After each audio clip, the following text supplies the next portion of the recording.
All right. Good evening, ladies and gentlemen, or good afternoon, I should say. Welcome to my channel here.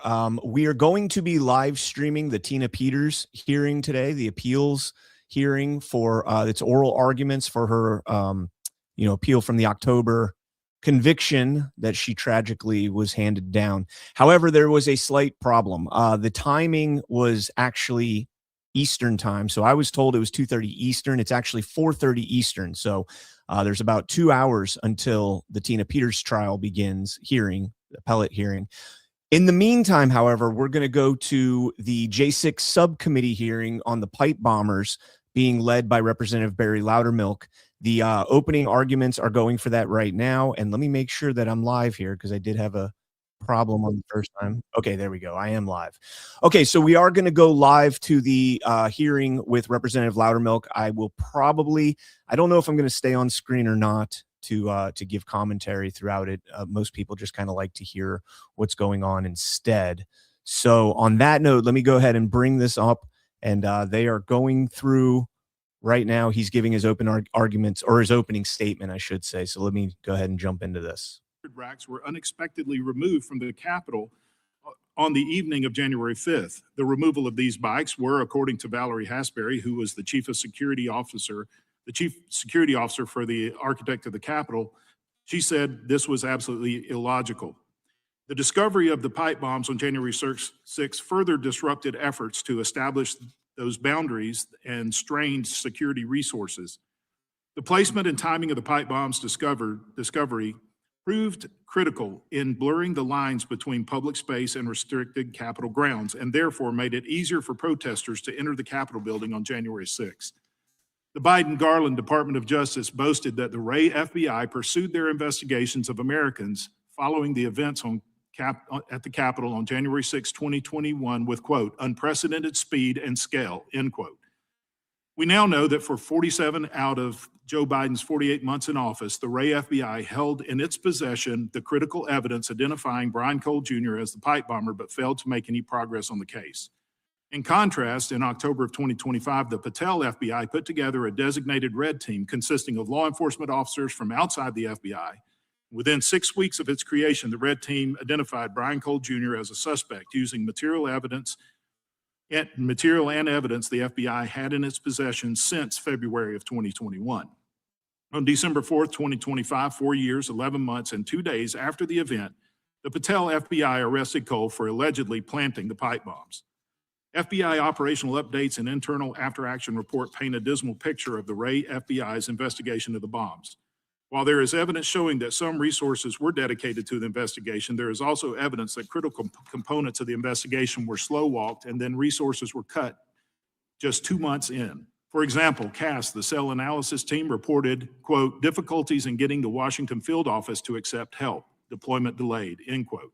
Then on February 26, 2020, the FBI noted that the Washington field office's pipe bomb investigation team was, quote, expected to decrease in the coming weeks, end quote.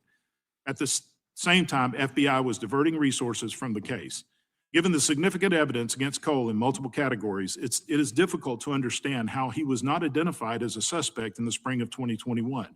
Why did it take a team of non-FBI personnel who re-examined the evidence to develop Cole as a suspect? Was this merely incompetence? If so, what can be done to better equip our FBI? The Ray FBI's failure to act on the evidence in their possession demands thorough examination. Additionally, there are still critical details regarding this case that must be understood. First, what was the pipe bomb suspect doing on the phone during the course of planting the devices? Does this activity implicate any other suspects? Second, on January of 2025, my team issued a report that discussed the FBI's investigation into a computer search conducted after the pipe bombs were planted, but before they were discovered, a search that read pipe bombs DC. Was this Cole? If so, this is another key piece of evidence tied to Cole that was overlooked. If not, is the person who conducted that search tied to Cole? Additionally, the FBI operational updates note 2 eyewitnesses who described the gray hoodie suspect as a white male. Did this influence the FBI's investigation? Today, we hope our witnesses will shed light on the FBI investigative protocol to help us begin unravel what went so wrong with Ray FBI's management of this case. I now recognize the ranking member, Mr. Raskin, for an opening statement. Thank you very kindly, Mr. Chairman. Thanks to our witnesses for joining us. Why are we here? I'd like to begin by offering appreciation to the men and women of the FBI who apprehended the January 6th pipe bomb suspect. This has been a rare bright spot for federal law enforcement over the last year. I also want to thank the Capitol officers who defended us with such valor and such courage on January 6th, who defended the members of the House and the Senate, our staffs, and everyone else who was caught up in the siege against the Capitol in the attempt to overthrow the 2020 presidential election. Those officers continue to defend us and continue to endure the abuse of the January 6th insurrectionists. Check out this video from what just happened last week on January 6th. No, you don't. Like an animal. Like a deceased animal. You deceased animal. How dare you do that to a defenseless woman? You're a fucking loser. You beat women. You beat women in the face with a baton 30 times, and now you got to protect us, Officer Bagshot. Look at that. Pardoned by Donald Trump, they made you look like a jackass, didn't you? Look at that. You fucking retard. Yeah, idiot. You can't say woman. Oh, sorry. Faggot. Oh boy. So the abuse of our officers continues, just as the plaque, which was passed overwhelmingly by Congress to be installed in the Capitol complex, has still not been put up by Speaker Johnson. Now, of course, the prosecution of Brian Cole, the pipe bomb suspect, remains ongoing. The full facts of the case have not yet emerged, and under our criminal justice system, of course, he's presumed innocent until proven guilty, and so this hearing is at best premature. I hope certainly it does nothing to recklessly endanger the prosecution of Mr. Cole. But here's what we do know. We know that Brian Cole voted for Donald Trump twice. We know that in his own words, he was inspired and incited by Donald Trump's big lie, the pathetic lie that the 2020 election had been stolen. A lie that has been debunked and repudiated by more than 60 different federal and state court decisions across the land, and every court that's looked at it, and of course was rejected by the Congress of the United States as well.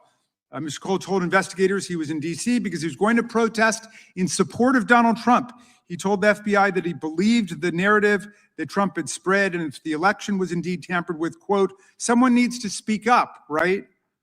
Well, like the thousands of Trump supporters who stormed the Capitol on January 6th, Mr. Cole did something more than just speak up. He set what the FBI concluded were viable explosive devices on Capitol Hill, mere feet away from where thousands of people live and work and drop their kids off at daycare. It is only due to the heroic actions of the Capitol Police and a watchful bystander that these devices were discovered and disarmed. Make no mistake, Mr. Cole's political goals appear to have been no different than those of the Proud Boys, the Oath Keepers, and hundreds of cop beaters and rioters who stormed the Capitol. To foment violence on that day, to terrorize the police, but most of all, to stop the steal and overturn the election that was certified in the United States of America, with Joe Biden defeating Donald Trump by more than 7 million votes, 306 to 232 in the Electoral College. There are only two real differences between the pipe bomber and the rioters. First, unlike so many of the rioters, Mr. Cole was thankfully unsuccessful in his efforts to injure law enforcement and innocent people on that day. Second, unlike the other rioters, it's not yet been determined whether Mr. Cole actually got a pardon from Donald Trump. Trump granted a, quote, a full, complete, and unconditional pardon to all individuals convicted of offenses related to events that occurred at or near the United States Capitol on January 6, 2021. Mr. Cole is convicted. Would he be covered by this unprecedented corrupt pardon offered by Donald Trump, who incited the insurrection against the Union? Well, Mr. Cole's lawyer definitely seems to think so. President Trump and his DOJ have already attempted to legitimize violence against the police on that day. Is it their position that the pardon extends to Mr. Cole as someone who was involved in the events that occurred near the Capitol? Or is their position that it's okay to beat police officers with Confederate battle flags, Donald Trump flags, American flags, tase them, haze them, vilify them, demonize them, taunt them, Oh, look, I fixed it. I fixed it. Now Raskin sounds like a songbird. Just kidding. I mean, not kidding, but we got to hear it. It's been obvious for quite some time the pipe bomber was motivated by the same lies and violent rhetoric as everybody else who followed Donald Trump's orders on that day. And to avoid that reality, Republicans have deployed conspiracy theory after conspiracy theory about the pipe bomber. Donald Trump falsely claimed the FBI knew who it was all along. Dan Bongino, the former podcaster turned former FBI deputy director, who recently quit for mysterious reasons, told us that this was a setup. He said it was an inside job. Yep. Just a few months ago, The Blaze wrote a ludicrous article pinning the pipe bombs on an innocent Capitol Police officer on the basis of how she walked, which unsurprisingly was quickly exposed for the pure concoction it was, but that did not stop. And the fact that she lived next door to the guy whose Metro card was used to swipe there. She also works for the CIA now, but yeah, nothing to see here. She was playing with her puppies. But certainly multiple members of Congress promoted the article and its authors in the false and dangerous idea that it was a former Capitol Police officer who planted those bombs, an idea that continues to fester in the deepest and darkest corners of the extremist internet. Mr. Chairman, I think that the Capitol Police officer deserves an apology from any member of Congress who participated in that particular lie and conspiracy theory. Speech and debate These clause. conspiracy theories Don't have to apologize. have finally been debunked, but they've not been put to rest. We're here as part of the select subcommittee to investigate the remaining questions surrounding January 6, 2021. Since the identity and motivation of the pipe bomber had been long one of the last question marks remaining, I'm interested to know, what are the remaining questions? Because we've got a bunch of answers, but I certainly have some questions remaining. One question I've got is, why is it that those who pushed the big lie and tried to steal the election and participated in the riots at the Capitol, from Ed Martin to Heather Honey to Jared Wise, Jeffrey Clark, why are they now holding positions of power and influence in this administration? I did not have Heather Honey getting an honorable mention today. The Proud Boys, the Oath Keepers, and other felons for violently assaulting hundreds of police officers against the wishes of more than 80% of the American people who reject those pardons. And what have been the public safety implications of those pardons? How about a hearing on the 33 pardoned rioters who have since gone on to commit other felony crimes, including possession of child pornography, rape, conspiracy to commit murder of FBI agents, kidnapping, sexual assault, aggravated robbery, reckless homicide, and so many more. Need I remind you, there were still some Antifa folks wrapped up in that, Jamie. Refuses to put up a plaque that by law was supposed to have been posted in 2023 in honor of the police officers who defended us. How about a hearing on why, unlike Ashley Babbitt's family, which got a handsome $5 million payout, even after 2 government investigations determined that the police had acted reasonably and appropriately in her case, how about a hearing on why the 140 officers who were injured on that day and the 5 officers who died in the days that followed, including Officer Brian Sicknick and his family, why have they received nothing? Not 1 penny, not $1. And Ashley Babbitt's family got $5 million, even though there was no finding of any culpability on the part of the government. How about a hearing on that? How about a hearing on whether we've done justice to the police officers who defended us on that day? How about a hearing on that, Mr. Chairman? Well, nothing that can be said around the edges of this nightmare are ever going to take away or erase the indelible truth of what happened. The president not being able to handle his loss by more than 7 million votes in the presidential election used every means at his disposal to try to overturn the election, to concoct fraudulent electoral slates, to try to get the Department of Justice to just say the election was corrupt and leave the rest to me and my Republican friends in Congress, to trying to force the Vice President of the United States, Mike Pence, to assert powers he didn't have, to reject electoral college votes, and then to unleash a mob of thousands. God, he is insufferable. I'm sorry, guys. I'm sorry you guys have to listen to this. The 2020 election is not done being litigated. We still got people working on that. And what I'm told, there's going to be some news on that. So I'm just going to keep this clown muted for right now. He is insufferable.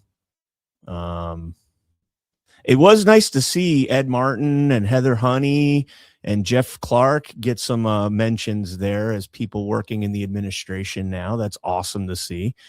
While Jamie Raskin is blowing hot air, let me go ahead and jump in the chat and see how everybody was doing. Can someone get... I'm not reading that comment. That's the first comment I saw. I'm not reading that comment. Roseanne Boylan, Kevin Greason, Benjamin Phillips died on that day, along with Ashley Babbitt. Amen. And keep those always in your prayers every single time. 100% Cooper C. Spot on. What else we got, guys? Again, so programming note, I am going to play this until, okay, here we go. Until the Tina Peters trial starts, hearing starts, not trial. And this will take, the Tina Peters will take precedent over this. So we'll get back into it now. Insight into the FBI's protocol for handling cases like the investigation into the pipe bombs. Mr. Pajota currently delivers strategic guidance and advice regarding national security matters, cyber operations, security practices, risk mitigation, and more.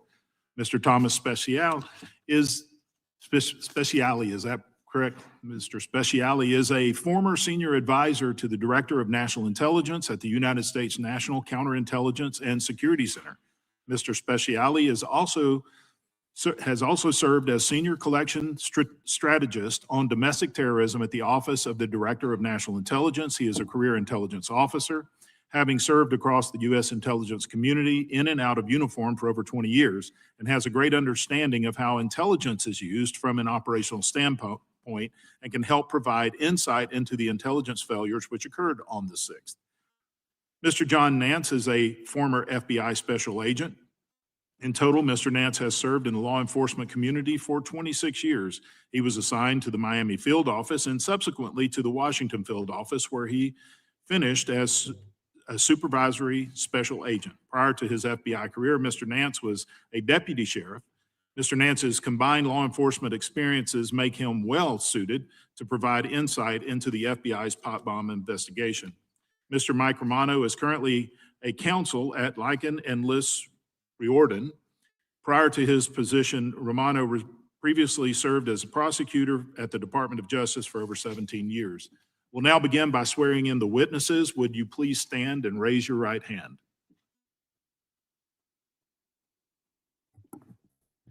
Do you swear under penalty of perjury that the testimony you are about to give is true and correct and to the best of your knowledge, information, and belief, so help you God?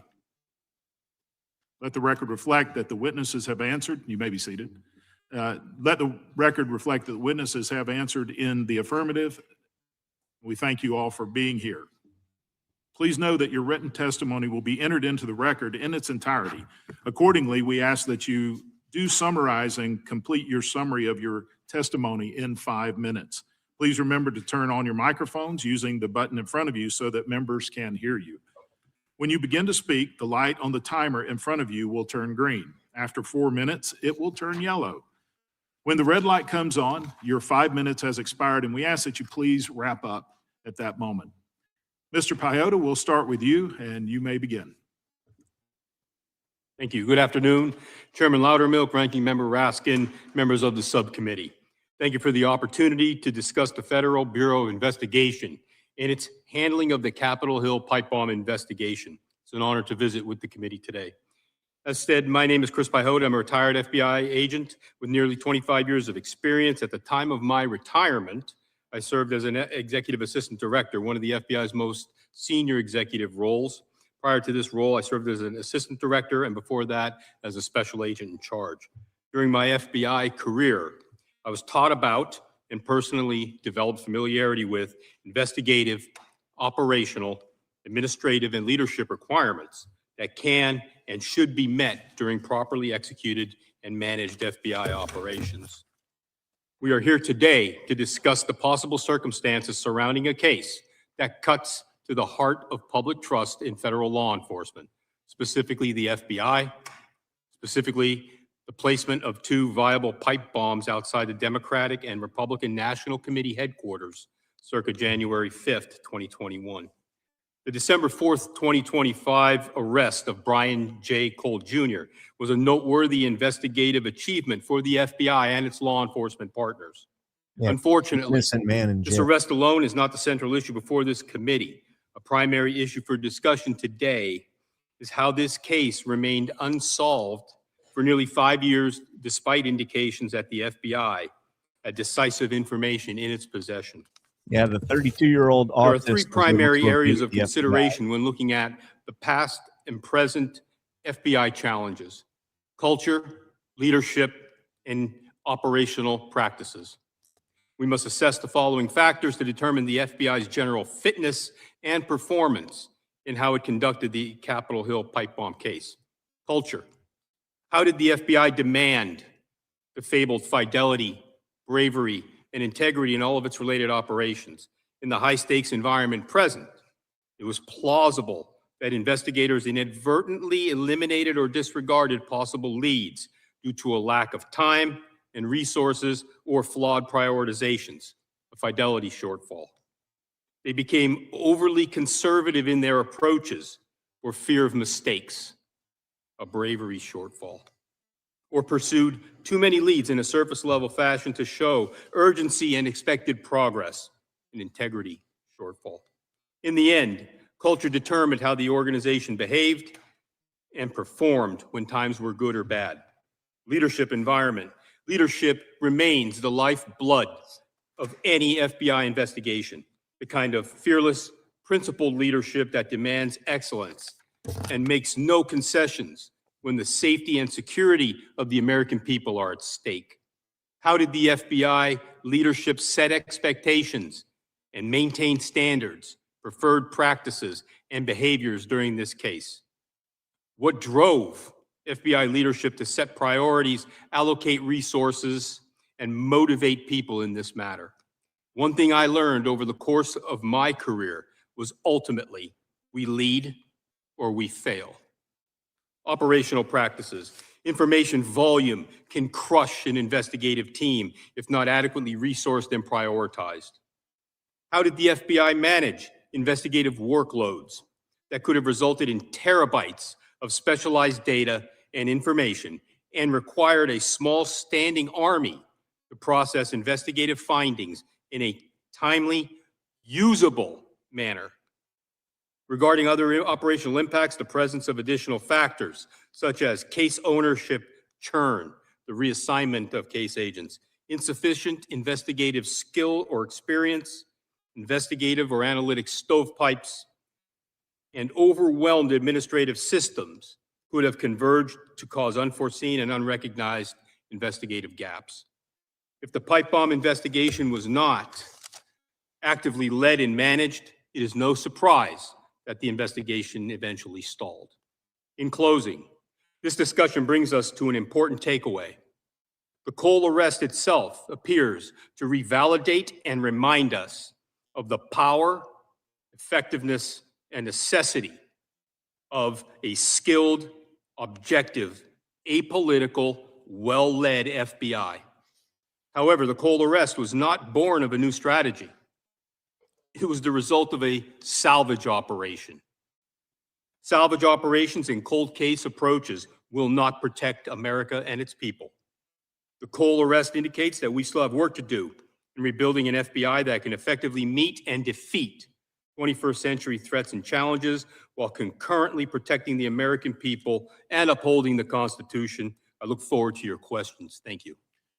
Thank you, Mr. Piotta. Mr. Spaziale, you may begin. Thank you, Mr. Chairman, members of the committee. Thank you for this invitation to speak to you and the American people. I do not sit here today to speak for anybody other than myself and my family, but this is not about me. It's about every American. While I have served in the military since 1987 and in the intelligence community since 2009, I've had a unique vantage point in this country on the issue before us.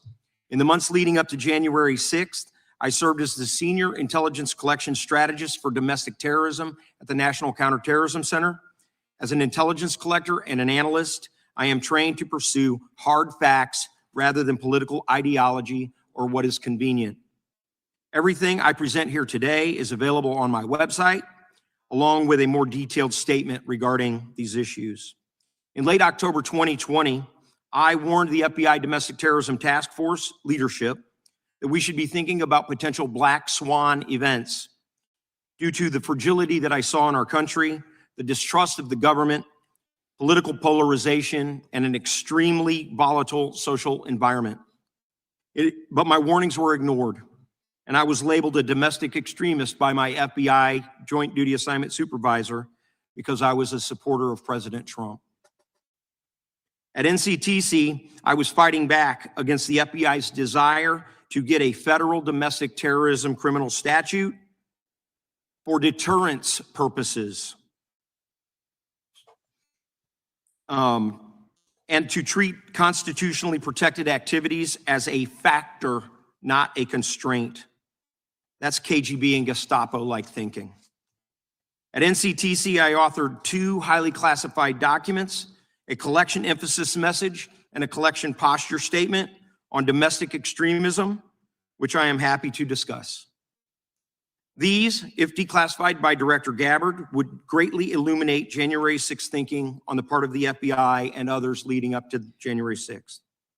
On January 5th, in my private capacity, I stopped potential violence on the Capitol and warned rally attendees not to fall for a trap set by instigators and agitators to fight the police.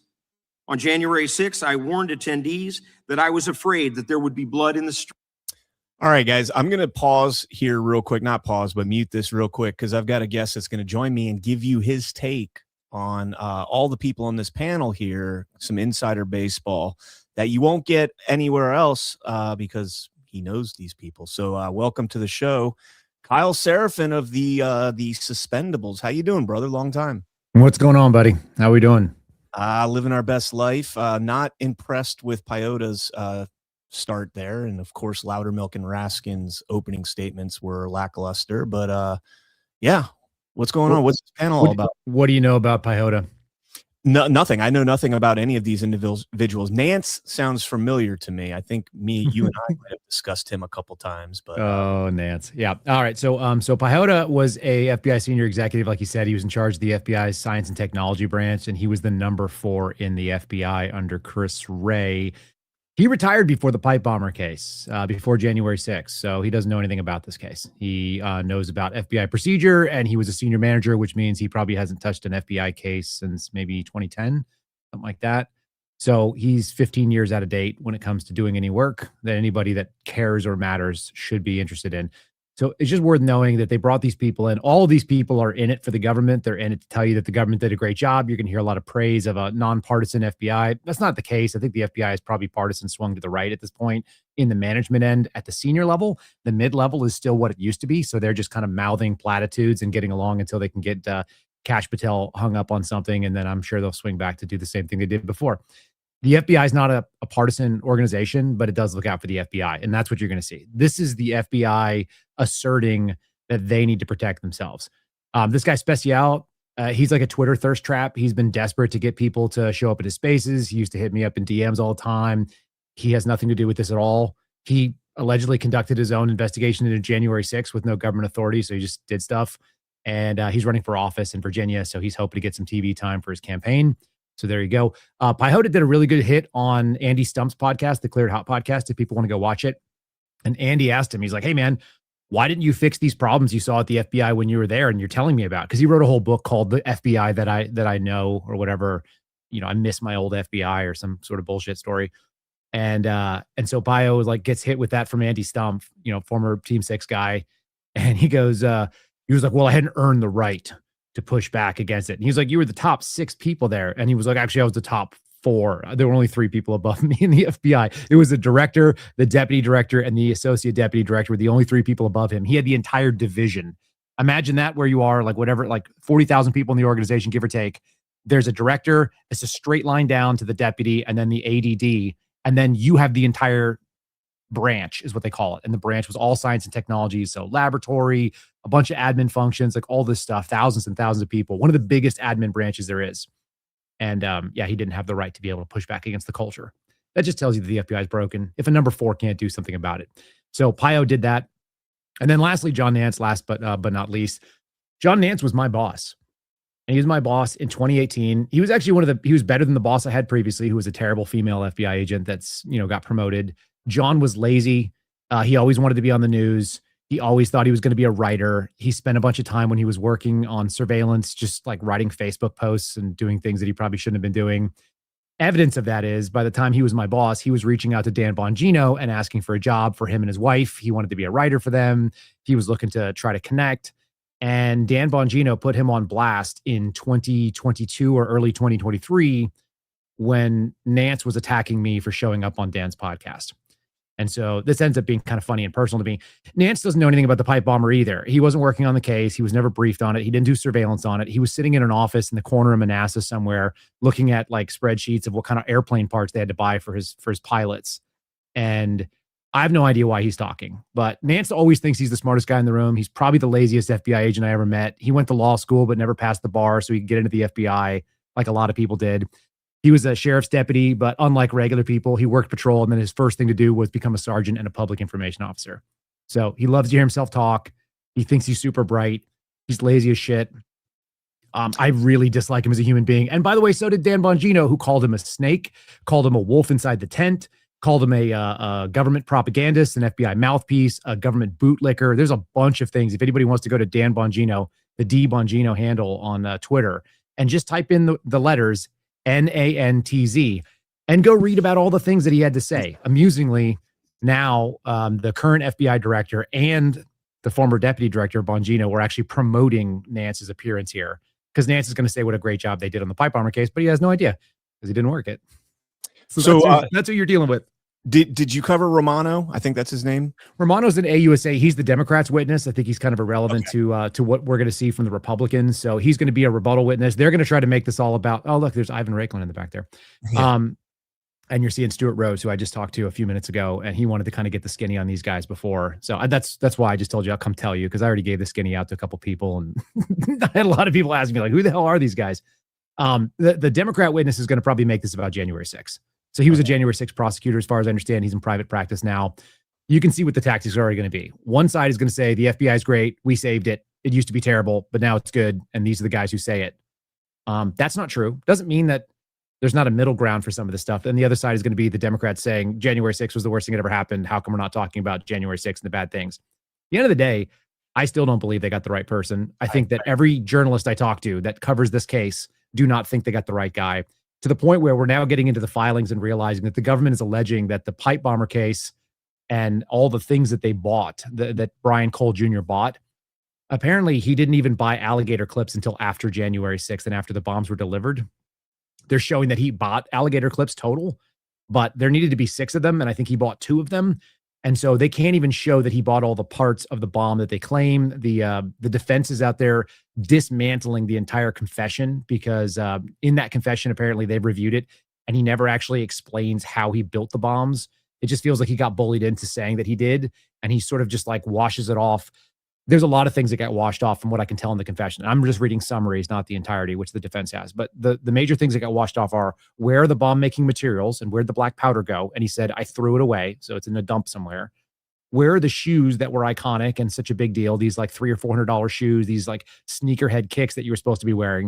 Yep. And his claim is essentially they got ratty and I threw them out. I have an outreach right now to Nike to find out about how their shoes get so ratty they have to be thrown out. Especially those expensive ass ones. Yeah, they're not cheap. And we know he didn't wear them all the time because everybody that testified about him or gave a statement about him said he's always wearing red Crocs. Okay, so for everyone's awareness, not only was I assigned to do surveillance in this case on January 13th and 14th, and I was in Washington, D.C., working out of the Washington field office. We were assigned to certain things. We got pulled off.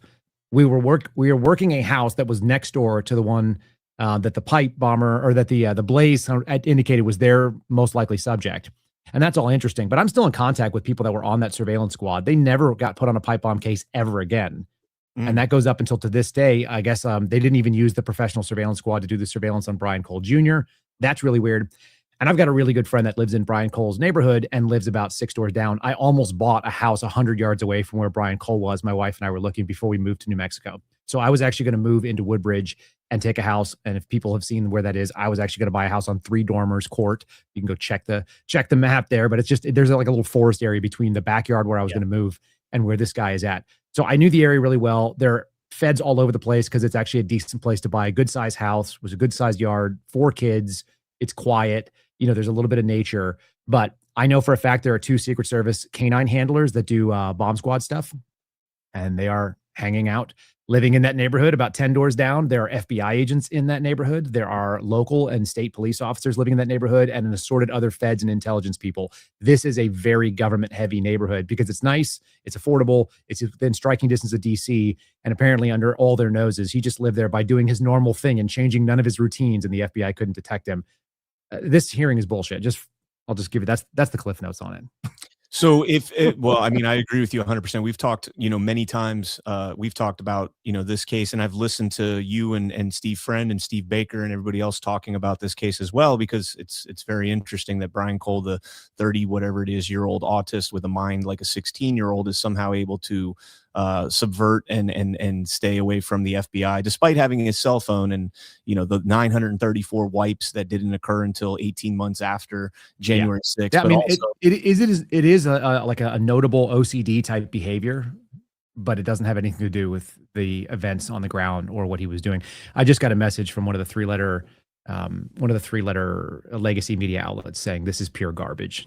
Someone who's sitting inside the hearing right now. So this is not just Kyle telling you it's garbage. There are people that are clearly leaning left. And I find myself more and more talking to people that lean on the left. I had an interview with the New York Times earlier today, and they were saying not very nice things about me in general. I'm pretty sure of it. I'm pretty sure it's going to come out and they go, hey, I know you describe yourself as a right-wing extremist. That's what they wanted to do. Yeah. They said, can we describe you as a right-wing and MAGA aligned podcaster? And I was like, no, that's not me. And they're like, okay, well, what's wrong with that? And I'm like, well, I don't know what right-wing means, but like all the ideas that I hold are basically something that would have been acceptable to 90s Democrats. Yeah. So I don't know what right-wing means, but I'm not MAGA aligned. I'm politically independent, and I have been since the beginning. And that was one of the first things I told Bongino whenever I did my first interview. It's like, I'm not inherently political, but if I was, I'm post-partisan and I'm conservative. Like, I'm Catholic and all the things that go along with that. I'm pro-life, I'm pro-family. Like, I'm a husband, a father. I was in the military and law enforcement. So I have all those thoughts. But like, I don't know what right wing, and they're like, what about far right? I'm like, what does that mean? Are you guys far left? Like, if you're far left, then I'm far right. Sure. Like, I'm the opposite of whatever the New York Times is, but I don't know. I'm not on a bird, man. There's no wings involved. So anyway, so we're just going to find that like a lot of people are going to look at this and just go, this is garbage. So unfortunately, that's really disheartening because, Barry Loudermilk has done some pretty decent work in getting a lot of this stuff out there. And I was cautiously optimistic about him, leading this subcommittee and this hearing. So out of the 4 people on the panel that we're looking at right now, you said Special is the only one that was actually no, the only one who actually worked for the FBI at the time was my former boss, John Nance, and he was working out of a hangar in Manassas, Virginia, where they house the FBI surveillance planes. And so he was nowhere near it, and he didn't do any work on it. And he was a supervisor that was, like I said, probably the laziest person I met in the FBI. So there was nothing that he has nothing to contribute other than he writes for Town Hall, almost exclusively hit pieces on me, which is really funny.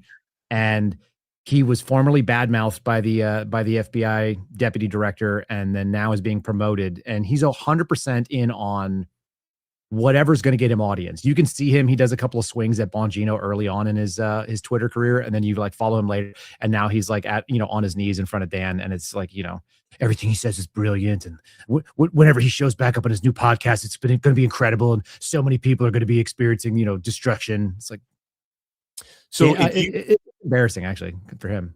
So if you could pick 4 people to be on this panel, who would you pick? Well, first of all, I want people that actually can ask the questions. So you'll notice Tom Massey's not up there. Tom Massey seems like the only person who's actually inquisitive and has some questions about what's going on. I'm saying though on the I panel. understand. I'm just saying you're not going to get real questions in stance. But yeah, but if we were going to have people that know about it, how about Stephen D'Antuono? He was the ADIC in charge of the Washington field office. He was interviewed by Tom Massey in 2023. He theoretically was the highest person in the Bureau, and he's no longer there, so he could talk about some things. I would like to see people that were actually involved in the case. I would like to hear whoever was in charge of the laboratory division, or maybe even more specifically, the person that was in charge of the Render Safe program that dismantled the bombs. Because you heard Pyotta say these were viable bombs. And there's a major question about that, because that was not what I was briefed on January 13th of 2021. And I'm not the only person that heard that brief. In fact, I've talked to other guys in the Bureau, still active agents, who would say that. So that would be worth hearing. You know, somebody from the explosives ordnance teams, what they call the special agent bomb technician program. I would like to see them be able to talk about that. Maybe the person that wrote the report, maybe the person that actually did the supervisor who approved the report would be fine. Whatever you can get. So those would be useful. I'd like to hear something from Steve Baker, if anybody wanted to put him on there. He's been running down all these cameras. There's a couple of other people that have been involved. Honestly, you could put Julie Kelly up there if you want someone. Like, I'm not a big fan of Julie Kelly, but she spent a lot of time reading on this stuff. She's followed the story extensively. She has her own theories on it. I don't necessarily think they're correct, but it doesn't mean that she doesn't have a base of knowledge. So if you're going to get people out there that had like some conflicting thoughts, and maybe there's certain stuff that's publicly available, so those are your two journalist type stories. But if you're going to go grab people from the FBI, how about either the supervisor that ran that case, people that were in supervisory roles that handled the evidence, and not like 4 people who have nothing to do with the case. This is the same problem as when they were talking about the weaponization of the FBI, and they brought on Nicole Parker, who now works at Fox, and kind of must have negotiated the special deal to go be a Fox contributor, you know, because they want to have like mediocre looking blondes on their show. It's very interesting to me that she had no experience with weaponized FBI. Nicole Parker is exactly what this is to me. They had another guy there who was a guy named Thomas Baker in the first weaponization hearing from that subcommittee. And Thomas Baker retired from the FBI like, I don't know, 1,000 years ago. He has no relevance and didn't know anything about weaponization, never spoke about it. And instead of having actual whistleblowers, they actually bumped Garrett O'Boyle, who's now, by the way, been reinstated by the FBI, admitting they did wrong things to him. And they owe him, I think they owe him like $500,000 or $600,000. We're still waiting for the back pay. By the way, the deal that Kash Patel said he was going to do for all these people, no back pay paid out. So that would be useful. They should have called Dan Bongino, because he claimed to be the person who helped solve this case. And it would be interesting to see what he actually knows about it, and whether or not he just claimed credit, or whether he was just a guy who, you know, was actually in the trenches there looking at the files and quarterbacking it, which is kind of what we're led to believe. I don't think Dan knows much about the case either, to be fair. Listening to him speak, I don't think so. But all of these people would be better than these clowns. Like, you're doing this thing. I actually thought about doing the same as you are, and I decided that it wouldn't be worth my time, because I knew it was going to be bullshit. This is actually an accident. I'm supposed to be streaming the Tina Peters hearing, and it's 4:30. I thought it was 2:30, and so I'm doing this to fill time until we get to there. Well, that's fair, and this is gonna fill time, and that's essentially what you're gonna look at. If you want to, I'll stick around. I want to hear what John Nance's opening statement is, only out of like pure cringy curiosity.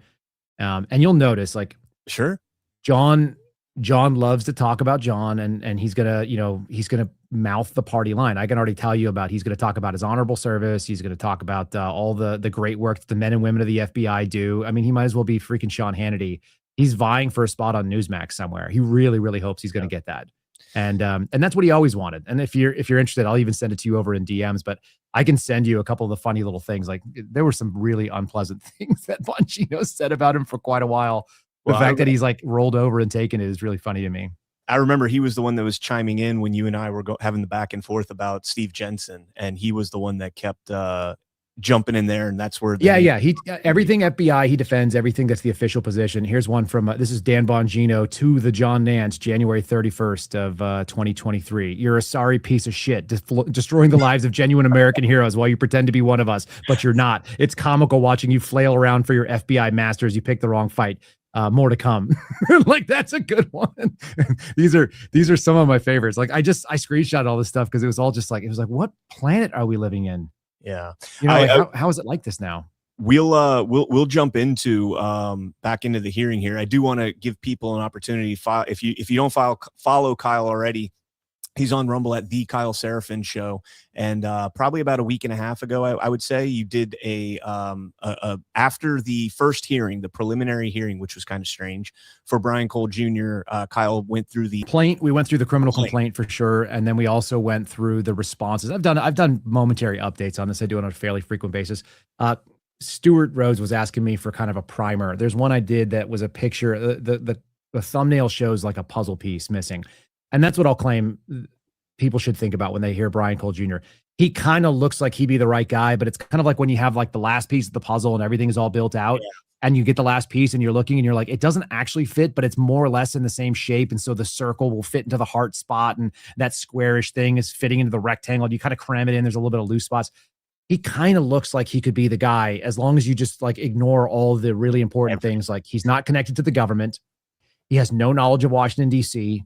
He has absolutely no motivation for being there in any way, shape, or form. There's just nothing that ties him to doing it. The FBI didn't find him for 5 years, which leads me to believe that if they did it with just old information, that there's no reasonable way that somebody who used their own cell phone, who used their own car, and then used their own like credit card to buy all the stuff, somehow managed to elude an $11 billion a year investigative agency. None of that makes any sense to me. So there's just like a bunch of this stuff that just, it's like almost good enough if you were trying to cover up for a government that did something that they shouldn't have done. It's like the magic bullet. You got the receipts in the bag with all the components that were necessary, bought long before J6 was even a thing. It's the magic bullet. That's what it's years earlier. I don't know if your audience probably appreciates this kind of stuff, but I just sent you a whole like little smorgasbord of things that make me laugh about Nance, because Nance is the closest thing that they have to someone who was actually in the FBI that matters. There was one of them where in June of 2023, John Nance was really upset that I showed a picture of an active FBI agent who showed up at a whistleblower's house on Ring camera footage. And he's defending and saying that I'm doxing her. I just showed her picture and I named her. She's a public employee. She has to show her credentials when she shows up there. And by the way, she was showing up there despite the fact that, nothing for nothing, the person was represented by an attorney, and FBI policy says you can't go knock on the door when the person has an attorney. You have to coordinate through that. You can't get like a knock and talk done. Don't ask Alpha. They did that to him. I know. And this is one of the reasons why Alpha and I continue to have, we share the same thoughts on this. Like, we can, generally speaking, support law enforcement, but not when they go against things. Right. But like the principles, if they break your own rules, then you're not doing what law enforcement and honorable people do. And this gal, whose name was Ashley Roberts, and there was another guy with her named Brian Costella. They worked out of my old office. They were on the counterterrorism squad. They have no business knocking on an FBI employee's door. That guy got removed, got ruined. He was a 100% disabled, 20-year plus Army veteran, worked in federal employment, got removed from the FBI, short of his pension and short of his sort of his ability to retire. And he's one of the whistleblowers that got reinstated, and he's still waiting on back pay. So they actually ended up making good with him as well. And so anyway, the people that went out there to go and enforce the regime's policy, they're the problem. And John Nance is 100% one of those guys. So it's just going to be funny to see what he has to say. Because again, I don't want to call it knob slobbery so much, but it's going to be Bureau knob slobbery. That's the right word for it. All right. So these are the posts Bongino made back in 2023 about Nance. You gave up a healthy FBI salary and pension to go fight the corrupt filth you so eagerly protect and attach your lips to the ass out of respect for your family. I'm holding back here, but not for long. I'm going to let you do this. You're a sorry piece of shit, destroying the lives of genuine American heroes while you pretend to be one of us. You're not. And it's comical watching you flail around for your FBI masters. You picked the wrong fight. More to come. We got this one here. Read for yourself. Stay far away from this guy. He's an FBI insider who's secreted himself in the conservative movement. His mission is to attack patriotic FBI whistleblowers on behalf of his FBI masters. Let's see, what's the other one we got here? And then sounds like you got your feelings hurt when I wouldn't have you on my show. When I called out your FBI masters. By the way, is your wife still looking for a job? Yeah, so they both reached out while he was an FBI employee, and they were both trying to get sorry about that.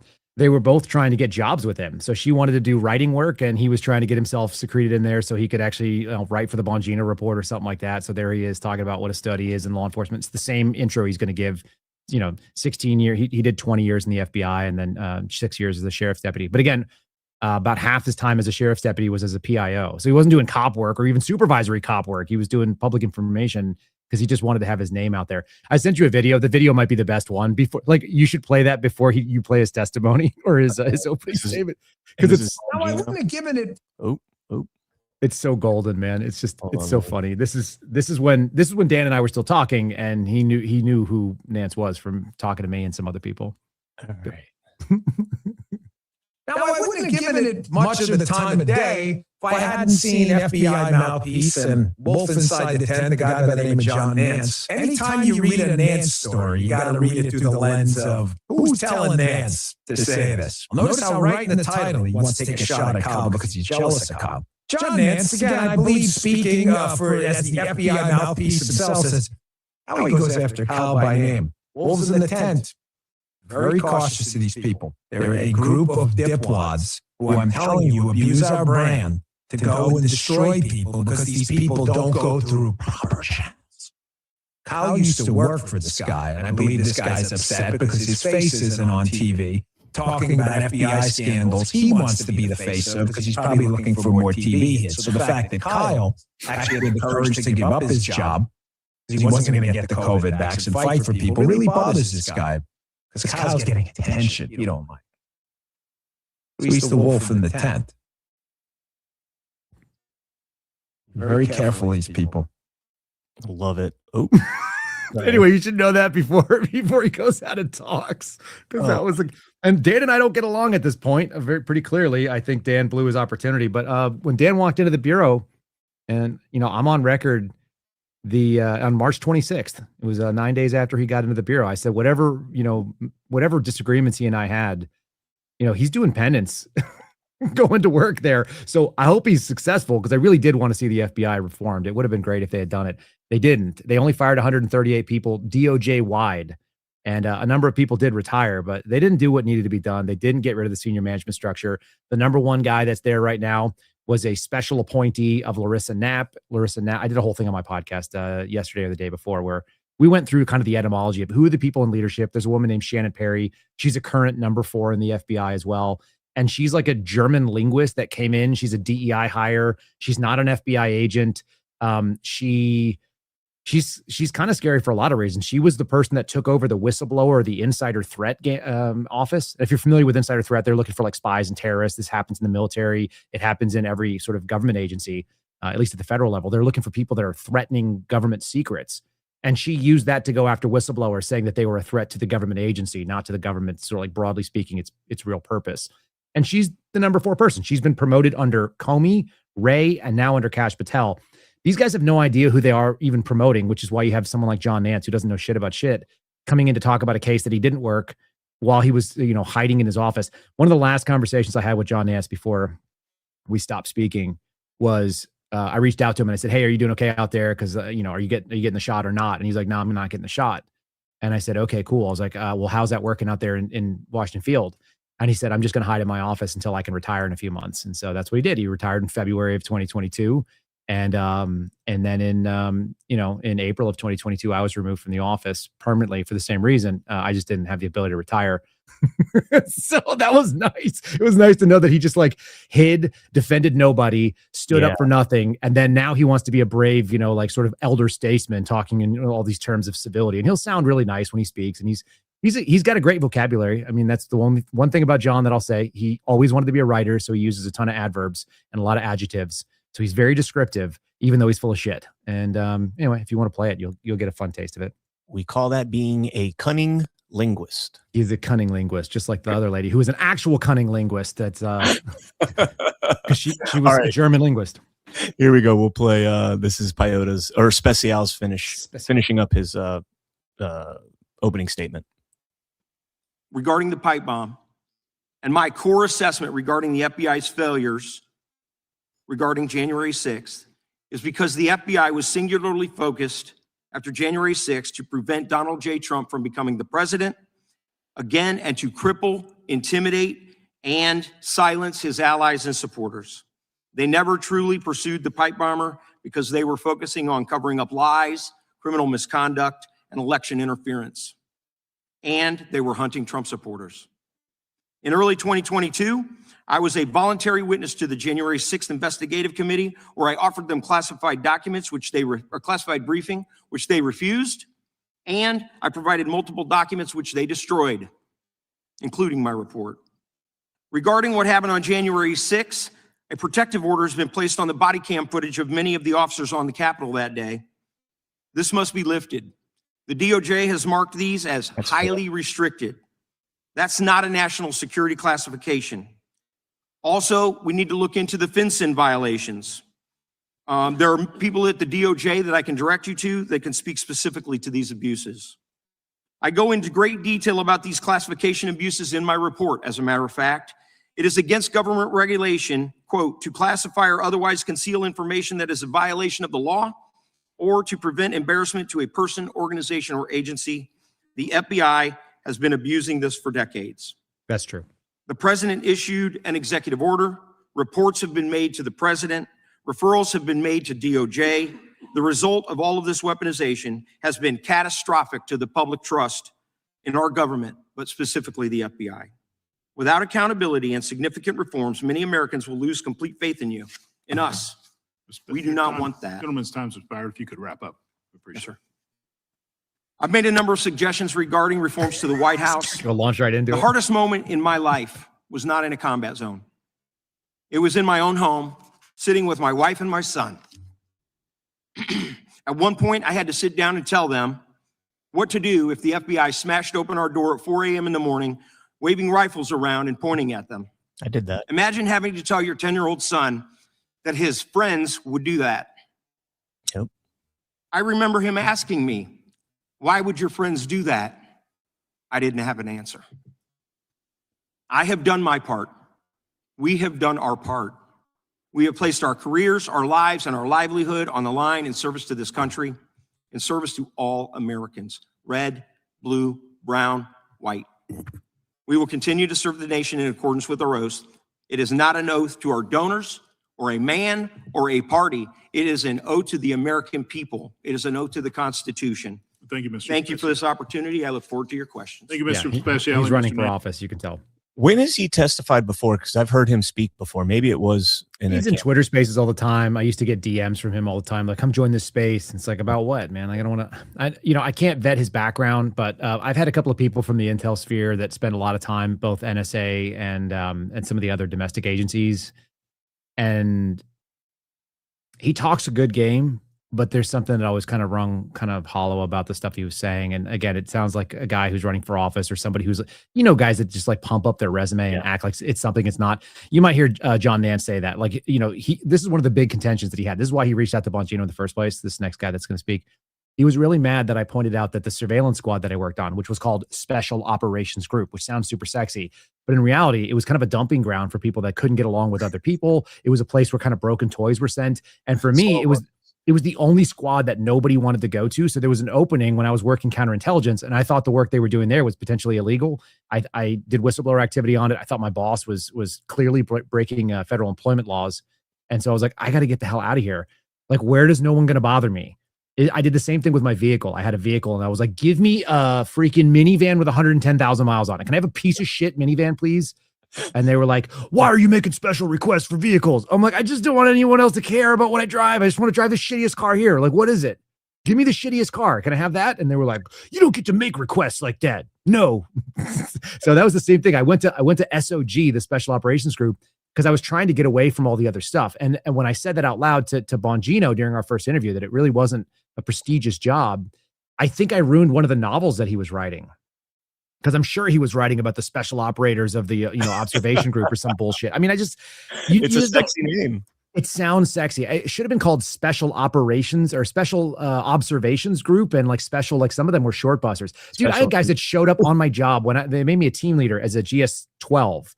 And so I had GS-1310s, and people who know anything about the government payroll knows that I was like 3.5 years into my FBI career. I had dudes who had 25 plus years on. They wouldn't take on the leadership role because they were too lazy, and they would fucking show up, excuse my language, they would show up to work drunk.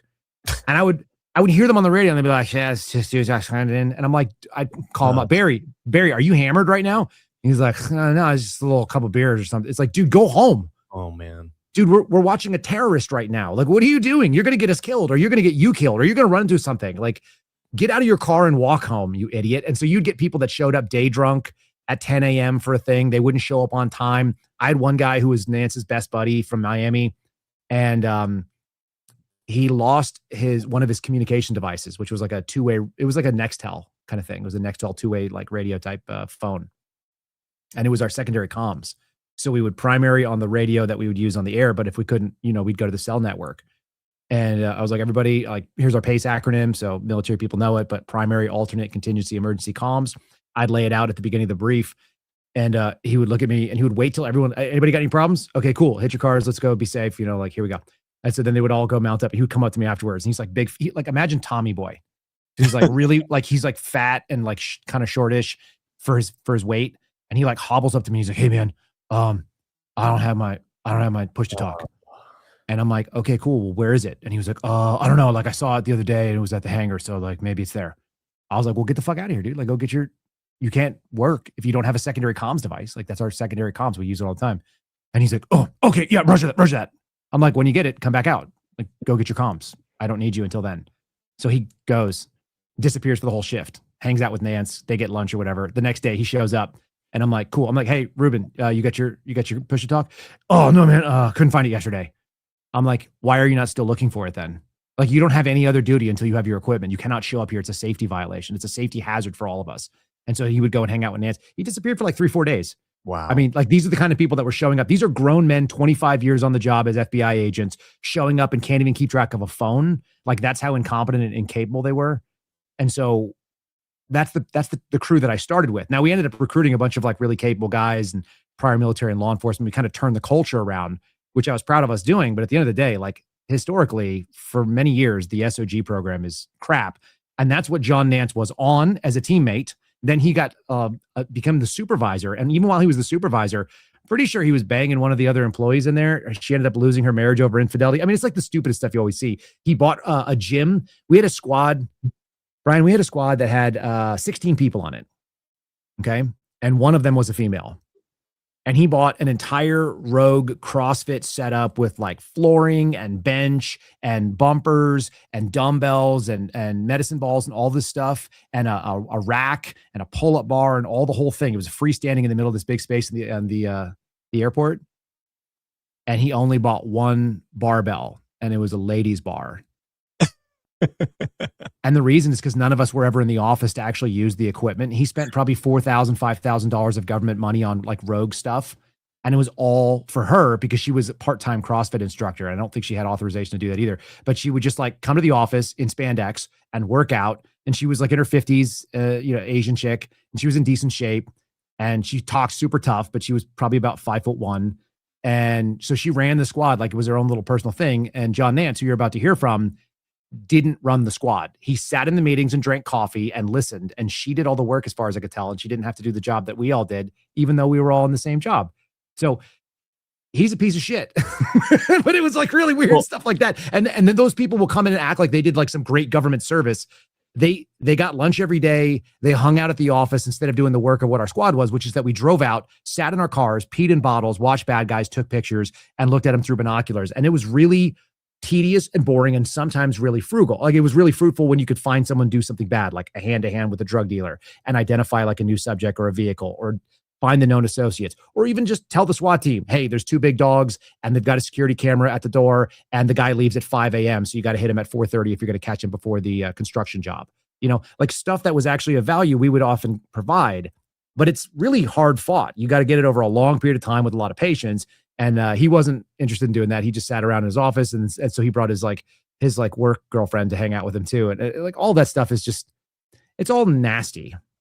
It's all nasty because it's the inside baseball that you never know. And they look distinguished when they put a suit on and sit in front of. How they decided to ask this guy after all the stuff that Bongino said is amazing. Anyway, I'm dying to see what he says. Let's see if he mentions Special Operations Group. God, I hope so. You may begin. Chairman Loudermilk, Ranking Member Raskin, and members of the subcommittee. I would like to thank you for the invitation to speak with you today. It's an honor to share my perspectives derived from 26 years in law enforcement, 20 of those as an FBI agent. The Biden-era FBI and DOJ presided over some of the most controversial investigations and prosecutions in modern history. From the January 6th investigations to the Mar-a-Lago raid, Merrick Garland's DOJ, in concert with former FBI Director Christopher Wray, has successfully tarnished our most respected institutions of justice and national security with the odious stigmas of politicization and weaponization. American citizens have been rightly outraged at the inexcusable malfeasance of a relatively few senior executives.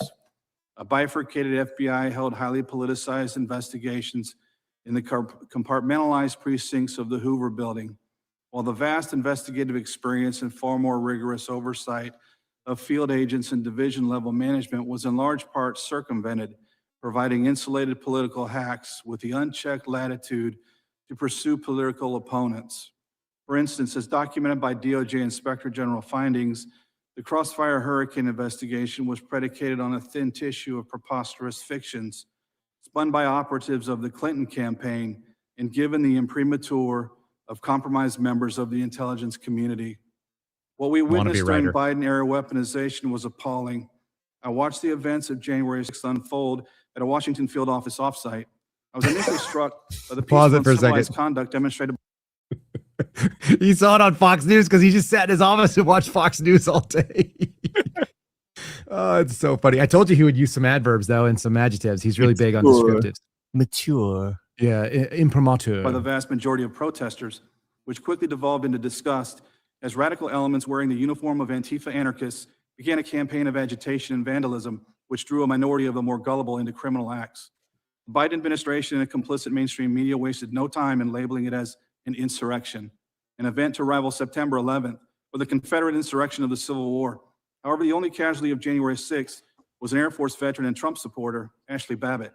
The objective was obvious: to stigmatize Republican protest and bludgeon President Trump and his supporters with bigoted labels such as white supremacist, white nationalist extremist, or racially or ethnically motivated violent extremist, or RMVE. This political narrative bears directly on the issue of why Chris Wray's FBI failed to identify the pipe bomb subject. The answer, in my opinion, isn't a sensational one. Therefore, it has eluded most of the podcasting class. It was simply a function of good leadership or the lack thereof. Biden's FBI was directed to conduct the most sweeping investigation in the FBI's history, absurdly, of mostly federal trespassers. And the political narrative driven by Biden through his Attorney General Merrick Garland was myopically focused on the unicorn of violent white extremism. In simple terms, finding the pipe bomb subject was not a priority for Wray's FBI. All right, pause. The incentive structure was shifted. John Nance, for his dislike of Merrick Garland, which I'm sure may or may not be real, he also was on the protective detail for 3 years for Eric Holder and had a picture of him on his desk. Oh yeah. Oh yeah. He's super principled, though. Keep going. By the way, have you looked into Michael Byrd? He brought up Ashley Babbitt. I wrote a story about him a while back when Loudermilk put out some things about him. Mm-hmm. That story is that guy had all kinds of disciplinary issues. So he was part of the, broadly speaking, he was part of that Praetorian Guard that you hear Steve Baker discuss. And one of the big problems with having a Praetorian Guard, lest people misunderstand what they did in Rome, is that they created a guard of people that took care and looked after, your political elites. And once that happens, once they start looking after the royal family or the emperor's family, they also learn all the emperor's dirt. Yep.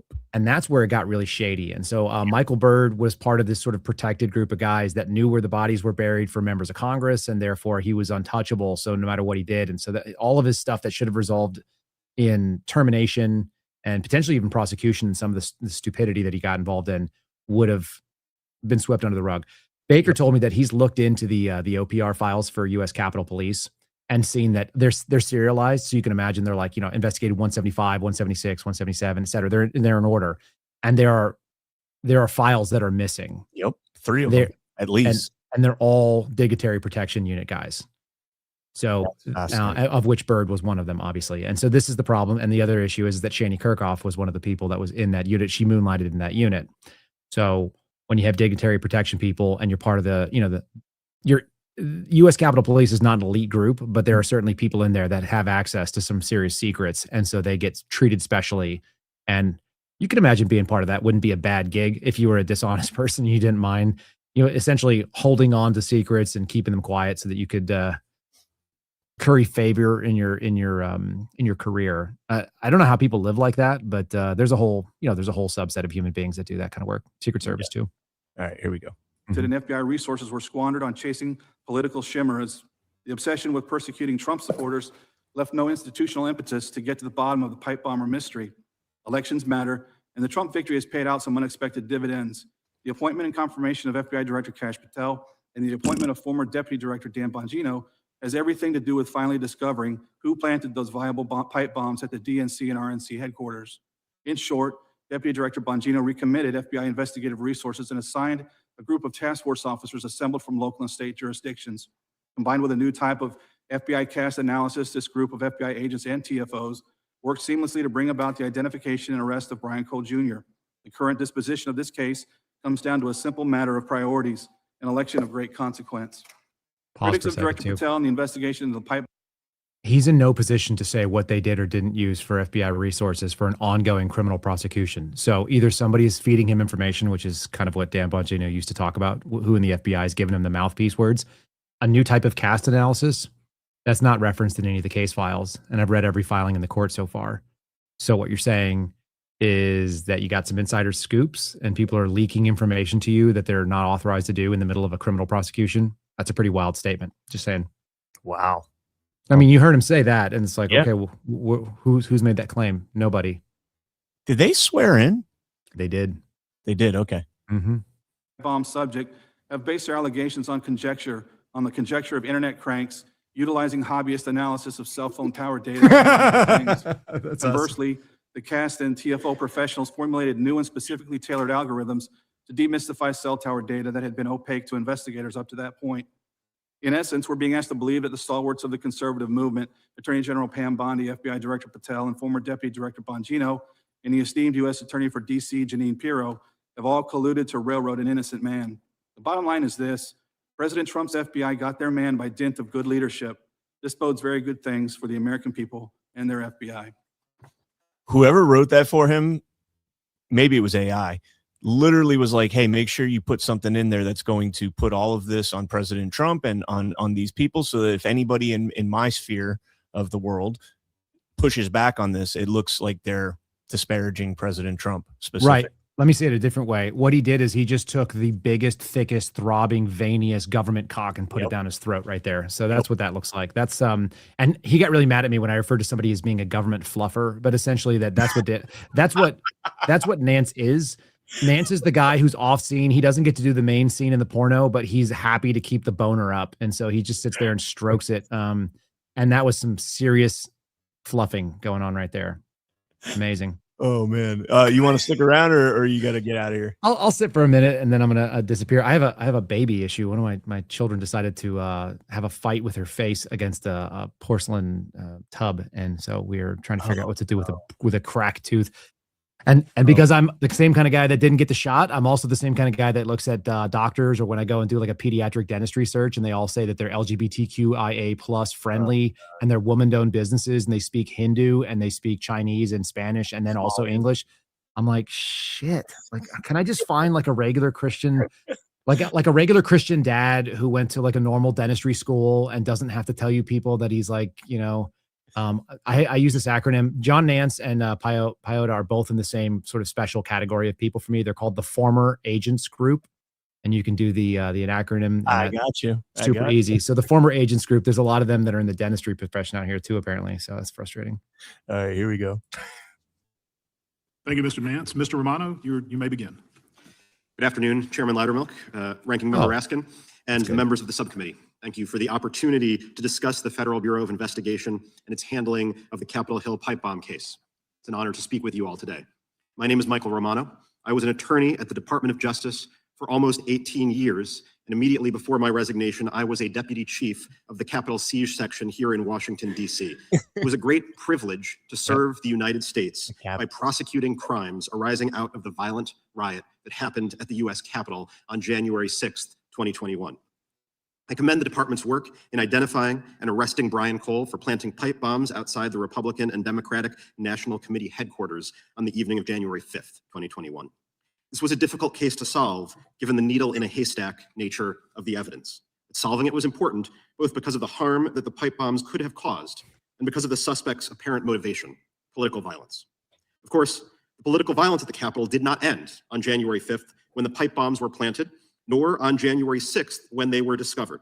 That same day, a riot broke out as the president's supporters descended on the Capitol grounds, broke down barriers, overwhelmed police, and stormed the building. This, too, was political violence. Rioters openly broke the law. In fact, they bragged about it, in some cases filming themselves and sharing their conduct on social media. Their willingness to self-identify made them much easier to apprehend than the pipe bomber was. Today, I speak as a career prosecutor who oversaw hundreds of prosecutions of Capitol rioters. Every day, for 4 years, I reviewed evidence of crimes committed at the Capitol. My experience helps me better understand the political violence that day, the damage it caused to our country, and the way that misdemeanor defendants enabled the violence by joining the mob. The evidence showed that the rioters understood their conduct in political terms. I saw some of them circulate in advance a picture of the United States Capitol with the following text superimposed over it. Quote, "Occupy Congress. If they don't hear us, they will fear us. The great betrayal is over. Election fraud is treason. January 6th, 2021, end quote. Everything he just said right there is true. If they don't hear us, they will fear us. That's exactly what our founders intended in our Declaration of Independence and in our Constitution. Election fraud is absolutely treason. I mean, where's the lie there? Where's the lie? What's wild is I used to investigate interstate threats for the Bureau, and I didn't like doing them because they're usually all garbage. And what you find out is that there's a nuance in words, and that's why we're allowed to use them. And if they don't actually have some sort of physical violence attached to them, like I'm a 1A absolutist. I actually don't care if you want to issue threats. I don't actually care if you say things that are false. Like, that's on me. I get people say false things about me all the time. What can you do about it? Nothing, essentially. You could go file a frivolous lawsuit if you were so inclined, but I just don't like that either. Somebody asked me to file a lawsuit about somebody. It's like, that's just not what I'm about. I'll just keep doing me. Like, it doesn't actually hurt me. I grew up in the 80s, like sticks and stones, man. So unless you're physically coming to hurt me, what's wild is this. The threats we would often get would be somebody would say something online. And it's like, Mayor so-and-so, you piece of shit, you're going to pay for this and I'm coming for you. And you're like, that's not a threat. That's like some vague nonsense. So whatever. So it would come down to me from the FBI's office in Albuquerque. You get the call on a Saturday. And your boss is like, hey man, there's a threat to life. You got to just jump on this. Can you just deal with this BS for me? And you're like, all right. And you're like, send the case over. So you get the case and you're like, get it through email. It's all unclassified. And I'm reading the threat and I'm like, Facebook post, guy says, hey Mayor, you're a piece of shit. I'm coming after you. And you're like, oh, okay. So I look the guy up and I get a package on him. And so I call him up and I'm like, hey. And the guy's like, what? I go, hey, this is Kyle Sheriff and I'm with the FBI. Like, I'm out here in Las Cruces. You got a minute to talk to me? He's like, maybe. I was like, fair enough. Yeah, just hear me out. And then you don't have to say anything. You can hang up if you want, or you can talk to me if you want. And he's like, okay. And I was like, yeah, I just got a threat case. You apparently are threatening the mayor. You called him a POS. And you said you're coming for him. Do you want to give me any contents that's going to make me want to investigate this or not? And he was like, yeah. Like, I'm coming for him because I just filed to run for office. Like, I'm going to get his job. So like, I'm coming for his job, I guess. And I was like, okay, dude. Well, it made it to me. I'm done with it. That's good enough. Is there any evidence that backs that you filed for this position? And he's like, yeah, it's at the county registrar's office. I was like, cool, that's good for me. I'll follow up on that. You probably never hear from me again. Thanks for, have a good weekend later. Sorry for bothering you. The shit you guys had to go through. So that kind of stuff is, very ominous sounding if you are a guy who works at DOJ and you have never been outside and, seeing Ultimate Frisbee looks pretty aggressive to you or whatever, like this guy that we're looking at here. Like, I don't think he's an outdoor dog. I don't know. Maybe he's a beast, but I don't think so.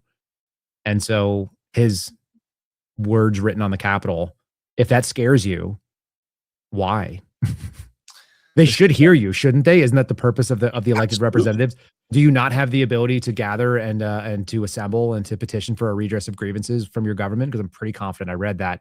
And I think the government's job as law enforcement is actually to defend that right and limit yourself from infringing on said things. So maybe I'm crazy, but like, I always looked at the Bill of Rights as a leash.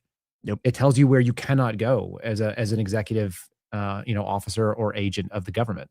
Yep. Anyway, Thomas whatever. Jefferson says, long train of usurpations. It's your duty, your obligation to overthrow and install a new government. And we have a way to do that, it turns out. Like, they actually codified that as a way to do it. Theoretically, you just overturn it at the election, midterms or otherwise, or the every 4 years, you're able to theoretically turn over your government. Like, do we do it? No. But they tried to actually allow bloodless revolution in this country on a regular basis, like scheduled regular revolution. That's theoretically what an election is supposed to be. Well, our elections are fake and gay. So there's, that's true, obviously, but no disagreement. Rioters sending that message planned to storm the Capitol in advance. One rioter I prosecuted, Cody Mattice, recorded himself as he marched to the Capitol saying, quote, "We're going to fuck shit up. It's about to be nuts," end quote. He was not peacefully marching to the Capitol. Mattice recorded his co-defendant, James Malt, asking officers to stand down because, quote, "We had your guys back when you were under attack," end quote, and promising that, quote, "Your jobs will be here after we kick the shit out of," end quote, members of Congress. He was not instigated. Why do you end quote at members of Congress after we kick the shit out of, end quote? What did he actually say? Probably these pieces of shit or something. Yeah, right. Right, exactly. Oh, it was inflammatory language. It turns out that's the thing that's protected by the 1A. It's not meant for like yoga routines and gardening and recipes and stuff. It's meant for inflammatory political speech and hyperbolic, aggression. Hell yeah.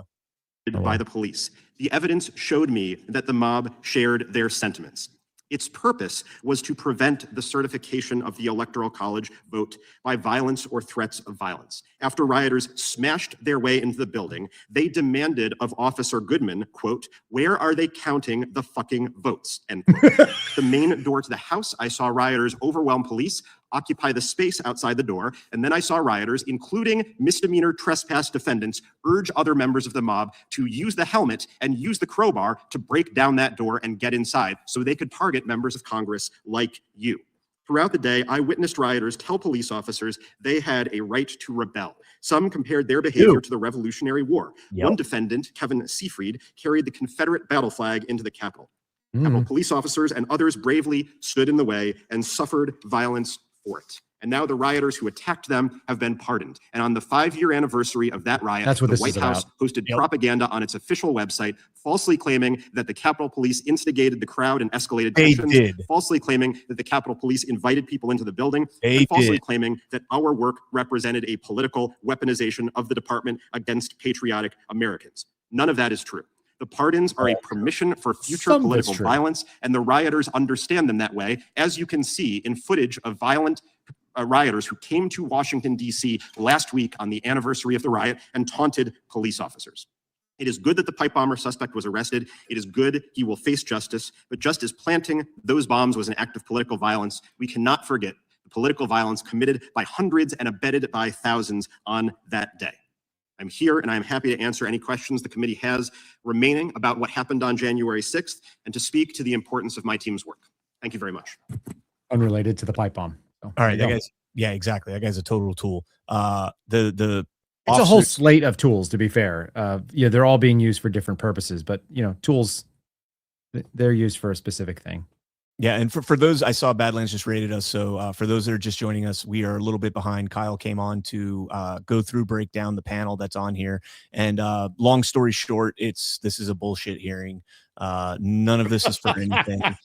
There's only one person. There's only one person on the panel that was actually employed at the FBI at the time of January 6th, and that's Nance. And he was in a hangar far away from the Capitol on that day, and that guy, and all days afterwards, by the way, because he worked. He worked in. I can't exaggerate it. He worked in a 1980s government hangar building. I one time went in through and I was cleaning out stuff that had been there for years while he was working there, and then nobody apparently went through the inventory to figure out like what the hell we had and what we didn't. We had these huge ass gyroscopic bino binoculars that no one used because we actually had pods on the aircraft. I'm like, can we get rid of these things? And like, why are we inventorying them every single year? And they're like, oh, okay, yeah. I found a box of unused cassette tapes and a handheld recorder, like a full-size cassette recorder, not like one of these little guys, like these little digital guys that I used when I was working or reporters use, but like legit an old school Sony, like, switch it from metallic tape to whatever the other analog versions, and a full cassette tape setup. And a box of brand new unused tapes. So I'm like, can I take these home? Like, do we need these? And they're like, no. So my kids like record stuff the way that we did when we were little kids. Like they record singing songs into this like little handheld thing. And it's vintage ass technology that the Bureau just had in a box in this little hangar. He worked in a place with like crappy wood floors. Like imagine like wood paneled, 70s kind of decor. That's kind of what it is, but the government version with crappy ceiling tiles that had water stains on them and shit like that. And it was just, he was nowhere near anything sophisticated in the FBI, and he wasn't for like 10 years.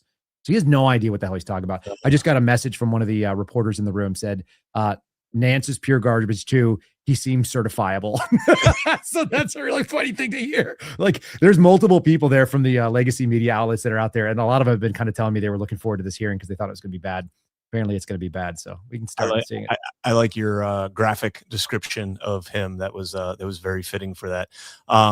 Yeah, the point I want to make is that the police absolutely, whether it was deliberate or not, instigated January 6th. There was a ton of, concussion grenades and pepper balls that were sprayed into the middle of the crowd, tear gas into the middle of the crowd. But ultimately, what really sealed their fate was the short round from a Metropolitan police officer that gassed the entire police line and caused them all to have to retreat. And this is on video. You can watch this on video. Yep. Pair the timestamps with his body cam footage of him doing it. Short round. And that was what really set off January 6th. Whether or not that was deliberate, who knows? But yeah, but that's what caused that weakness in the line. Yes. So what's interesting too is a lot of the danger that happens is when you use munitions in the way that you're not supposed to. And this could happen at federal, it could happen at state. I don't think that people in Capitol Police are particularly well trained in my experience. I used to work a lot of different events for 5 years. Whenever there was a major event, whether it be State of the Union or whether it be an inauguration, I was at Biden's and Trump's. I did an arrest of an Antifa guy at Trump's. It was one of the first things I did on duty. And by the way, they let him go. Even though he was shining lasers at the Park Police helicopter, which is a major serious violation. That's a serious felony violation. It's 5 years, but it's also super dangerous because it was the only helicopter in the air over the crowd on Trump's inauguration. So that was January. What's that? It was at night. It was all day long and at night. Yeah. And so when I actually grabbed it, it was flying with nods. If you shine it while they're flying with nods, that could end it. But he wasn't doing it while they were flying with nods. They were flying with regular visibility during the daylight, but there were laser strikes throughout the entire day. And when we ended up grabbing him, I kid you not, I don't have anything to show it. Like this is probably a good example. Like his laser pointer was as big around. It was twice. It was like a freaking lightsaber. It was huge. It was up his arm. And it was it looked like C or D cell batteries were running the damn thing. And I was like, holy shit. What is it? Trying to burn it down?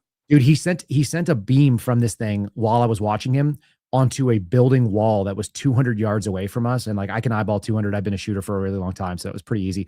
I'm like, that's easily 200 yards. And it held a tight beam, super small. It was a really powerful laser. When he lit up a police car that drove by us, the entire windshield for the police car must have had dust and stuff on it. It all fuzzed out green. I couldn't see anything through the windshield looking into the cop. So anyway, they let him go. There was a lot of stupidity. And if you use things that are otherwise supposed to be less than lethal, and that can be your tear gas munitions, it can be your rubberized bullets, it can be your pepper balls and so on. If you aim them in places where they can actually do serious bodily damage, which is usually above the waist, headshots are seriously considered no-nos. They're actually written on the Tippmann 68s that they use to shoot. And Steve Baker, who identified a woman that he thought was the likely pipe bomber, also indicated that she was one of the first people who was not just a trainer for less than lethal munitions, but was also using them in a way that's not consistent with being less than lethal, potentially lethal. And everyone has seen the picture of the guy that took it through the face, and other people got hit in the head. And there have been some special operators from overseas that said, if you want to start a riot, the easiest way is to take your less than lethal munitions and put them into ways that are making people see stars or knocking people out around them, and show that you're going to mean business. Because one of two things happens. Either people think that they're going to die, or they decide they're going to fight until they're going to die because they think that's going to happen anyway. And so that was his instigation. And, anyway, there was obviously the guy Romano's defending the DOJ's old work. You notice that the new DOJ people can't do it. The people that are working at the DOJ today can't come out there and do that testimony. So it's got to be someone who walked away and resigned.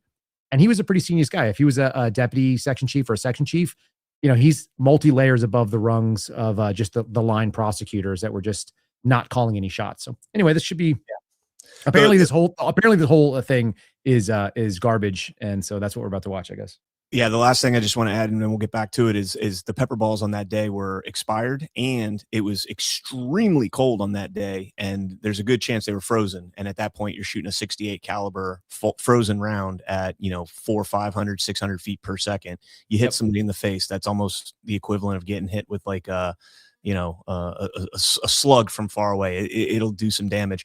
And then also when they deployed all the gas and everything else, they didn't deploy it on the front lines as much as they did in the middle of the crowd, leaving hundreds of people in the middle of a crowd with no egress route, nowhere to go except to push forward to get some clean air. And that's what really instigated the crowd, in my opinion. Yeah, whether that was intentional or otherwise is another animal. But look, everybody knows if you want to clear an area, CS and what is it, CS and the pepper stuff those are all area denial tools. Yep. So you use them to deny areas in certain ways. If you want to drive people back, you put it in front of them and you make them go the other direction. Exactly. What you don't do is put it in the middle and make them scatter away from it, because you're just basically creating like a mosh pit space, and people are going to move forward, backwards, sideways, in every way to get away from where you put it. You put it in, and then you'll notice, if you guys see the guys do it properly, they send all the tear gas rounds into the street, and then you see guys come and occupy that space wearing masks. Then they send it in front of them again, and it does area denial, and it pushes them back. So there are tactics to be able to eliminate. By the way, DC Metro PD uses these tactics all the time. They're probably some of the best in the entire country because there are so many protests in DC, and occasionally they get out of hand. Those people are the best funded, most capable, most practiced, I would say, crowd control units probably in the United States. And amazingly enough, like, they weren't available to help, and they didn't get there in time, and all the other things. Then you had U.S. Capitol Police, which are basically security guards who are most likely being asked, hey, where's the bathroom here? Oh, it's right around the corner from that freaking plaza, or it's next to that statue on the left, that kind of thing. Right. Guys, we are going to be going to the Tina Peters trial, or hearing, excuse me. It's not a trial, it's a hearing, here in about 30 minutes. So we're going to play this in the meantime. Thank you, Mr. Romano. We'll now begin with questions, reminding the members that this hearing is about the investigation into the pipe bombs of January 6th. We'll begin proceeding under the 5-minute rule. I would like to note for everyone here that we may have a second round of questioning, depending on time and pending votes. We'll address this at the end of the first round. I now recognize the gentleman from Texas, Mr. Nels. Thank you, Mr. Chairman, and thank you to all our witnesses for being here. Let me start by explaining to the American people why we are here and why this new committee is necessary. The previous select committee assembled by Speaker Pelosi was a sham from the start. It was a total sham. For the first time in the history of Congress, the Speaker rejected the minority leader selections for who would serve on a select committee. Pelosi installed 2 of her puppets, Adam Kinzinger and Liz Cheney. They both hated Donald Trump and the MAGA movement. The stated purpose of that committee was to examine the security failures and events that led to the breach of the Capitol, and to provide recommendations to ensure that it never happens again. But that is not what the previous January 6th committee did.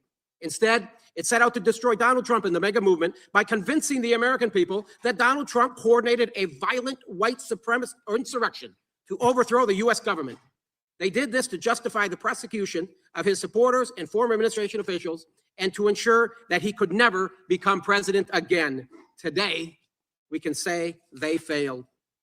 And they put on a pretty good show. The first thing they did was hire someone to produce all their televised hearings, who they knew would have a knack for making the president look bad, former president of ABC News, James Goldston.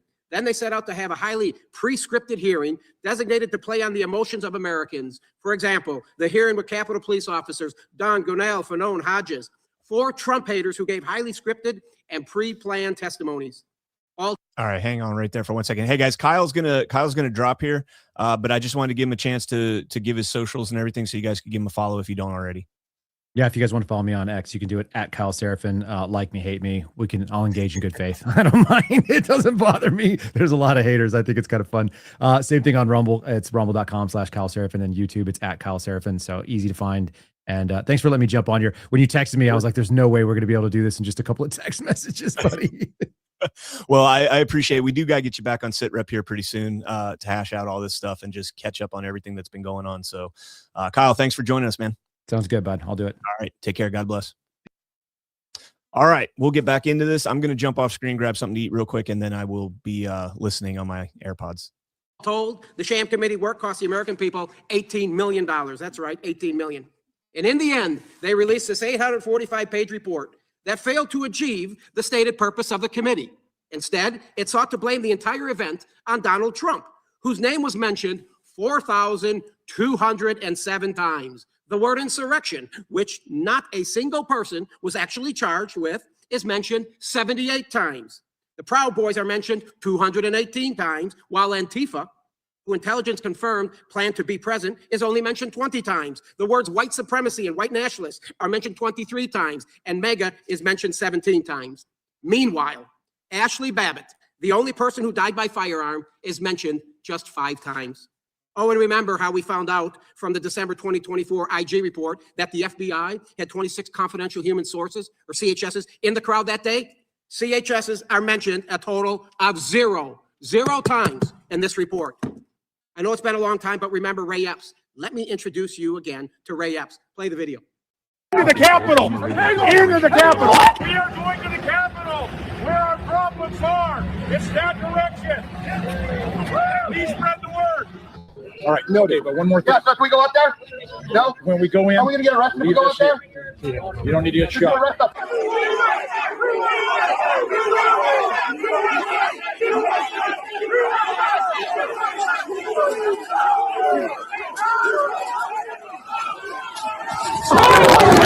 That's the famous scene right there when he whispers in Ryan Samsel's ear, "We need more people." New York Times put out the piece saying that he said, "Hey, just relax. The cops are just doing their job." And that was a clear propaganda. You can hear from the video. We need more people.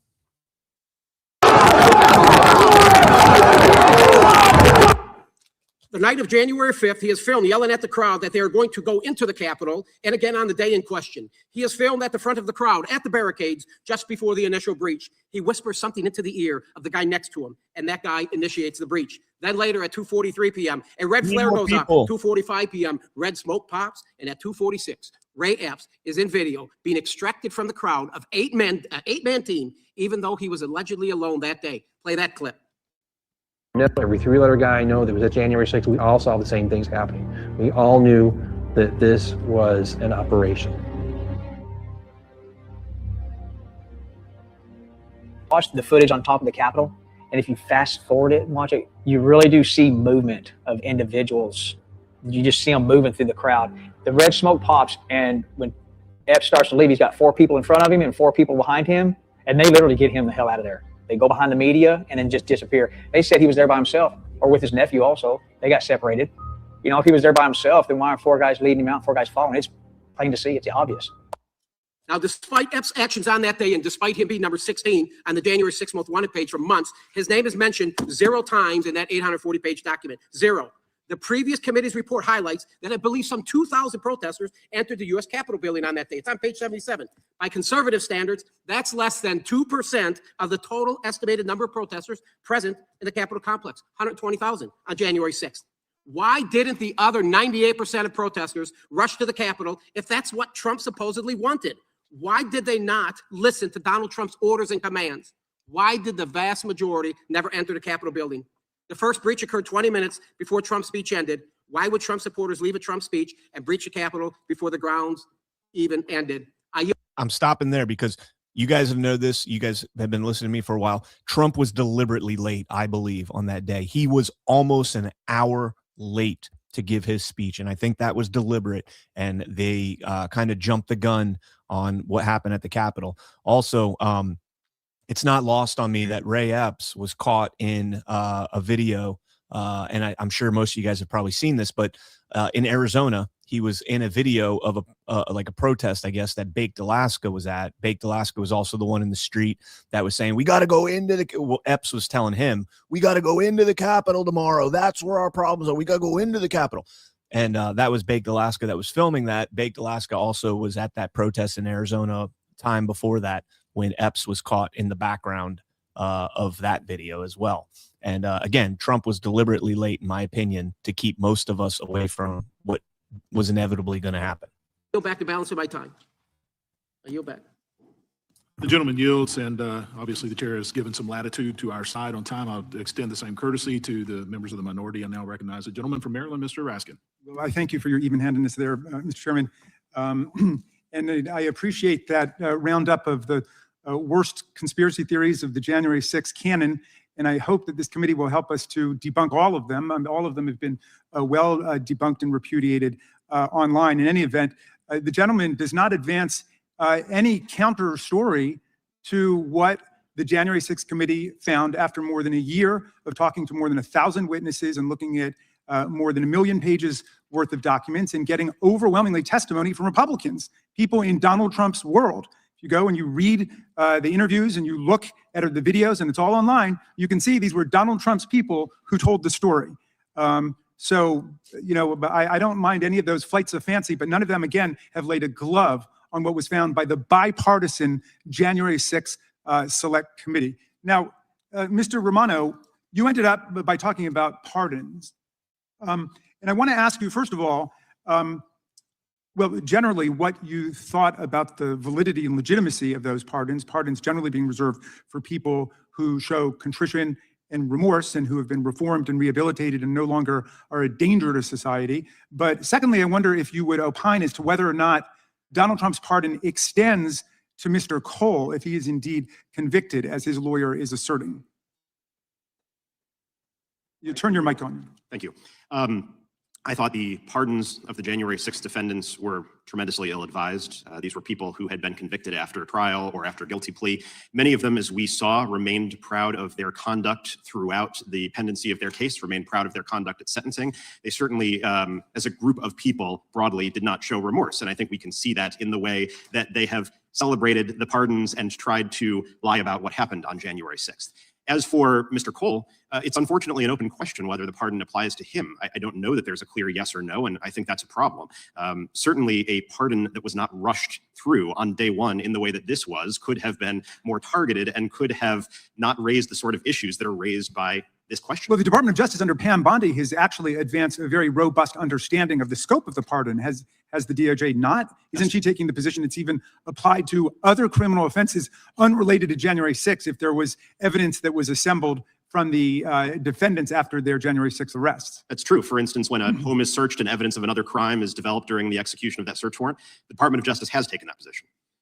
So one might expect that she could take a similarly robust interpretation of the pardon with respect to Mr. Cole. Look, we should really have a hearing on the subcommittee about the people who were pardoned who've gone on to commit other serious offenses against public safety and against the people of the United States. But I wonder, is there any case in your mind that you prosecuted or you oversaw which stands out in your mind as a particularly troubling one from the standpoint of public safety? Absolutely. The one that stands out in my mind is the case of Daniel Ball, who fought with officers at the Lower West Terrace Tunnel, the site of some of the worst violence that day, and then threw an explosive into the tunnel. He threw an explosive in, injuring officers, causing some to lose hearing. There's no world in which a person who uses an explosive device against police in close quarters should be pardoned. Well, and to be clear, did President Trump investigate his file and determine that he had shown repentance and remorse, that he would no longer be a danger to the public? I don't see how he could have, given when the pardons came out. I mean, it came out on the first day and it was en masse. It was everybody, the most serious criminals who leveled the most egregious violence against police officers and those people who were just mere trespassers who just went in and maybe damaged some property or something else like that. All of them were swept in together, all of them treated exactly the same way. Well, what do you think in general the meaning of those pardons are going to be for American public safety and government going forward? I think the pardons are damaging to public safety. The pardons are damaging to confidence in the rule of law and in the ability of the Justice Department to fight crime. And I think that some of the rioters have received the message that violence done on behalf of the president or in support of his administration is permitted and encouraged. Okay. Well, finally, Mr. Chairman, I would just commend to everybody the testimony of Pamela Hemphill, who was a convicted insurrectionist and yet was pardoned. She rejected her pardon because she said she didn't want President Trump's filthy pardon, that she was found guilty because she'd actually committed an offense and she wasn't going to participate in the sham of the pardons. And her testimony, I think, is something that would pay everybody well to check out. I'd like to submit it for the record, and I yield back to you, Mr. Chairman. Hemphill is the worst of the worst. Clearly, well, not clearly. I think somebody got to her. Again, for those that are just joining, we are going to jump to Tina Peters here. In the meantime, we have to listen to this guy, although he's done now. There was a point I wanted to make. Oh, the pardons and whether or not the pardons were okay. It's funny. They don't have any problems with any of the preemptive pardons for anybody that Biden pardoned, like Dr. Fauci, who we may find out colluded to force a very dangerous experimental jab on all of us. There's a lot of crimes that were pre-pardoned that we have no idea what they may or may not have done because they just blanket pardoned in the whole time frame. So you want to talk about dangerous pardons, start there. Without objection, and the gentleman yields back. I now recognize the gentlelady from Wyoming. Thank you, Mr. Chairman. Mr. Romano, did you prosecute anyone related to January 6th for engaging in an insurrection? No, Congresswoman. I didn't think so. So Mr. Raskin's statement that someone was a convicted insurrectionist is actually inaccurate. Isn't that correct? I wouldn't say it's inaccurate. Well, a convicted insurrectionist. She wasn't a convicted insurrectionist, was she? Would the gentlelady yield? No, I will not. Mr. Romano. You accept seditious conspiracy as insurrection? Mr. Romano, Wow. I will reclaim my time. Mr. Romano, did you prosecute anyone for engaging in an insurrection related to January 6th? For the crime of You did insurrection? not, did No. you? This select subcommittee is committed to undertaking the investigation that the first select committee never conducted. How did the security failure on January 6th happen, and how do we ensure it does not happen again? Since the pipe bomb split the USCP posture and thereby facilitated the breach of the Capitol, we must begin with this issue. My first question is, why did a new team under Director Patel in just 2 months do what the FBI failed to do over 4 years with the exact same evidence? The answer appears to be a failure from the very start of the FBI's response. As a subcommittee of the Judiciary Committee that oversees the DOJ and FBI, it necessitates that we begin right here. According to what we have been led to believe, the pipe bombs were placed outside the RNC and DNC on the evening of January 5th. They allegedly sat there undetected for 17 hours before the device behind the RNC was discovered at approximately 12:38 p.m., with the device at the DNC immediately discovered thereafter at 1:05 p.m. The pipe bomb outside the RNC was discovered by Carlin Younger, who lived near the RNC and discovered the pipe bomb in the unmarked alley between the Capitol Hill Club and RNC while doing her laundry. She alerted the RNC security, who had then alerted the authorities. Oddly enough, no one from the FBI contacted Ms. Younger. 2 days later, on January 8th, Ms. Younger had to proactively contact the FBI through an online tip to identify herself as the person who discovered the pipe bomb and to offer her assistance with the case because she had not yet been contacted by the FBI. Ms. Nance, or Mr. Nance, would you agree that it would be standard operating procedure and good investigative practice to interview all of the eyewitnesses? Yeah, absolutely. That would be standard practice to make sure that you cast a broad enough net so that you're interviewing any witness that could possibly provide information with regard to the progress of the investigation. Well, can you think of any reason as to why the FBI did not seek to immediately speak to the person who actually found the bomb? Well, no, that's a problem. That's a question that needs to be answered. And, you know, does it go to lack of resources? I mean, that's still very, very early. So I find that to be extremely problematic. Well, in her online tip, Ms. Younger stated, quote, "I can confirm that the device must have been placed between 12 p.m.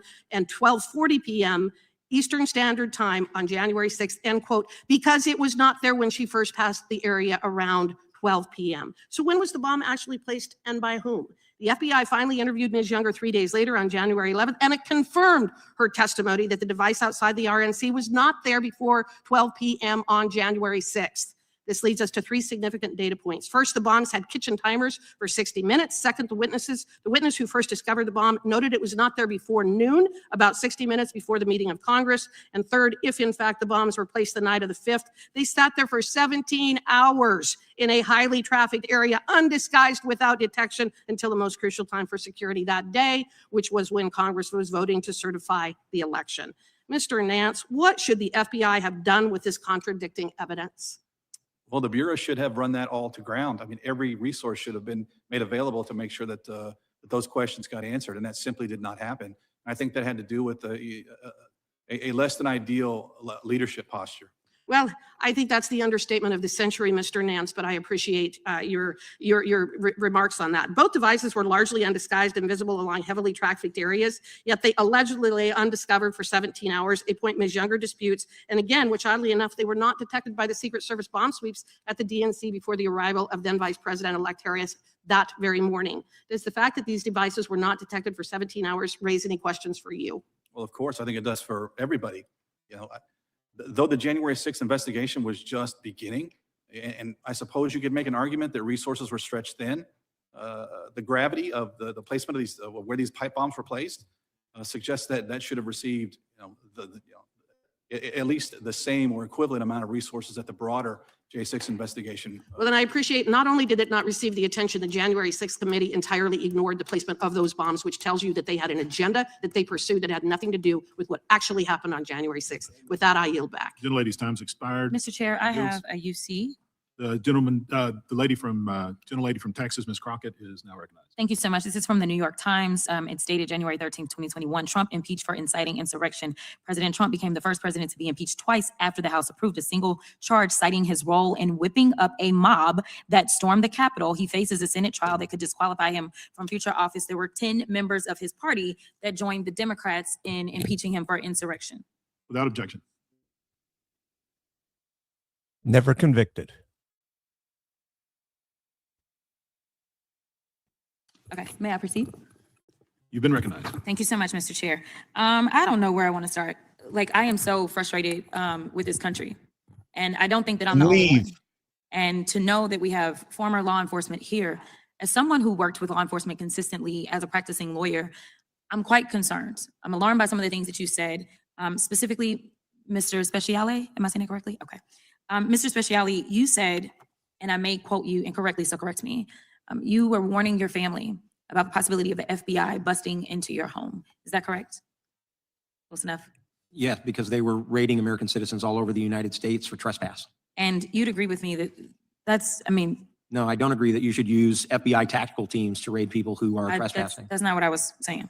I'm sorry. I was moving a little slow because I wanted to make sure I quoted this correctly. Are you aware that the FBI recently executed a search warrant at a Washington Post reporter's home? No, I'm not aware of that. Okay. But you'd agree with me that doing something like that with the FBI sounds like what you were afraid of happening. And to be clear, that never happened to you, correct? No, it didn't, but I was aware of the FBI investigation for Hold 2.5 years. But you did not, so they never busted into your home. But you were concerned and you felt like that would be wrong. And so what I'm trying to understand is that there's a lot of complaints about the Ray FBI, and I won't opine on that, but I will make it clear. And Mr. Romano, help me out if I'm wrong, but was Mr. Ray appointed by Donald J. Trump himself? Mr. Christopher Wray, who was the FBI director. Okay, so he was appointed by Donald Trump. And right now, it's interesting because we sit here and we're talking about domestic terrorism, and every day there are Americans concerned about ICE and what ICE is doing. So let me ask you a different question that you may be familiar with. As it relates to the training that the average FBI officer gets before they are admitted as officers, is it longer than 47 days? Yes or no? I don't think that I'm the person that you should be asking that question. I think that the retired FBI agent should be. Anybody want to answer that who's been in law enforcement? Yes, ma'am.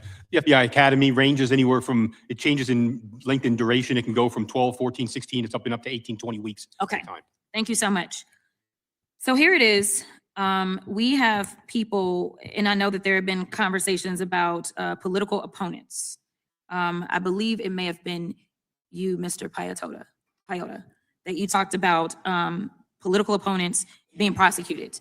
Let me ask you, Mr. Romano, though.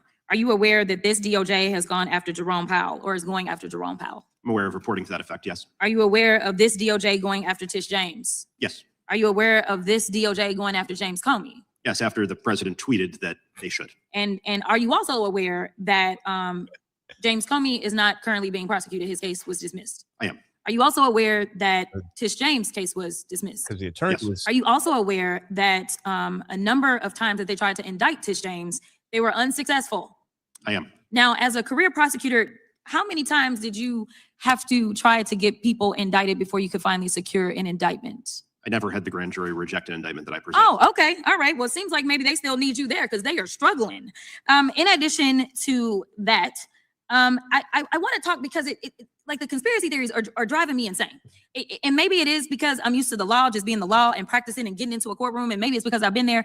But I am so confused about how they're like, oh, these poor little people, they did nothing wrong. And that's why the president let them all out of prison. Let's talk about the process, okay? Because you can say that an investigation has been flawed, and Lord knows, as a criminal defense attorney, it was my job to make sure that I dug into every single flaw, because I can tell you in almost every single prosecution that I've had to go up against, the only thing I was looking at is how much did you mess up so that I could represent my client well, right? But it didn't mean that I would get them off. So I'm trying to figure out, did these people, over 1,000 people, get convicted of something that they did in a criminal way on January 6th, yes or no? Yes. Okay, so then you come back and they were convicted by what, a jury, some of them? Mostly juries, some judges. And some people actually did what we call a plea bargain, correct? Correct. Meaning that they walked in and they said, I am guilty, correct? Yes. Okay, so the final point that I'll make, because I know I'm running out of time, is there was some stuff about white supremacists and the concerns about people being alleged to be white supremacists. Some of the people that got convicted were neo-Nazis. Have they been clarified as white supremacists or not? Yes. Some of the people were Proud Boys. Have they been declared as white supremacists or not? I believe so. Okay, and then the Confederate flag, has that sometimes been associated with white supremacist groups? I would certainly say it was during the Civil War, and since. Okay, and then there's this sign, I'm not going to do it, but it looks like the okay sign with the hand gesture. Has that been associated with white supremacy? Yes. Okay, and as one of the prosecutors that prosecuted some of these cases, did you not have defendants that you felt like may have been white supremacists based on the investigations? Yes, in some cases we had evidence explicitly of it. Thank you so much. I'll yield. Gentlelady's time has expired. Now recognize. Oh, that was Mr. bad. Griffith for 5 minutes. Mr. Romano, let's first clear up the okay sign. The okay sign is more predominantly just used to say okay, is it not, than it is for white supremacy? Sometimes it is, historically, yes, but Historically, sometimes it's Even used as today, white a majority of the time, worldwide, it's not a white supremacist sign. Wouldn't that be true? If you're a scuba diver, you know what that means?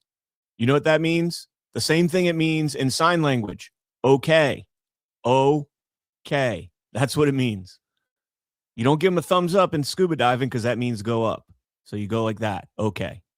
I don't know that I could speak to the majority of cases All right, now. let's People move on. use it I got less. so many things to ask. I've been concerned with this whole pipe bomb situation for some time, and I want to ask you some questions because as a prosecutor, I too, as Ms. Crockett just pointed out, was a criminal defense attorney. I too was a criminal defense attorney, and absent a confession, would you agree with me that with the evidence that we know that that the pipe bombs were allegedly planted, allegedly by Mr. Cole on the night of January 5th, but we have the witness at the RNC who says they weren't there then, and we have the situation where the folks came through with the explosive sniffing dogs before the pipe bombs were supposed to be there, but before they were found and didn't hit on the pipe bombs. Wouldn't you agree that as a prosecutor, absent the confession by Mr. Cole, you'd have a hard time getting a conviction? Wouldn't you agree with that? Maybe yes, maybe no. It depends on the rest of the evidence, which I understand includes evidence of financial transactions that he engaged in, license plate reader hits, that sort of thing. Yeah, but intending to do something and actually succeeding in doing it are two different things. And if you've got dogs and people saying the bombs weren't there when they were supposed to have already been planted by him, and he's confessed to planting them the night before, I think I win that one. Now, we can just. That is fascinating that Griffith, I'm not familiar with this guy, but that is fascinating. He's making that argument. I'm going to start following this guy. Agree about that and talk about it later. Let me ask you some additional questions, if I might. Were you ever advised, as you were doing your investigations, of any FBI agents on January 6, 2021, being inside the Capitol and observing the January 6 rioters? I'm not sure what you mean there. I wasn't aware of, nor did I see any evidence of FBI agents within the crowd or planted there, if that's what you're getting. All right. How about FBI paid informants? I understand there were people who had been signed up as informants by the FBI who went there, not at the direction of their FBI handlers, but individually. There were a small handful of such individuals. And did you interview those individuals? No. And did anybody in your office interview those individuals? They may have. I'm not certain, as I said today. And you didn't call any of those individuals as witnesses in any of the cases? I did not. I, again, couldn't say that it didn't happen in any case, but I did not. All right. And did anyone, while you were the prosecutor and working on this, did anyone bring you information regarding Congressman Barry Loudermilk? No. Did anybody bring you any information of any wrongdoing ever done by Congressman Barry Loudermilk? No, I certainly didn't receive any evidence of wrongdoing by the chairman. And if there was a thorough investigation and it at one point mentioned that there might have been a problem, and then that final report didn't have any report saying that there was no problem, that might be an issue of contention. Wouldn't you agree? Not that you agree with the premise, but that there could be an issue of contention there. I think I'd have to know more about the All circumstances. right, I appreciate that. That being said, let me go to Mr. Paiota. We've heard all kinds of allegations, but how do you explain that the Patel FBI was able to identify a pipe bomb suspect once they put their attention to it within about 6 weeks, but the Ray FBI failed to identify a single suspect or make one arrest in 4 years? And what does that tell you about the way the investigation was handled? And why did it take so long for the Ray folks to even look at doing a pipe bomb investigation? Can you give me some insight on that? Certainly. What you saw with the incoming leadership team from Director Patel was a renewed focus, renewed energy, resourcing, and a new perspective on what they were looking for. Under the Ray FBI, this case was allowed to languish. It started to lose energy over time. There was a split of resources. There was a split of attention. And what happened? It looked like that happened within the first couple of months. Would that be standard at the FBI in the case of a pipe bomb being left outside the Republican National Committee headquarters and the Democrat National Committee headquarters? Does that make sense? No, it's highly unusual, but they did have the larger events that happened on January 6th that they diverted attention, energy, resources to. So the headquarters senior leadership and the Washington Field senior leadership diverted their attention. But wouldn't you have been concerned, because I certainly would be as a member of the Republican Party, for the Republicans and for my friends on the other side of the aisle at the Democrat headquarters, if somebody planted a bomb and they have no idea who it is, that there might be a repeat offense, and that we really ought to dig into that because both Republican lawmakers and Democrat lawmakers were at risk? Absolutely. It was a public safety issue, and they failed to do that, and it was a lack of focus. I think it was more than a lack of focus. I yield back, Mr. Chairman. The gentleman yields. Chair now recognizes the gentleman from Florida, Mr. Moskowitz. Thank you, Mr. Chairman. I appreciate that. First, let me say thank you to the FBI and the Department of Justice and law enforcement for catching the pipe bomber. By the way, the other side of the aisle came with videos showing the riot on January 6th. Keep showing those videos. We can sit here and let's watch a couple hours of that footage. I don't know why you think that helps you. This reminds the American people what they saw with their eyes, thousands of people storming into a building, beating police officers. So, I mean, if we wanted the next hearing, Mr. Chairman, for like a documentary standpoint, like maybe we should watch all of the pompous film, from that day. I think that'd be good. Also, it's a weird question to ask. Why wasn't the riot worse? Why didn't even more people go in? Why wasn't it even worse? We had a couple thousand. Why wasn't it 10,000? Why did some people decide not to break the law? It's a weird sort of thing to ask. Oh, and then we got Ray Epps. Love this. Ray Epps, okay? Ray Epps told us to do it. He told us to break the law and break windows and doors and beat police officers and hang Mike Pence and try to break onto the floor of the House of Representatives and wipe feces on the walls. We only did it because Ray Epps told us. How pathetic. Who are these lemmings that broke into the Capitol because Ray Epps told them to do it? By the way, if you go to Ray Epps' Wikipedia page, Ray Epps says he's an American wedding planner and Oath Keeper chapter president. #1 wedding planner to the Oath Keepers. I will say weddings are a place that you give an oath. So that's totally fair. By the way, the head of the Oath Keepers is here with us in the audience. Stuart Rhodes is here today. It's not every day, of course. Not every day, of course, you get to meet someone who was convicted of seditious conspiracy against the United States. Hasn't happened in 30 years. Of course, sitting in the front row in the reserved section, which is controlled by my colleagues across the aisle. Not sure why he's here. I don't know if he's here to tell us about the Oath Keepers' secret handshake or what treehouse they meet in or whether girls are allowed in. I've always wondered that about the Oath Keepers. But yeah, he's here. I mean, I don't know. You have any questions, my colleagues across the aisle, for the head of the Oath Keepers that's sitting in the reserved section of this hearing? I mean, he wasn't pardoned. He's still convicted of seditious conspiracy. Something you guys say didn't happen, right? There wasn't an insurrection. I don't know how you get convicted of seditious conspiracy. So, and then we got Mr. Speciale, who says, the reason we didn't catch the pipe bomber is because we were so focused on trying to catch Trump people, Trump supporters.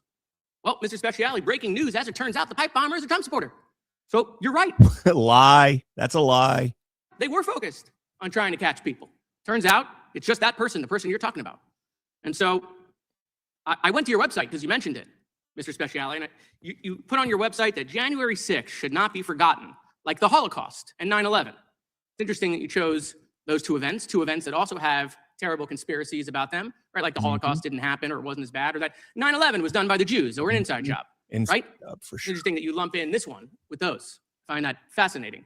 The Holocaust happened, Mr. Speciale? That's an asinine question. Of course it did. Okay. 9/11 happened? Of course it did. Was 9/11 done by the American government? I don't believe so, Was no. it done by the Israelis? No, I don't think so. Okay. 6 million people died in the Holocaust, right? Yeah, I think that's the number. Okay, so I think it's actually worse than that. When It you was. think about all the consequences of all the soldiers and all the tens of innocent- millions of people died in World War II. yeah. Yeah, 70 million actually, I think is the number of total people that died in World War You guys see what Ivan's holding up in the background? II. But this was a conspiracy. Yeah, and I think that's the frustrating part for me is that we've got Congressman Raskin up there smiling while he's watching videos of one of the biggest tragedies that our country has ever faced. And he's over there giggling about how, and you're saying we should watch it over and over again. We should watch it over and over again. We absolutely should, because I think that day, were it not for Donald Trump saying, thank you, everybody, go home, it could have been worse. And instead, he said, go home. So no, reclaiming my listen. time. Hold on, reclaiming my time. I love that. After the president told everyone to break the law, mid-law breaking. He didn't tell everybody to break the law. Mid-law breaking, he was like, okay, pull back.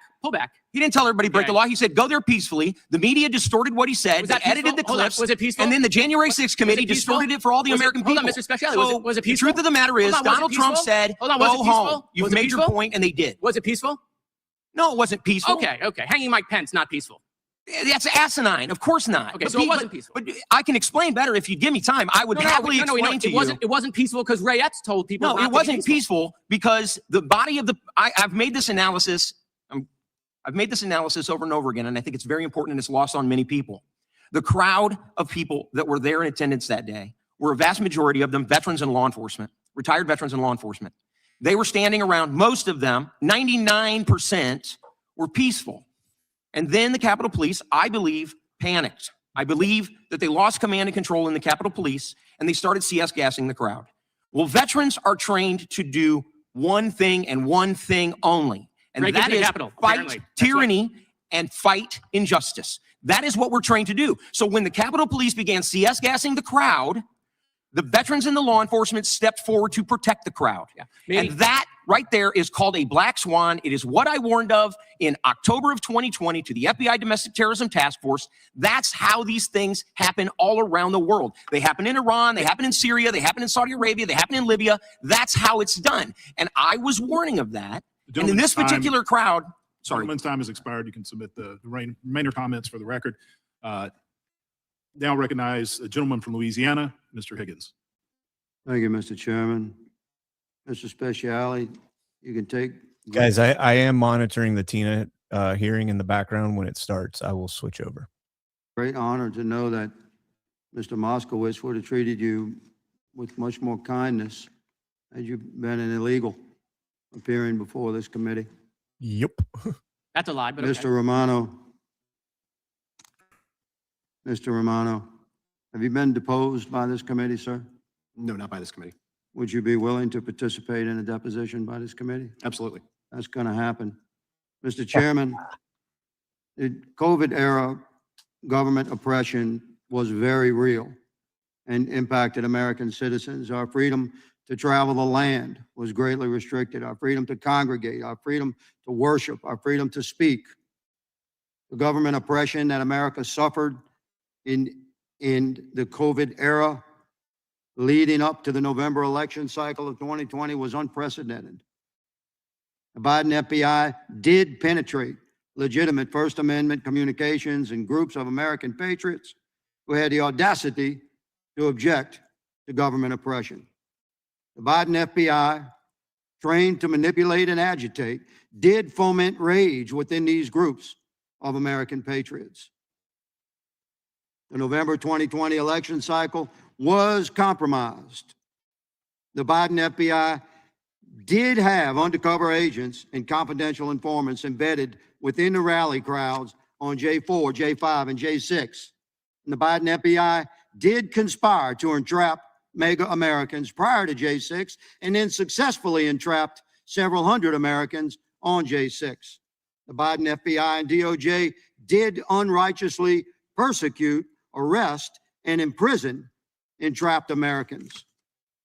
The FBI Director Wray did lie to Congress repeatedly about all of this abhorrent government oppression against the American people.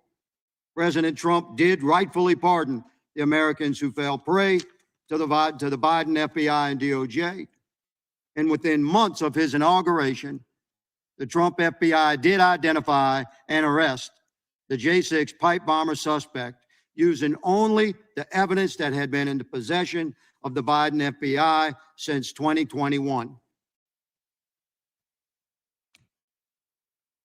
Mr. Chairman, I ask unanimous consent to present for the record a letter dated January 11, 2021, to the Administrator of TSA, signed by Benny Thompson, then Chairman of Homeland Security Committee, and John Katko, the Ranking Member of Homeland Security Committee, a renowned moderate New York-leaning liberal Republican, now gone from Congress, identifying Trump supporters as insurrectionists and suggesting efforts by the TSA to disrupt the travel of white supremacists and other domestic terrorists, to quickly deny air carrier services to individuals identified as members of those groups, and to encourage efforts to identify and add to watch lists the perpetrators and members of American organizations that had the audacity to challenge the narrative that was presented under the COVID era and the oppression that the American people suffered.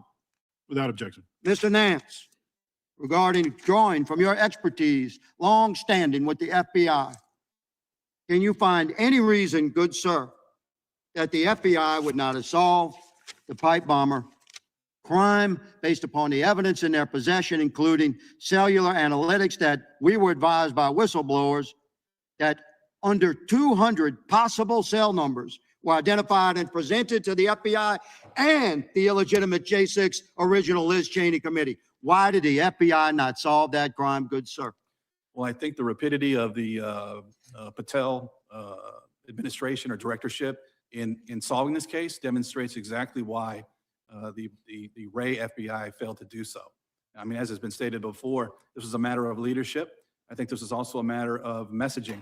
I think that, and people need to understand the relationship between DOJ and the FBI, that the FBI investigates criminal activity, or should be, and DOJ conducts prosecutions. But how could the FBI be that inept? I just ask you that. To me, I believe it was purposeful. I believe they identified their suspects in the under 200 numbers, and none of them fit the profile of the so-called alleged white supremacist mega activists, so they stepped away from that investigation.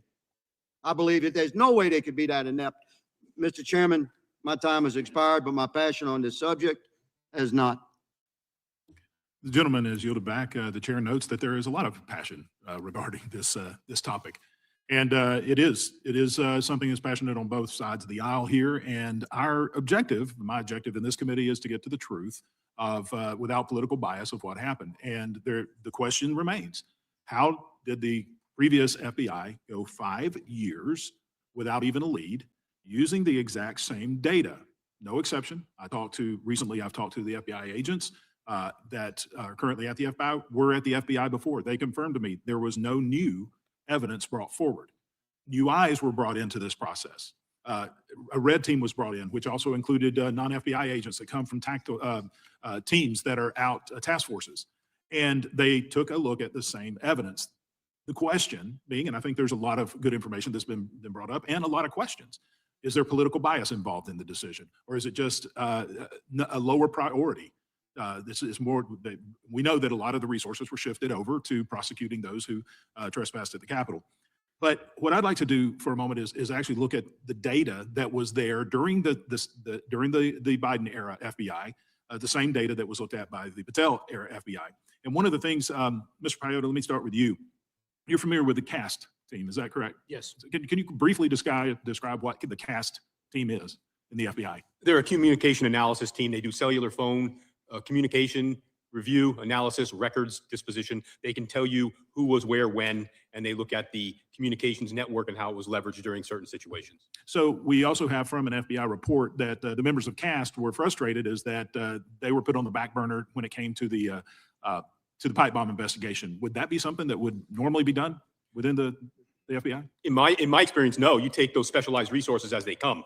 Unfortunately, what they might have run into were turf battles, personality issues, and things that tend to hinder investigations, that's where that engaged leadership would come in and bulldoze right through those challenges and make sure that internal FBI resources were properly and completely engaged, which did not happen, it appears, across this investigation. Okay. I mean, there's no doubt there was violence on January 6th. None of us have denied that. And I do appreciate our Capitol Police who defend us here and have been here to protect us and the other people that are here. Now, one of my concerns I had with the Select Committee on January 6th is they had an entire team that was supposedly dedicated to investigating how did the breach happen here at the Capitol. Now, there's really nothing in their 700-page report regarding security failures.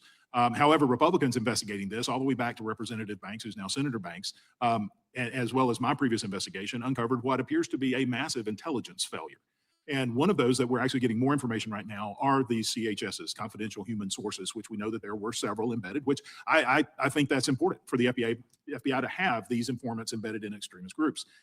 We have multiple reports of that, some even indicating that it very well could have been much worse, as I've been reading over these reports, by some reports coming in that it was going to be armed. It was going to be a takeover of the government.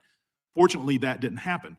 But it's beyond question that the FBI, through these reports, knew that there was going to be violence at the Capitol. However, we have been unable to find any evidence that that information was transferred from the FBI formally to anyone else, including the U.S. Capitol Police and the U.S. Capitol Police Intelligence Division. We're still looking at that.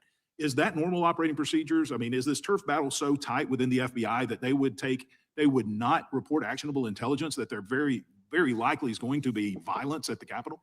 I think what you found here was a communication failure. They downplayed the information. They probably saw that it wasn't actionable or it came from sources of questionable reliability. So they downgraded the veracity of the information, chose not to disseminate some of it to the partners and let them make their own decisions. In my opinion, it was a bad judgment call inside the Bureau not to have that pre-event call, share that information with them, let the partners make their own decisions and combine it with information that they may have developed separately. So I would say it was an intelligence shortfall. It was clear the intelligence was there because even the Metropolitan DC, their own emergency management department, ordered hospitals to double their blood supply just based on their intelligence of what was coming in. So, that we would not be able to use these agencies to work together to make sure that we weren't caught flat-footed as we were on January 6th. One other question I have about the cast.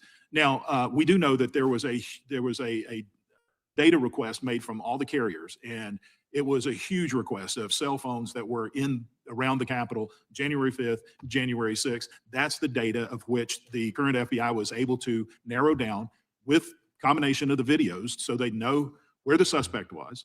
They were able to track him down, and then they were also able to go out and find the purchases, and this is what pulled things together. It's confusing me how that could not have been done by the previous administration. I believe it could have. There was just a lack of will. But there's something else that was brought up by one of my colleagues here was the gallows that were erected. It appears from my previous investigation that the FBI put no resources into identifying who erected the gallows. It's always bothered me that the gallows were allowed to stay up all day long. I mean, they weren't even taken down till late that evening. They were erected at 6 o'clock in the morning when hardly anyone was around.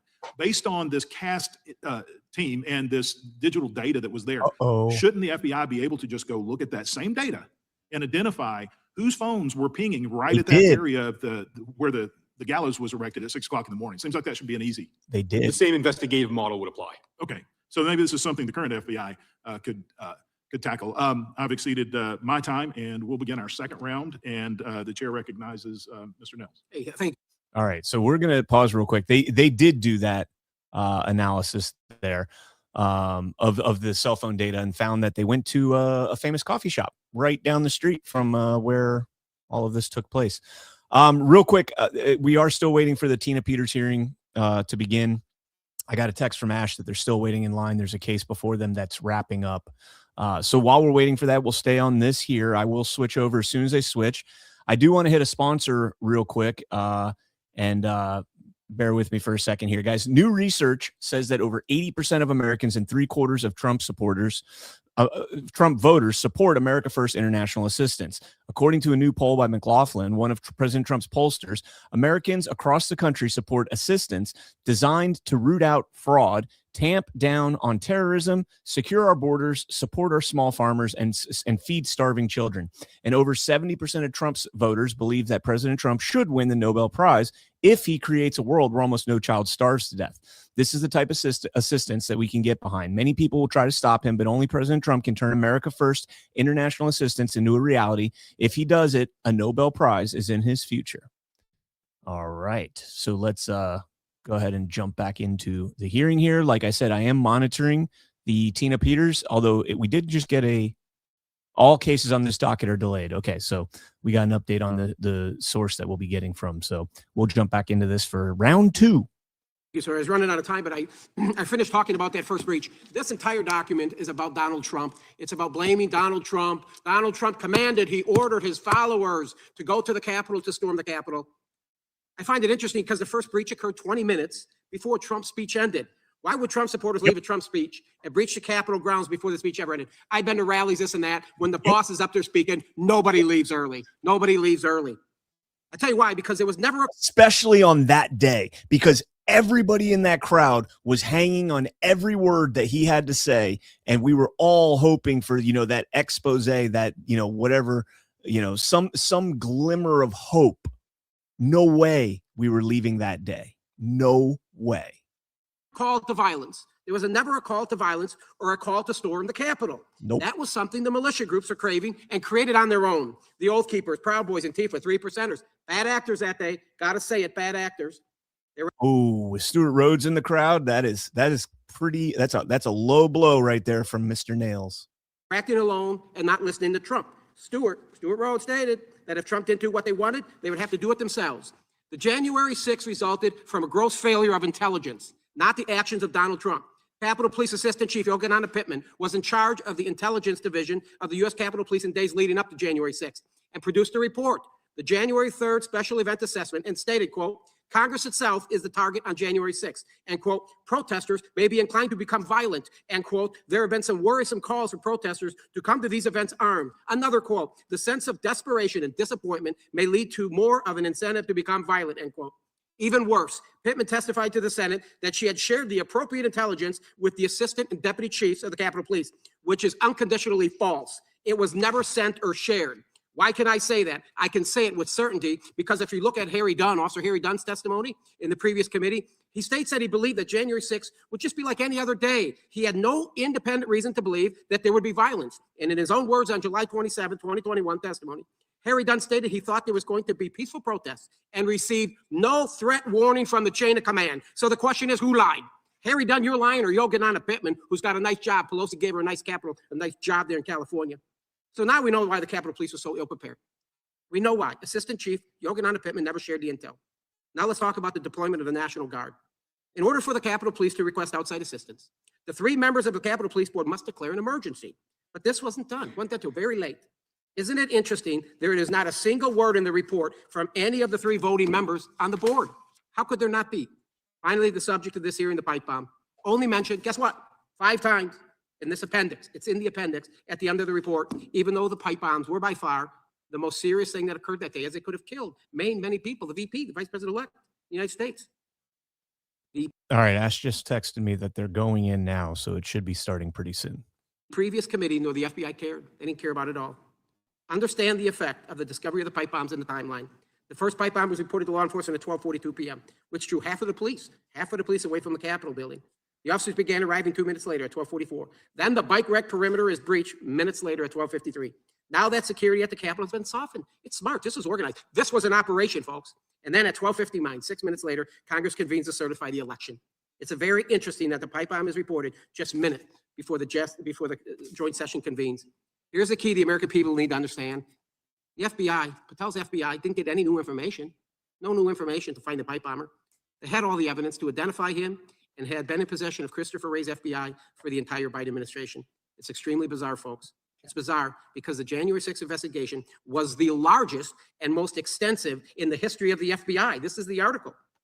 The Wray FBI aggressively pursued and charged nearly 1,600 individuals in all 50 states, including elderly individuals who committed no acts of violence. They identified and tracked these people down, breakneck speed, using every tool at their disposal, left no stone unturned when we had an FBI whistleblower disclose to us that they were even pulling agents off of porn cases, child porn cases, so they could catch trespassing grandmas. But for the pipe bomber, there was comparatively no effort to find this person.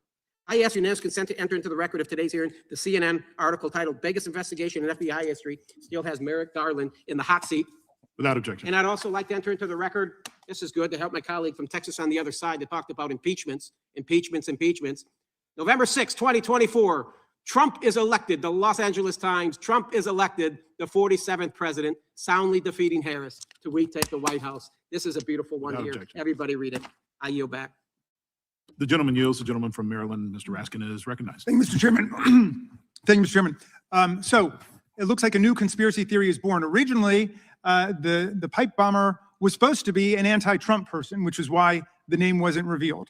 Then that's out the window when it turns out it's a pro-Trump election denier. Well, then they were saying, no, it was an inside job. It was by a former Capitol Police officer. That's out the window. That's not who the person was. So now I think the claim is, well, they got the person, yay for the FBI, hooray for Kash Patel. They got the person, but it took too long for them to do it. I mean, that's what the conspiracy theory has come to. I mean, this is just pathetic.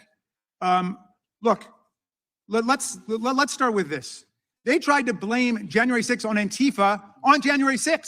Donald Trump did it himself in a conversation with Kevin McCarthy. McCarthy called him up from his office, desperate, saying we're being overrun. We're besieged here. You got to call off, your people, Donald Trump. And Trump said, oh, it's not my people, it's Antifa. And McCarthy said, no. Effectively, he said, no, I'm paraphrasing here. He said, they're in my office. They're your people, Mr. President. And then Trump said, well, maybe they just care a little bit more about a fair election than you do, Kevin. Again, paraphrasing, but that's the sum and substance of the conversation. Immediately, they wanted to try to pin it on Antifa. I mean, that was the whole methodology. That's what Matt Gaetz did when he came to the floor. Even after we were driven out of our chambers by MAGA and the Proud Boys and the Oath Keepers and other extremists who'd been called to storm the Capitol, because you got to go and fight like hell, Donald Trump said. And if you don't fight like hell, you're not going to have a country anymore. And they went to stop the steal. That was the slogan. They did exactly what they set out to do. And then they tried to blame it on Antifa. What a fraud. It was. Was there any evidence, Mr. Romano, that Antifa was actually behind it? Did Donald Trump just pardon nearly 1,600 Antifa fighters? Is that what he did? No, there was no evidence of that. In the hundreds of cases that I supervised, I saw no evidence that any person we charged was Antifa or was motivated or driven by Antifa. Well, if it wasn't Antifa, surely it was undercover FBI agents who made all those people go out there and smash police officers in the face and storm the Capitol and try to overthrow the 2020 presidential election, right? What about the theory that this was really FBI? I got to stop right there when they say there's no Antifa. I mean, Hunter Emke was the guy that was breaking the window and got arrested or detained. They took his ID. Oh, here we go. Of the Colorado Court of Appeals.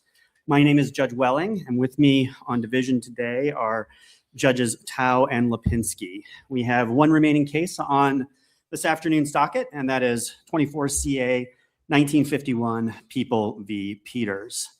I would just ask that everyone in the courtroom, if you have a cell phone or other electronic device, if you would make sure that it is turned off and not just muted. Just muting it continues to interfere with our recording equipment. I'd also remind everybody that there is no audio or video recording of today's proceedings. Argument is set for 30 minutes per side. Counsel will be responsible for managing your time for rebuttal. If you want any help on reserving time for rebuttal, let me know, and I'll do my level best to help you manage that time.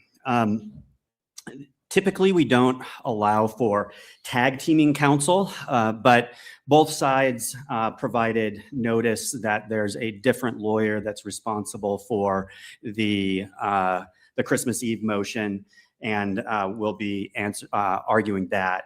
We would ask, if your plan is to present both arguments, that you figure out how you're dividing that up. But we also understand if at some point we ask a question in the middle of one lawyer's argument that's better answered by the other, both sides will have standing leave to defer to their co-counsel. And we appreciate both sides giving us notice that it was going to be handled in that fashion. I would remind everybody that these arguments are being live streamed as well as archived on our website. So to the extent there's any sensitive information, please be cognizant of that. The podium does have a toggle switch that moves it up and down, so you can put it at a level that is comfortable for you. Does anybody have any questions before we get started? Any questions? Yes, Your Honor. Okay. Peter Tickton, Your Honor. Good afternoon, Mr. Tickton. Good afternoon. Considering it's a half hour, and we don't want to use the time for the motion, I think we've said everything we need to say in the motion. So I would rather use that time for this appeal. And that's fine. The panel may have questions about it. So if so, we'll address those. Yeah, then you'll stand. So Mr. Case will be the one that will go ahead and do the presentation of the argument. You'll just be answering questions if the division has them. Is that right? Yes, sir. Very good. Fair enough. Any other questions? All right, then let's go ahead and get started. Mr. Case.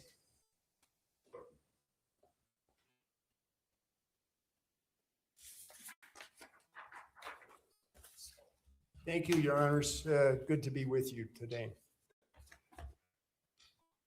What is a clerk supposed to do when she suspects that the Secretary of State may be about to destroy digital election records stored on county computers that federal law requires the clerk to preserve?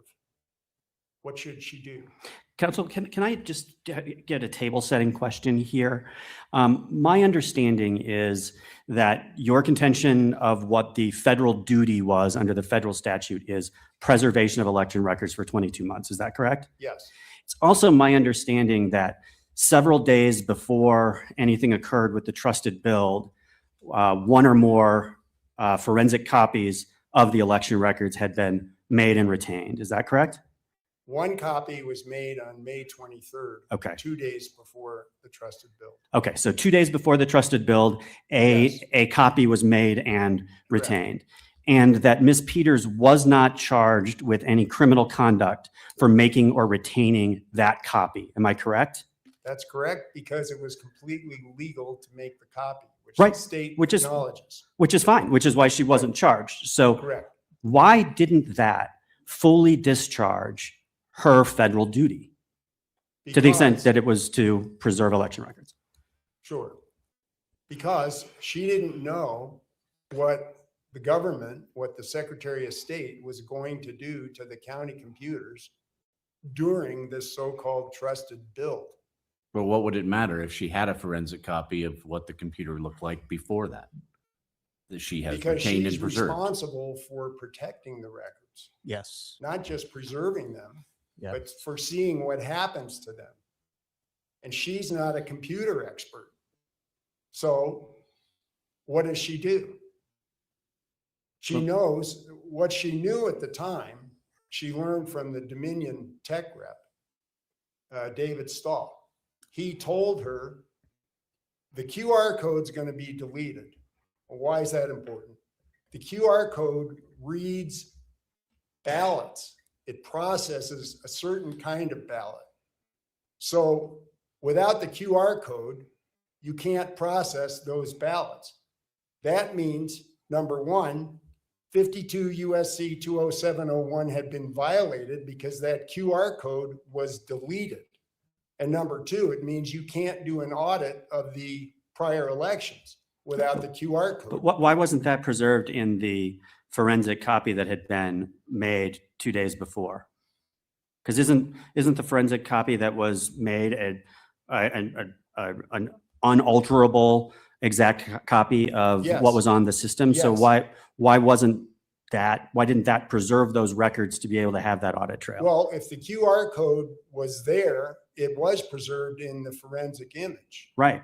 But wasn't the forensic She image? still didn't know. She still didn't know what the Secretary of State was going to do exactly. The Secretary of State might have just deleted the QR code and left all the other data on the computers. Like when you get a Windows. Did Ms. Peters have custody or control of that copy, of that forensic copy? She did until it was FedExed to Hayes on the 26th or 27th. Did she ever turn that copy over to the Secretary of State, according to the record? No. So at all times, she had possession, custody, or control of that forensic copy? From the time she got it and sent it to Hayes, she did. After that, he had custody of it. But she could have gotten it back from him if she'd requested it. Good question. I don't know the answer. Can I roll us back just one step behind that? You acknowledge here that the argument with respect to the scope of the duty is the language of the statute, which is retain and preserve the records. What are we to do with the fact that at trial, when the jury instruction was requested on preservation and the court essentially raised the same question that Judge Welling just asked, wasn't that duty discharged? Trial counsel said, well, we're not talking about preservation, we're talking about investigation. Does the preservation argument, is that abandoned? Is it waived at this point? No, Why not? because she has a duty to preserve under the federal statute. What counsel meant was, we're not talking about the imaging the system 2 days ago.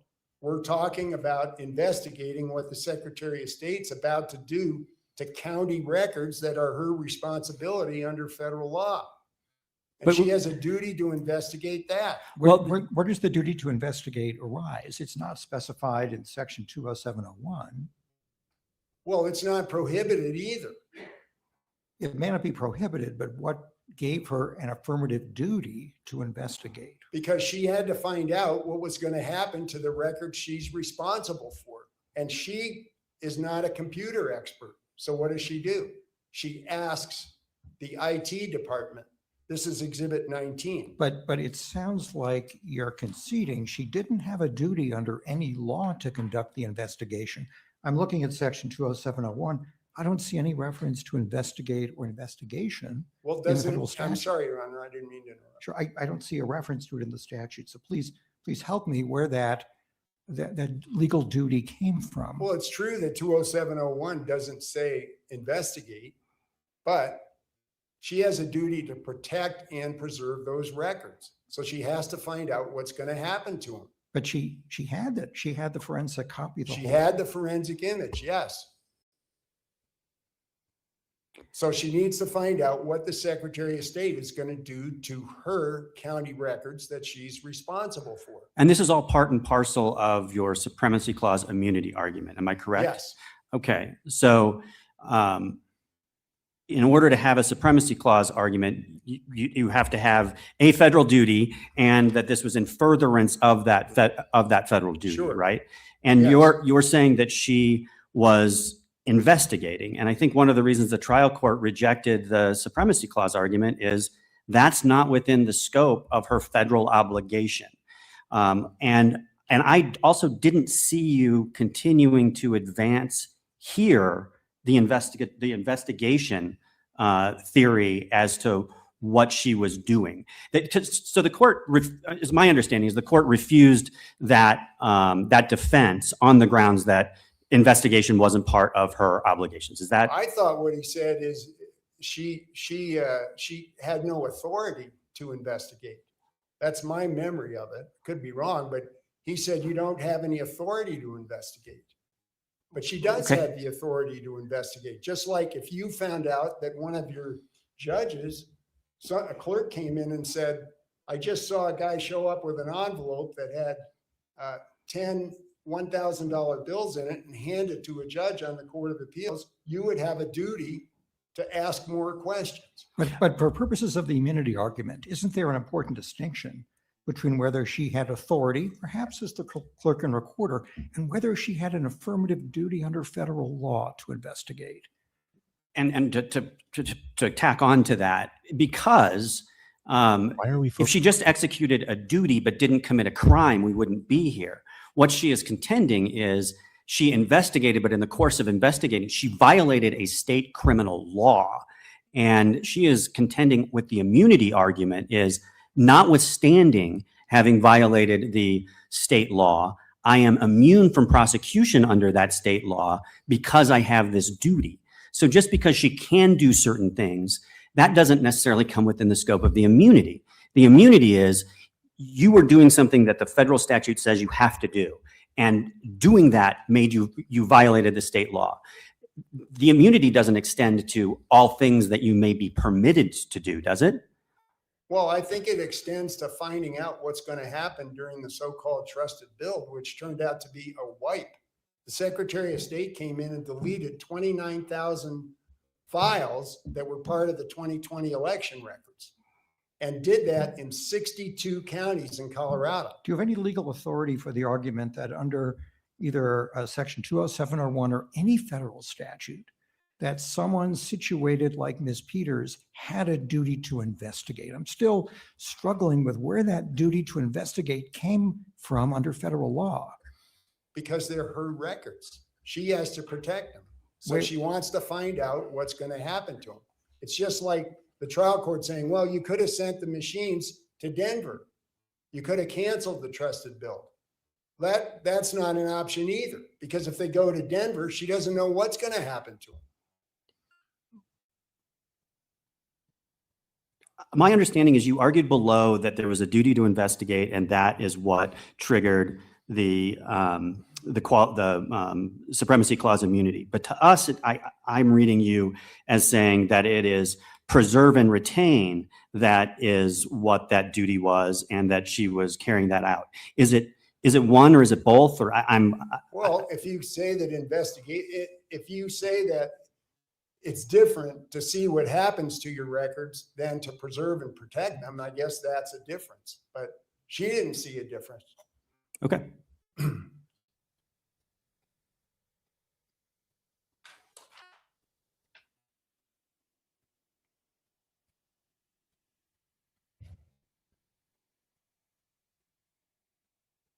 I got a note that I can't understand.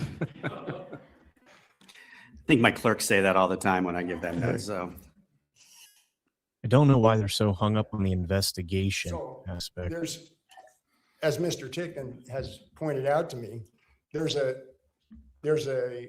hard drive copy, but she needs to know what's in her computer Yes. and what's gone after the trusted build. The Yes. only way to do that is to bring an expert into the build. But isn't a forensic copy a clone of what's on a computer, on a hard drive? It's the same thing that could be found on the election machines.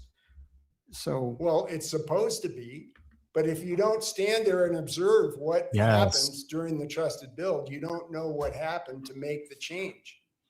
And that's why she needed an expert in there. So Yes. she did 5 things, 5 legal things to fulfill her federal duty. And central to this argument is who's in charge of the premises. So the people claim that the Secretary of State is the clerk's boss and that the Secretary of State can dictate who is present during the Counsel, wipe. can I push back on this just a little bit? Sure. Is she wasn't charged with having an unauthorized person present. As I understand it, she was on notice that the Secretary of State would not conduct the trusted build in the presence of a member of the public or somebody who wasn't an employee. And so it's not a question of whether she was authorized to bring somebody in. It's a question of whether or not she was deceptive towards a public official such that they would then choose to go forward with an activity that she was on notice that they otherwise wouldn't have. She wasn't charged with bringing an unauthorized person in. Well, She was charged with lying about who that was in order to get the Secretary of State to take an official action, namely actually doing the trusted build in that person's presence. Well, Your Honor, I have a question for you. If she wasn't charged with bringing in an unauthorized person, why did the prosecutor say over and over and over in opening statement, while witnesses were on the stand, and in closing argument, that she brought an unauthorized person into the room? You can't establish again, the allegation was that the offense is based on the misrepresentation of the status of that person. Right. You can't establish the status of that person without talking about whether they were authorized or not. Correct. Right? So She brought in a person who she knew in whose presence the trusted build would not have taken place. Is that fair? I don't understand your question. That's what I gathered that from the response on your face. She brought in somebody that she knew, if the Secretary of State was aware of who it was, the trusted build would not have occurred in that person's presence. Well, Is that correct? If the Secretary of State did what they said they were going to do, yes. Right. So here's why it was reasonable and necessary to bring that person in. Reasonable and necessary to what? To perform her federal Okay. duty. All right. Okay. So she needs to see what's going to happen to the county records that she's responsible for. And what was observed by the expert that she brought in, because IT would not furnish an expert. What was observed was Danny Casillas deleting 29,000 records, files of the 2020 election, which violates the federal statute. Yes. So that's why it was necessary for Hayes to be there to see this. And she had a right to bring him in. That's no longer disputed. But during the trial, they kept saying he was unauthorized. But she authorized him to be there. And she had authority to authorize him under Rule 20.5.3B. then why didn't she just say to the Secretary of State, I know you told me not to have anybody who isn't a county employee, but this person is not a county employee and he's going to be here because I authorize him to be here. Instead of saying, oh, no, this is a county employee, and lying about who he was. Because if the trusted bill doesn't go down, then she can't conduct the election. That's her understanding. And then the machines will have to go to Denver and she won't be able to see what happened to them. So in other words, she wanted to trick the Secretary of State into going forward. She needed to in order to have Hayes present. Oh, no.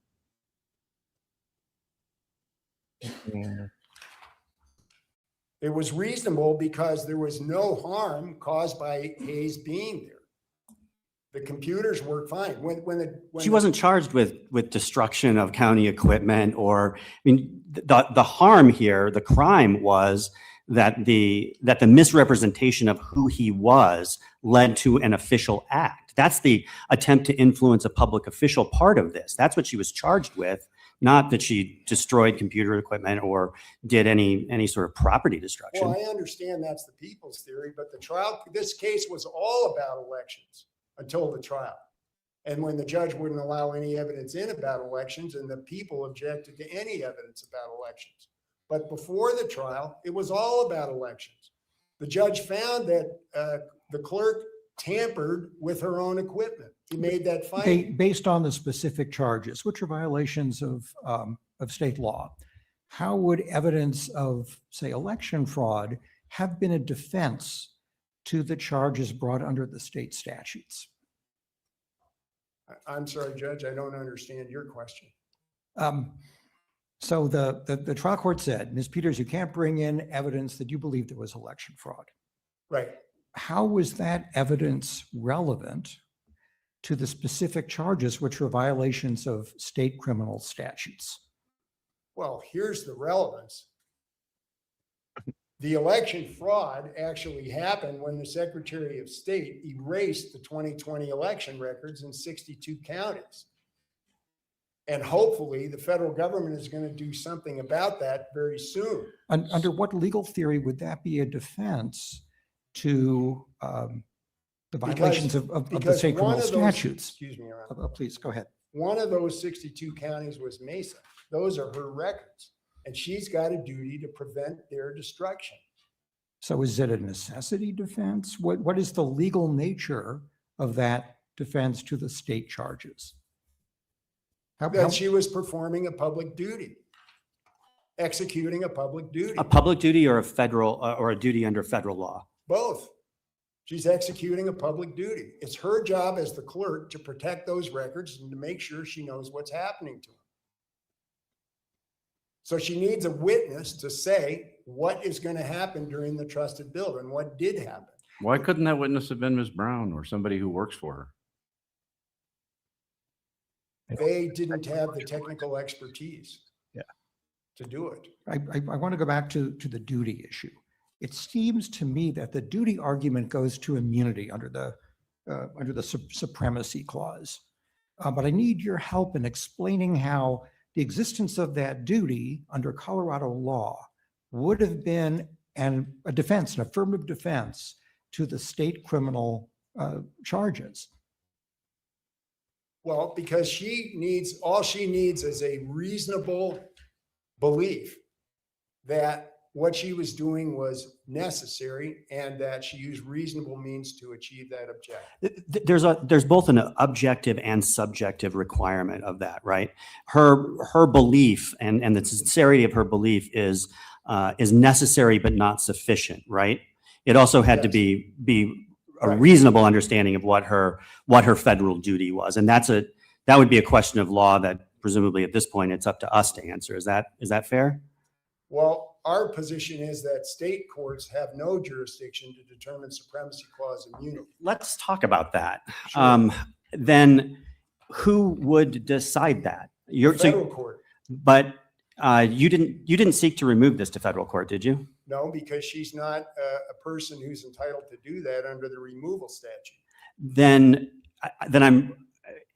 But state courts, the case law is replete with state courts resolving these questions of supremacy clause immunity, correct?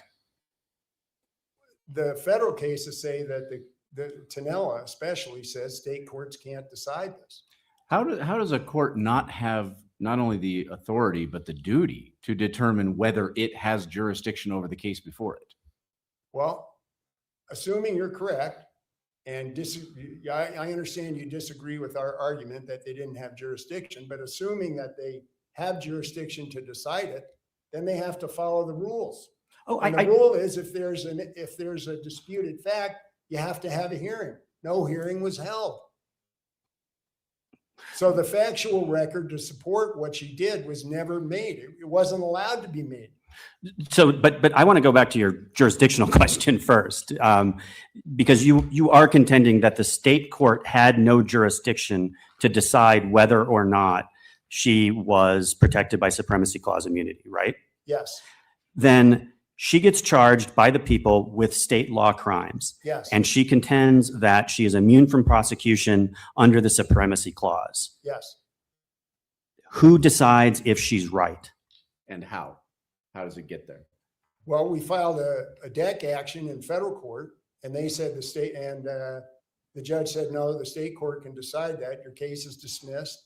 10th Circuit affirmed.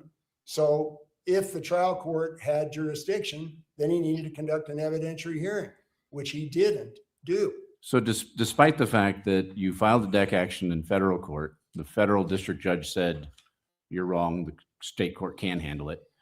You appealed that to the 10th Circuit. The 10th Circuit said, you're wrong, the state court can handle it. You're still pursuing the argument before us that the state court couldn't handle it. Yes. Are you arguing that we don't have jurisdiction to consider the immunity issue?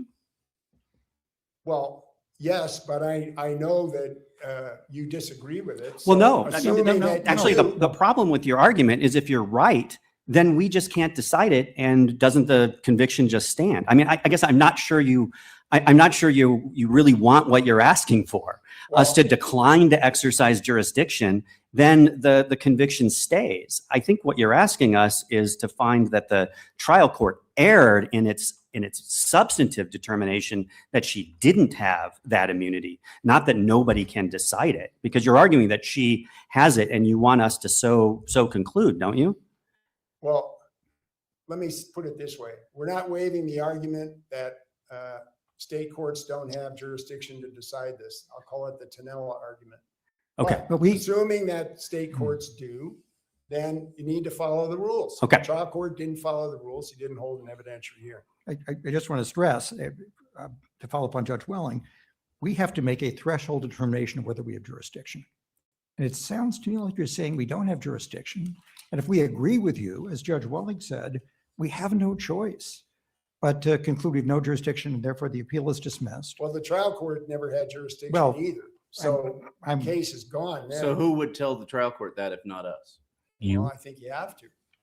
Okay. But you're telling us But we then- don't have authority to rule. How can we tell the trial court they didn't have jurisdiction?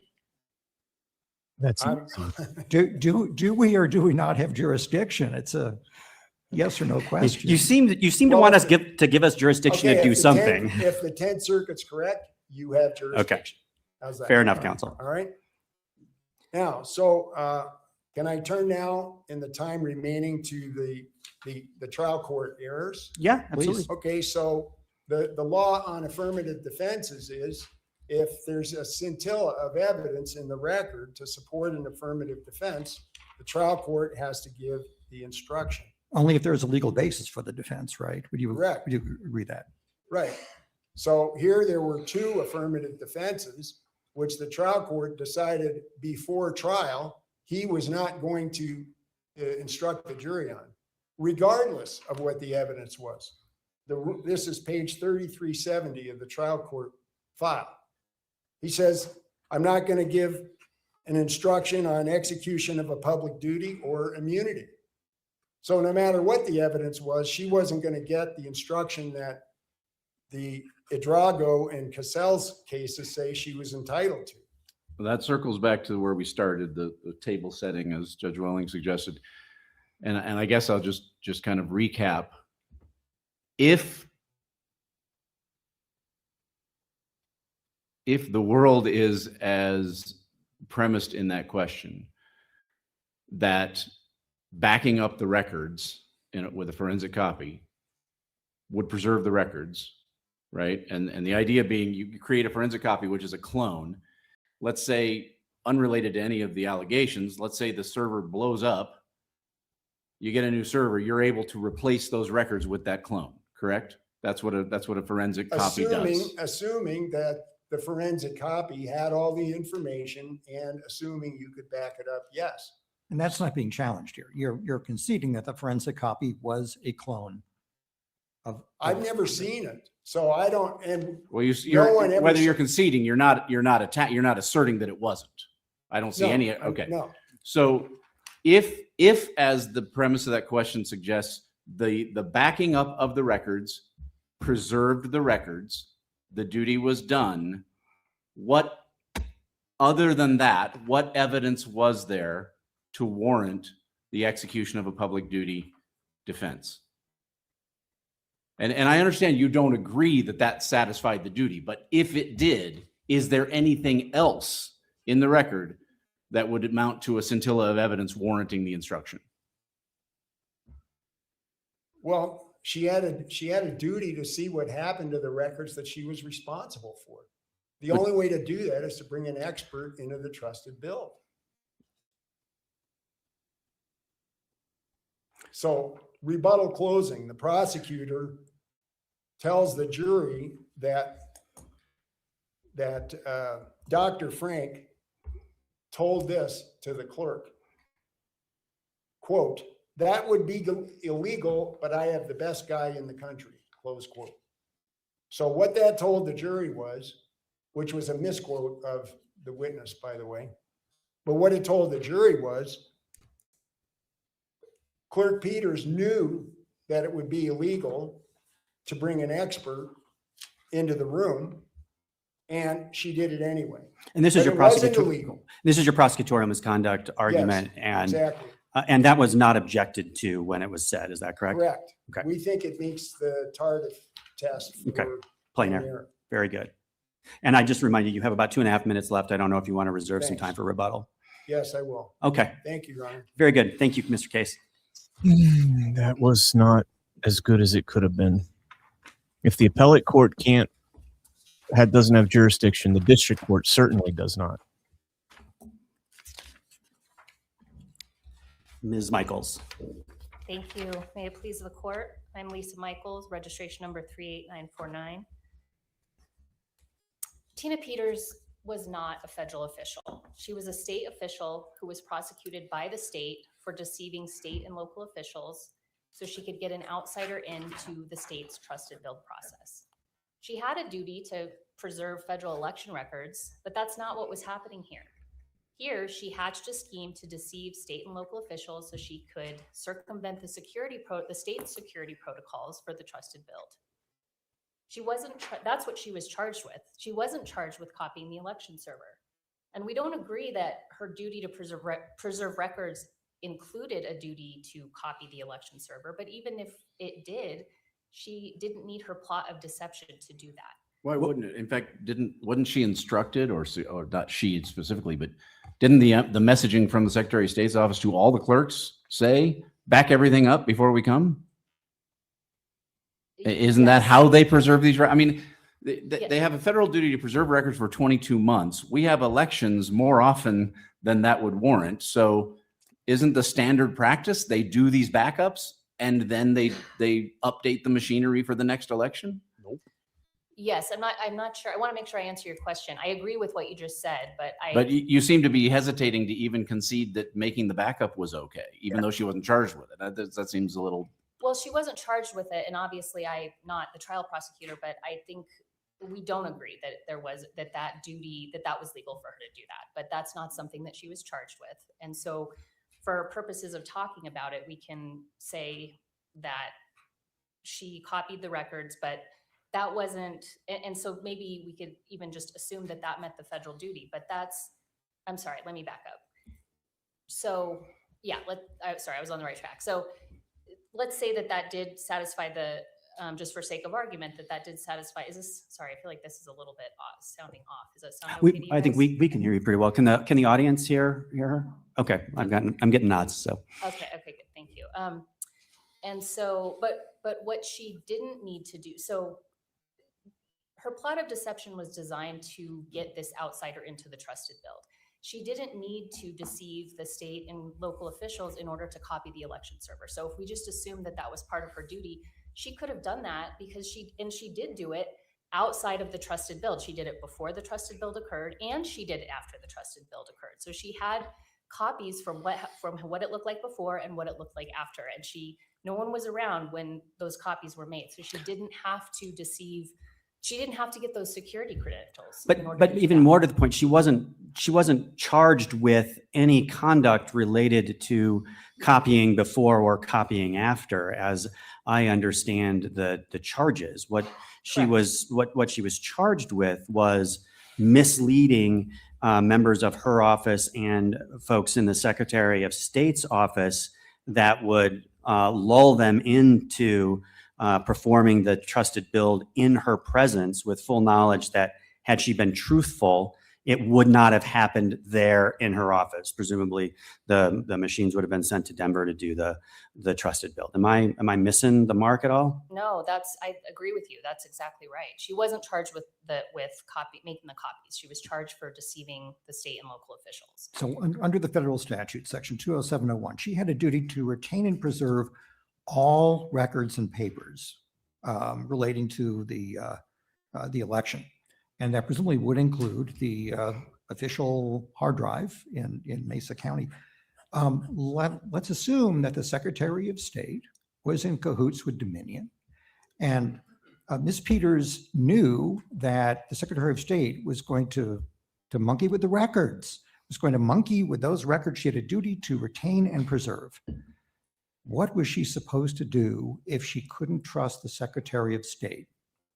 Well, she did it. She made copies of the records, what they looked like before the trusted build All happened. records and papers, whether they're copies or not. We do concede all means all. Every single copy, even if there was a forensic copy, all also included the version of that hard drive that the Secretary of State had access to. And under I'll call it a hypothetical, what if she knew that the Secretary of State was going to illegally modify the records and papers that she had a duty to retain and preserve? What was she supposed to do?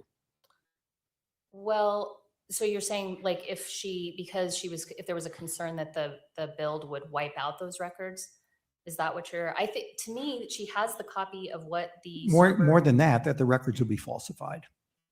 Well, I think having a copy of the election server before, again, we don't agree that that was permissible for her to do or that she was obligated to do that by her duty, but she had a copy of what it looked like before. But all means all, trusted doesn't it? It build. means every single copy, every copy of that hard drive. As far as I know, I think we're talking about the copy that was made before the trusted build and the copy after the trusted build. Is that, just so we're on the same page, is that what we're talking about? Or I think there's another I think record? all records and papers would include the records and papers that were the official election records in Mesa County that the Secretary of State was going to gain access to, right? Yes, I think we're on the same, I think we agree. Yeah. I guess what I'm saying is her bringing the person into the trusted build, that was, her plot of deception was done so that she could bring that person in to observe the build. Copying the election records before, after, whenever, that's what separate. should she have done if she believed that the records are going to be illegally tampered with by the Secretary of State? I think she could have made the copies, and not that, again, not conceding that that's legal, but there was another clerk in, I think it's Elbert County, and that's what that person did. He made copies of the election server and retained them. He was not prosecuted because he didn't engage in deception. Because he didn't. And I want to keep going back. You keep saying we're not conceding that she was entitled to do it. Judge Tao asked, I thought there was a directive that came out from the Secretary of State that said, before we do the trusted build, back up your records. Oh, yes, I'm sorry. There are a couple different things at play. So there are the election records that the Secretary of State's office told her office to back up, and that all of the clerks are obligated to do that, and they did do it. And that's what one of our witnesses confirmed, that was done before that's why, and they want to do it because the update does replace the information that's on the server. And so they're required to make a copy of the election records. So there's the forensic copy, and I don't claim to be a technical expert on these issues. So The forensic copy, to the extent that it's different than those election records that the Secretary of State's office directed. Okay, her office let me to maybe do. try this. The Secretary of State's office told her to copy the record, so the data. But what the forensic copy does is gets both the data and like operating software and everything. It's an entire clone. And you're not conceding one way or the other whether a full clone that included presumably some proprietary software was or wasn't legal, but it doesn't matter because she copied that, and she's not charged with having done that, regardless of whether or not you're willing to concede that that sort of copy was legal. Is that? That's exactly Okay. right. You say that she is not entitled to assert federal supremacy clause immunity at all because of who she is. That's one of the arguments. It is one of the arguments, but I want to test that a little bit because that's distinct from what she was doing wasn't within the scope of any immunity she might have had. That's a different thing. I mean, if your argument is she could have potentially had some immunity for some conduct, but this isn't within the scope of that. That's one argument. But I want to test the notion that she could never assert it. What if Colorado had a statute that says election records shall be preserved for 12 months, and after that time must be disposed of, and retaining a copy of those after 12 months is unlawful. And she, as the chief election officer in Mesa County, saw that stat, and that retaining those records is class 1 misdemeanor. She sees that statute, but she decides, I have to retain the election records for 22 months. So I have a federal obligation. I'm going to break the state law. And then when she's charged, why couldn't she say, I am acting pursuant to a federal statute, and therefore I have supremacy clause immunity for taking this conduct? Because I don't think the supremacy clause immunity is limited to federal employees or federal agents. It also, in some cases, seems to extend to people discharging a duty imposed by federal law. So would she not be able to assert the immunity under those circumstances? So if we're setting aside the argument that you have to be a federal official, employee, or officer, if we're just talking about whether the duty would, I mean, really then the question is, was her conduct necessary to fulfill that duty? And that would be a jury question, wouldn't it? No, I mean, if we're talking about, I think you're getting at the affirmative defense, but please correct me if I'm wrong. It's not a jury question because, well, I guess, are we talking about the hypothetical, or are we talking about what actually happened? If we're talking about the facts of the case, it's not a jury question because that duty did not, the question actually for the affirmative defense is even more narrow than the supremacy clause issue, because the language of the affirmative defense, the duty or law has to require or authorize the criminal conduct. So she had to have some evidence that a duty required or authorized her to deceive state and local officials. Excuse me for just one moment. Not entirely, right? Let's move away from the attempt to influence public servant and go to the official misconduct. And let me say, for the sake of discussion, the battle over the evidence of her intent conflates the concept of intent with motive. I'm going to state that as a premise. But even her motive, it may not be relevant to the official misconduct or the attempt to influence a public servant charge, because what she had to intend to do for that crime was deceive someone and affect that public official's decision. But the official misconduct charge was charged as with the intent to receive a benefit for herself. Why is it not relevant to the jury for her to say, I didn't intend to receive a benefit for myself. I intended to do what I thought was my job and protect the election process? Why was that evidence not relevant, at least to that charge? Well, I think, and I could be wrong, my understanding was that the theory that was, and I don't know, again, I don't have the indictment right in front of me, but my understanding was that and I think actually there's the interrogatories reflect what the basis of that charge was and what the jury verdict was. And I think it wasn't based on the benefit to herself, but it was based on the violating the election, the state Secretary of State's rules. And so I think it's a little bit different.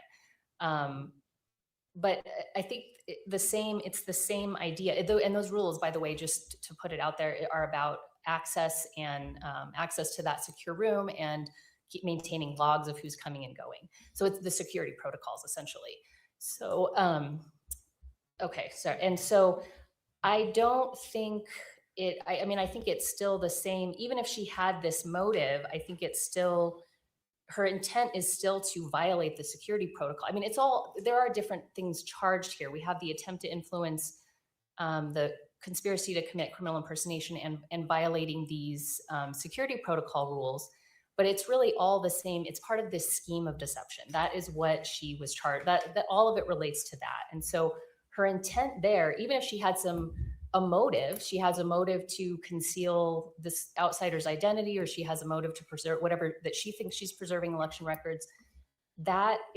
She still has that doesn't take away, it doesn't negate the intent that she had. She still, because she had that motive, she had the intent to deceive to engage in this plot of deception. But engaging in the plot of deception has no bearing on the charge of first-degree official misconduct. And I'll have to explore the indictment a little more closely. But I am presently under the impression that the charge was based on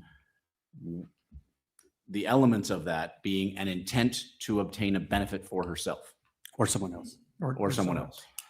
So if her argument, even if it wouldn't fly with the jury, if her argument was, my intent wasn't to benefit myself, my intent was to protect the election process, while that would have no bearing on whether the felony charges that require only an intent to deceive, the first-degree official misconduct elements don't have anything to do with an intent to deceive.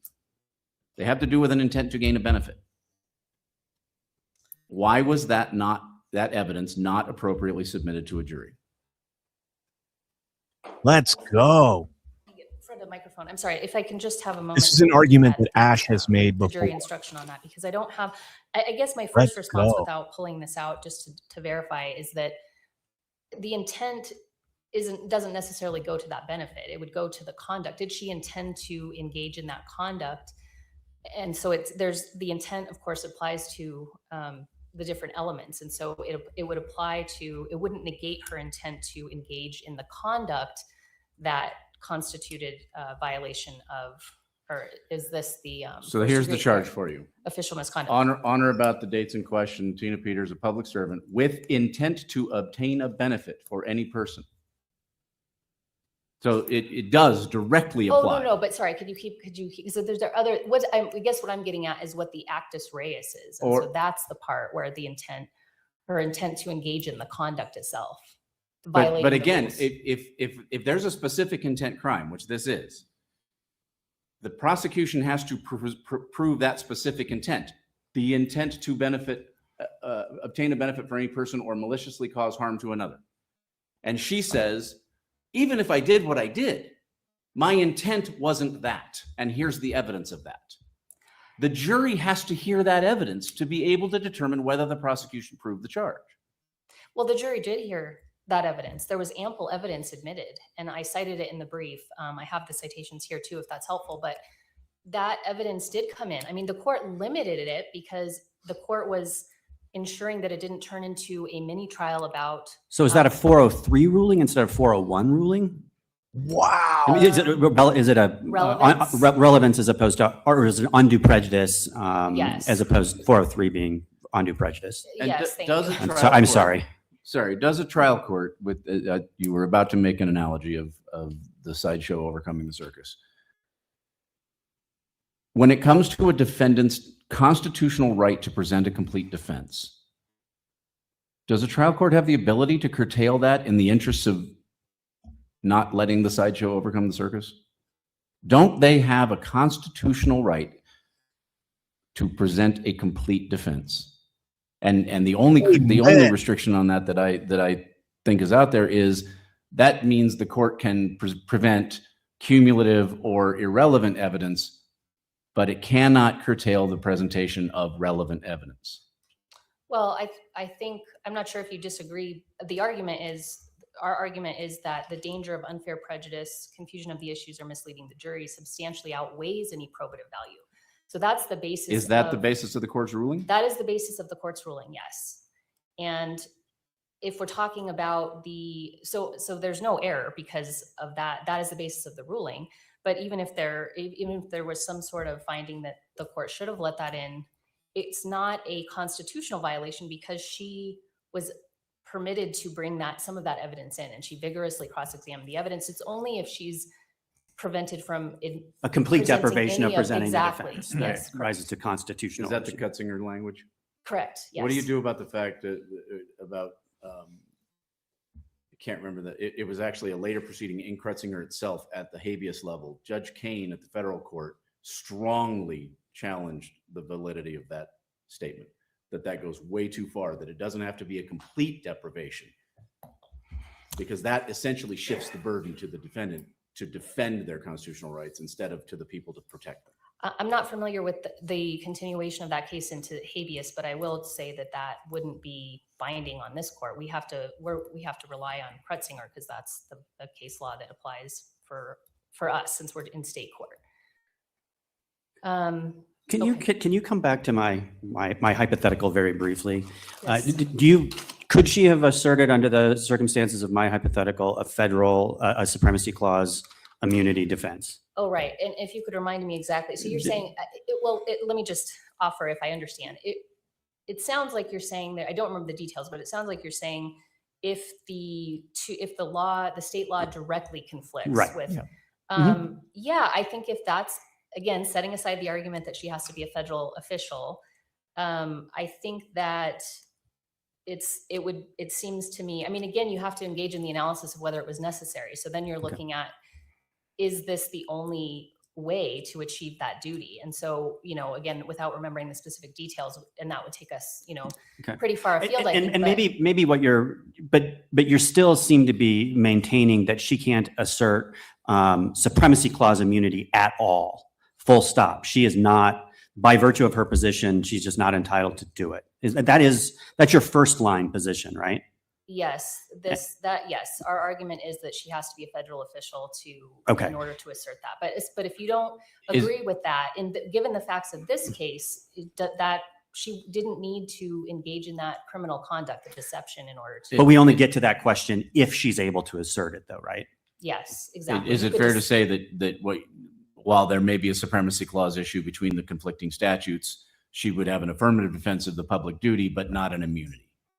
Sorry, can you say that one more time? In his hypothetical, she might still have an affirmative defense that I was executing my public duty. Oh. But that doesn't mean she's immune.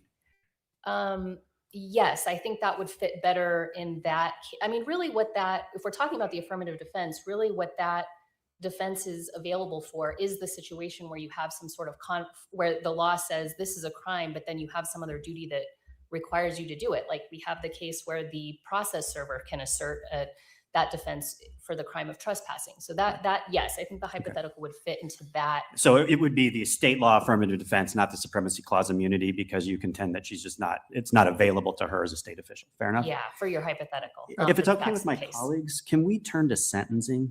Yes. Actually, I was hoping to address the substantive charge of Go ahead. Conspiracy to commit criminal impersonation. Okay. That charge was identified in the indictment as a class 1 felony or a class 6 felony under the statute subparagraph 1A. Mm-hmm. But the language of the charge actually parroted 1B, mm-hmm. which was a class 1 misdemeanor. Correct. And your argument is, to the extent that was error, that convicting her of a class 6 felony was error, it was harmless error because the evidence was sufficient. Plain error, but yes. So I want to state a hypothetical.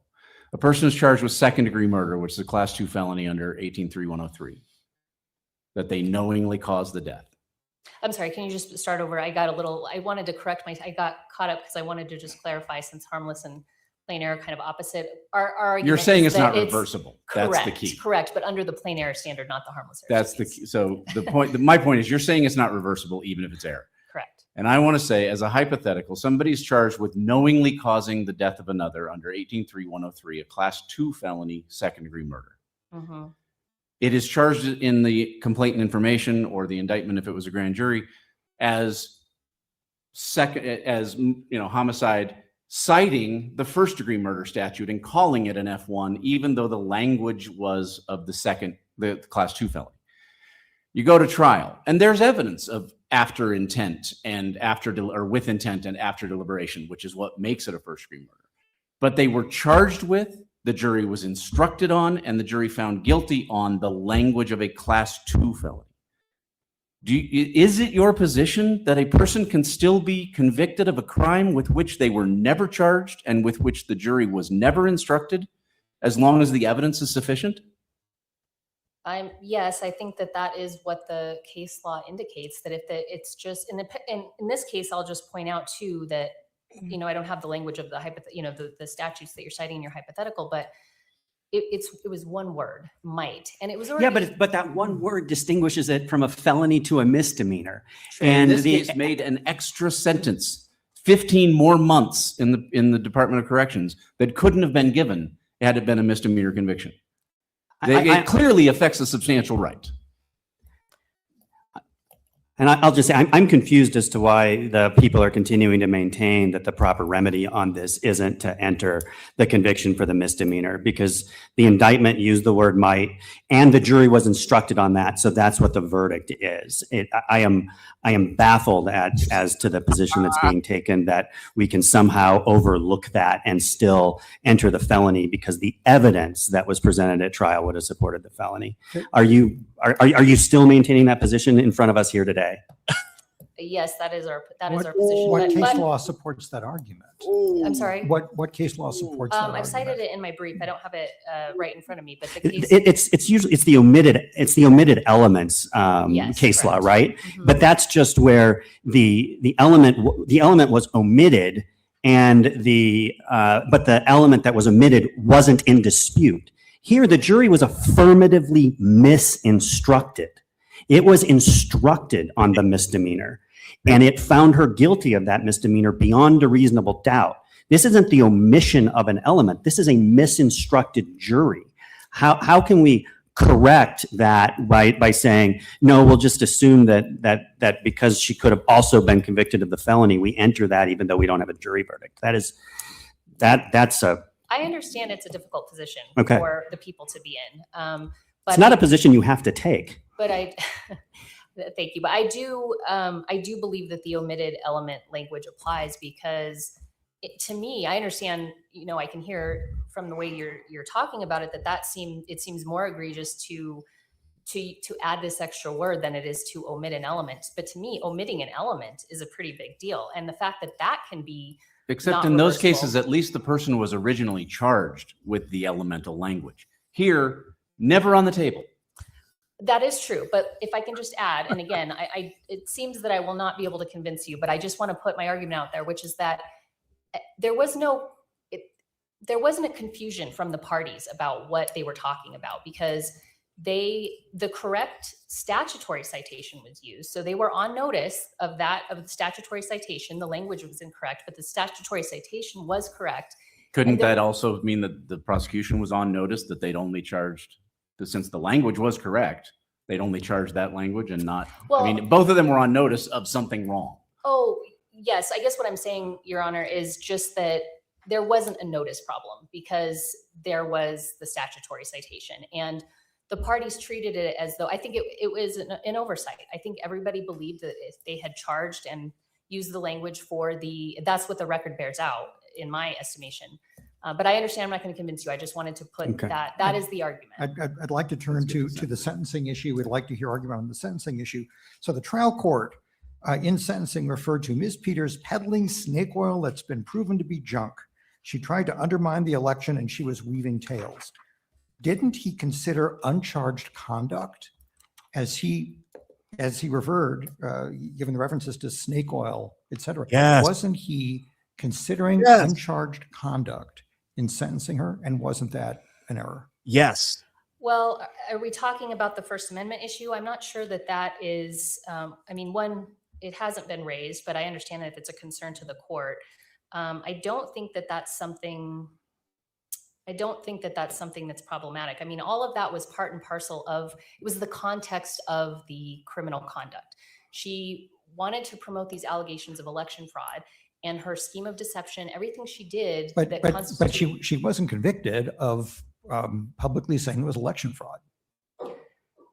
Correct. But I think because it's the context, it's relevant. I think it's something that the court can Why consider. is the context relevant when the court excluded much of the evidence of election fraud? Yes. So on one hand, the judge says, Ms. Peters, you can't bring this in. On the other hand, he refers to it when he's sentencing her. Yes. Well, and again, I know the court is aware of this, but if I can I just want to make sure the record is clear that he didn't exclude it entirely. He limited it. But Right. also she spent a great deal of time at the sentencing hearing talking about this election fraud. She used it as a platform to make all of these allegations. So of course it was relevant to what the court was doing at the sentencing hearing. The court was entitled to consider what she said. Well, then let's turn this as a First Amendment issue. Is that the court's entitled to consider the larger context, but there's some limitations to that, right? The court cannot punish her for the exercise of her First Amendment rights. Isn't that a fair statement as a broad principle? I think that's correct. I mean, if the court can consider the conduct and it may factor into the sentencing, just to break that down a little bit. I mean, I think the broad proposition is correct that we can't punish people except in these circumstances, which we're not talking about right now. But I think to the extent that it is relevant then the court can consider it and factor it into its sentencing decision. But that's the question: is does her political or personal views is it relevant, or is it something that is inappropriately considered? And I guess I would also frame it as, in defending the convictions and what testimony was brought in at trial and what defenses she could assert, the people very narrowly tailor this to, we're not talking about her election conspiracy stuff. We're not talking about making the copy before or making the copy after. We're talking about this very specific conduct of misleading the Secretary of State and the like. But then at sentencing, the sentencing language and the considerations end up broadening out from that considerably and getting into the very issues that you say is outside of that box that helps you defend the convictions on their merits. But my concern is that it did substantially inform the sentence that was imposed, and that creates some constitutional problems, and you don't get to ride both horses. Yes. Well, I think it's a different forum, and that really is, I mean, the rules It that is. we have for the jury are different because Absolutely. and so I think that is the first part of my response. The other piece of it is, again, she made it relevant by spending, she had a slideshow. She spent pages and pages going on about this. How is the court supposed to just ignore that? I mean, of course it's going to be, the court is considering, it has all its considerations in front of it. And it referenced, it said she doesn't have any remorse. In fact, she's standing up here and doubling down on it. So I think the court, and I see that I'm out of time, so I'll finish there unless you wanted to. No, I think this is important territory. But it's one thing to say, look, she said this and I don't agree, but then to impose additional, or to make it part of the calculation as to whether or not you're going to impose the length of the prison sentence, to me, just because she raised it means that the court can comment on it as to whether or not perhaps it's persuaded or the like. But my concern is that the court didn't say that she's engaging in all of these hoaxes and she's undermining public confidence and she's doing all of these things that I think are very detrimental to society, but I'm not considering those for purposes of sentence because she is here on these convictions and that is the exercise of her First Amendment rights. Instead, I'm going to impose the sentence based on this. So we can address it and reject it. But what my read of the transcript is, the judge considered that and it went into the calculation of the sentence, and that's a First Amendment problem. Can you disabuse me of that concern? Well, I think the court used strong language and addressed that. I think the court, I mean, again, as I've said, it's the context, but I think if you look closely at the transcript, the court did lay all that out and then say, but at the end of the day, I think that might even be the quote. At the end of the day, this is about what you did. You violated these security protocols. You had a duty to enforce the security of the elections, and instead you violated it. So he ended up, that was the basis of the But counsel, this was not about a security breach. This was about misleading public officials to conducting a trusted build in the presence of other people. She wasn't charged or convicted with a security breach. And so that's still beyond the charged conduct and the convicted conduct. I mean, did she try to make it relevant? Yes, but the court exercised its discretion, and you say correctly, to keep that out. But then it let it inform that broader picture, inform the sentence that it imposed. I think having it both ways it fundamentally undermines or calls into question the fairness of the sentence potentially.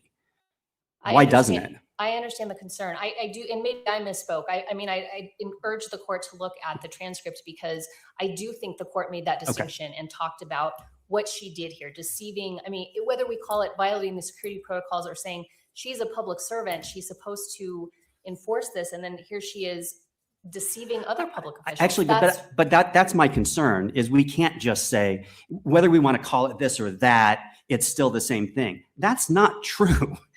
What was very, very important here is that what she did was brought people in, and what she was charged with was lying about who they were so something would occur in front of them.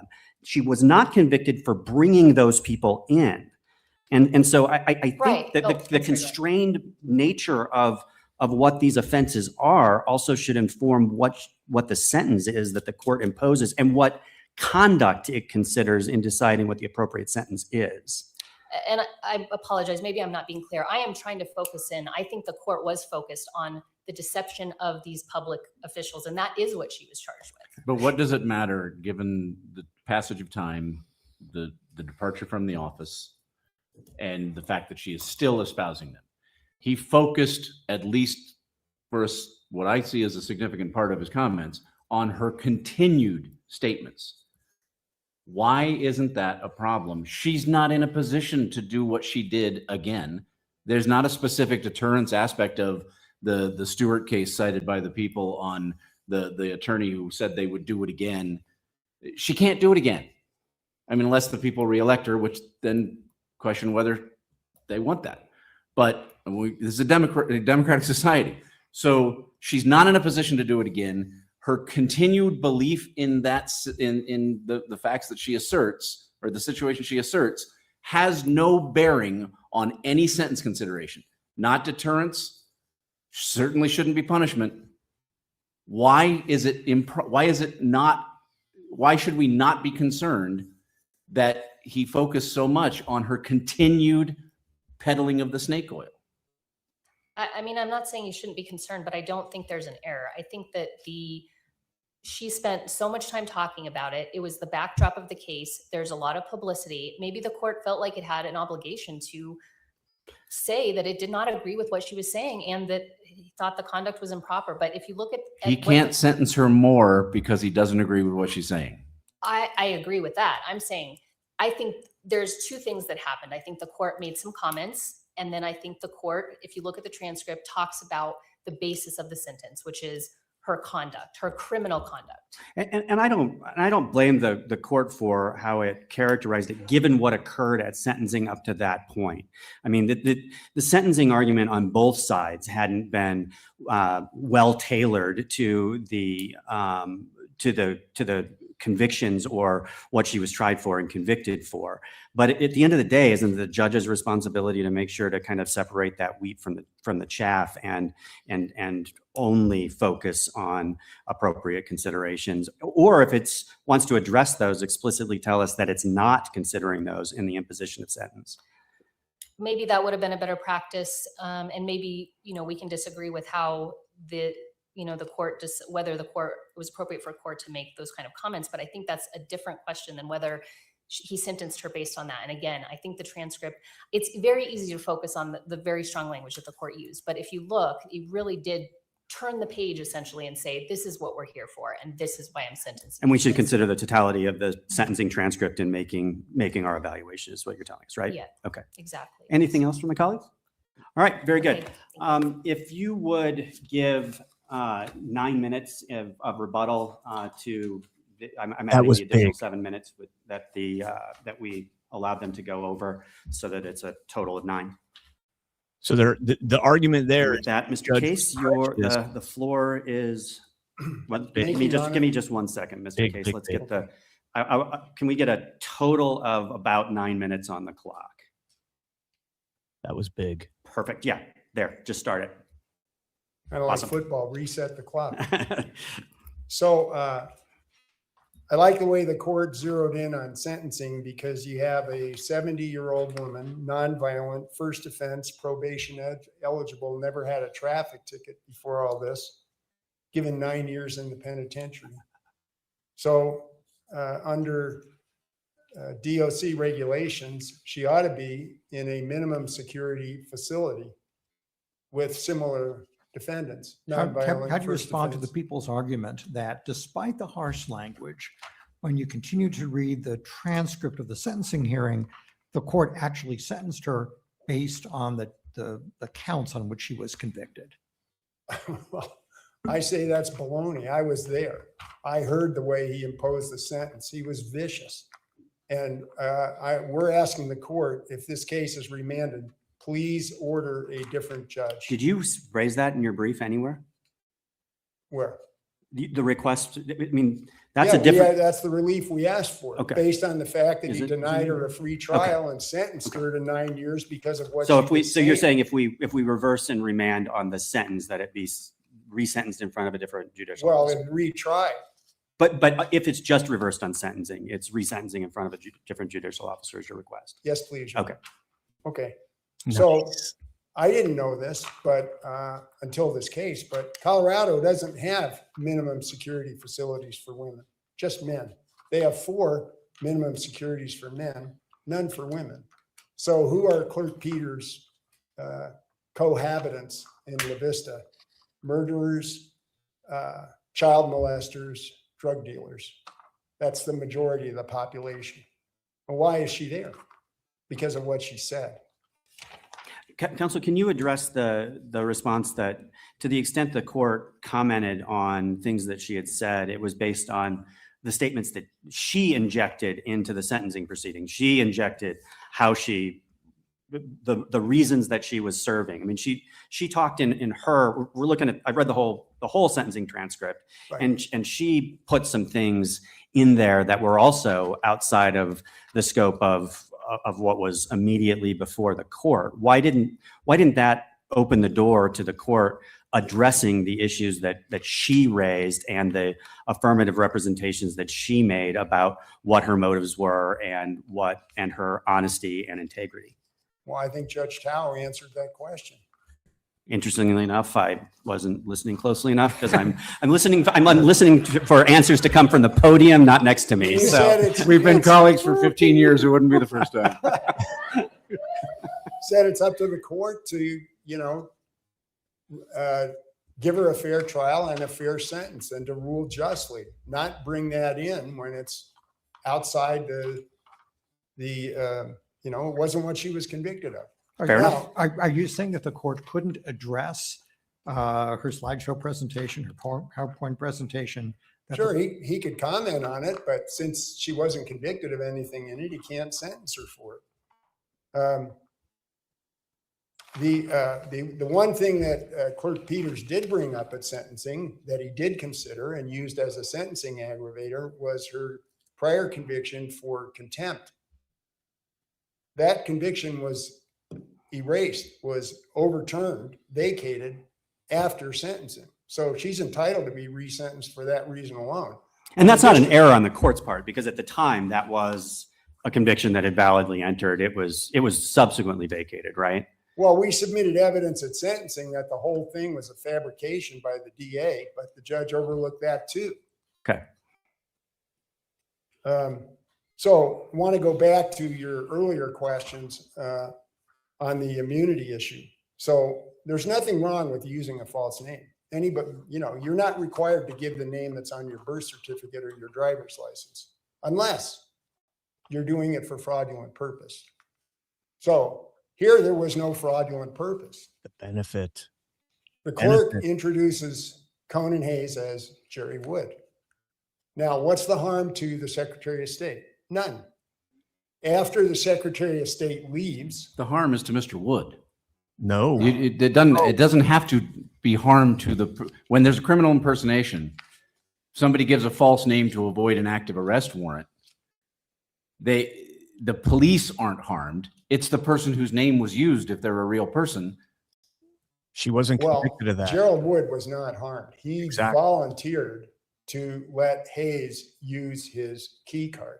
Yeah. And the key card is issued so the clerk can control who's on her premises. Well, I think that was disputed at trial, right? No. Yes. Yeah. Exculpatory. So 8 times during this trial, the prosecutor referred to Hayes as a cyber mercenary. Clerk Peters wanted to present evidence and tried to that Hayes had worked as a confidential government informant, that his ID had been protected in the past, that he had used alternative identities, that he was given authorization to access voting equipment for purposes of writing reports for the government, and the court wouldn't let the jury hear it. But I don't understand how that's a defense to anything that she was charged with respect to attempt to influence a public official or the criminal impersonation. Because there has to be an intent to deceive, and the deception has to be towards No, someone. there has to be an intent to alter a decision. Right, alter a decision.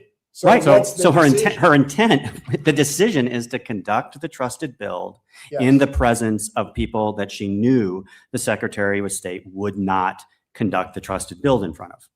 Yes, but That- what's the harm? It doesn't need to be harmed. That's an official decision that she is attempting to influence. Well, In fact, if and anything, here's- the argument admits that she intended to deceive. She thinks she has a valid reason to do so. Again, I Right. mentioned it in questioning your opponent. You're conflating the issues of motive with intent. Elementally, for that crime, the only intent required to be proven is the intent to impact the decision of the public decision maker or of the public official. She intended to impact it. She's saying, I needed to hide his identity. She's admitting essentially doing it. Yes. She just says she has a good reason. That's motive, not intent. Well, okay. Appreciate the distinction, but there's no harm to the Secretary of State. When the trusted bill, when the wipe is done, they do an acceptance check. Secretary of State checks it, they leave, then Dominion checks it, then. Can you and they- point to me in the statute where harm is an element of this offense? No, it's not an element of the offense. Which is why the court ruled it was irrelevant, right? Well, but the point is, the jury could consider harm in deciding what her intent was and what Why? her motives were. Why? The jury didn't have to decide what the motives were. The motives are irrelevant. Well, They're not elements of the offense. They're not something for the jury to consider, are they? yes, because she thought she had a duty to protect those records and to see what was happening to her county computers during the trusted bill. That was her job. And so it was important to her that Hayes had been authorized to use false names in the past and that he had the credentials to do his job. So we submit that's why that evidence should have been allowed. The court said during the Curtis advisement, I'm not going to let her say that. I'm not going to let her testify that she knew Hayes was an informant. That's why she didn't testify and get to present her defense. Now, on the issue of sufficiency of the evidence, there were 3 counts where there is a fatal flaw when and if this gets remanded. The first is the attempt to influence Romero. It's all based on Exhibit 18, this email. There's no evidence Peters knew about the email. It was sent by Sandy Brown to Romero. She wasn't copied on it. Wasn't that a fact question for the jury? Well, yeah, but there's no, it's not if there's no evidence to support it. All right, There's counsel. simply no evidence she knew about the email. Very good. Your rebuttal time has expired. Thank you, Your Honor. Very good. Thank you, council, as well as members of the public. We appreciate your interest in this case and your patience this afternoon as you waited for it to be called. I think we may have started a little bit late, but I appreciate that. And I also appreciate having folks here that get to see our democracy in action and what we do in these courts. This is not, this isn't Law and Order. We're not doing the most exciting work here, but it's very important work to our democracy, and I appreciate the concern and attention that you paid to it. Thank you to counsel on both that had an opportunity to argue and who were also on the briefs. Your briefs were very helpful, as was today's argument. The case will stand submitted, and a written opinion will issue in due course. And with that, we will be in recess if the bailiff will so announce. Okay, so that went pretty well. I'm not going to say it was perfect, but it went pretty well. There were obviously the sentencing thing is huge. Ash and I, and Ash is going to be joining me here shortly, guys. Ash and I covered this trial in full when it was going on.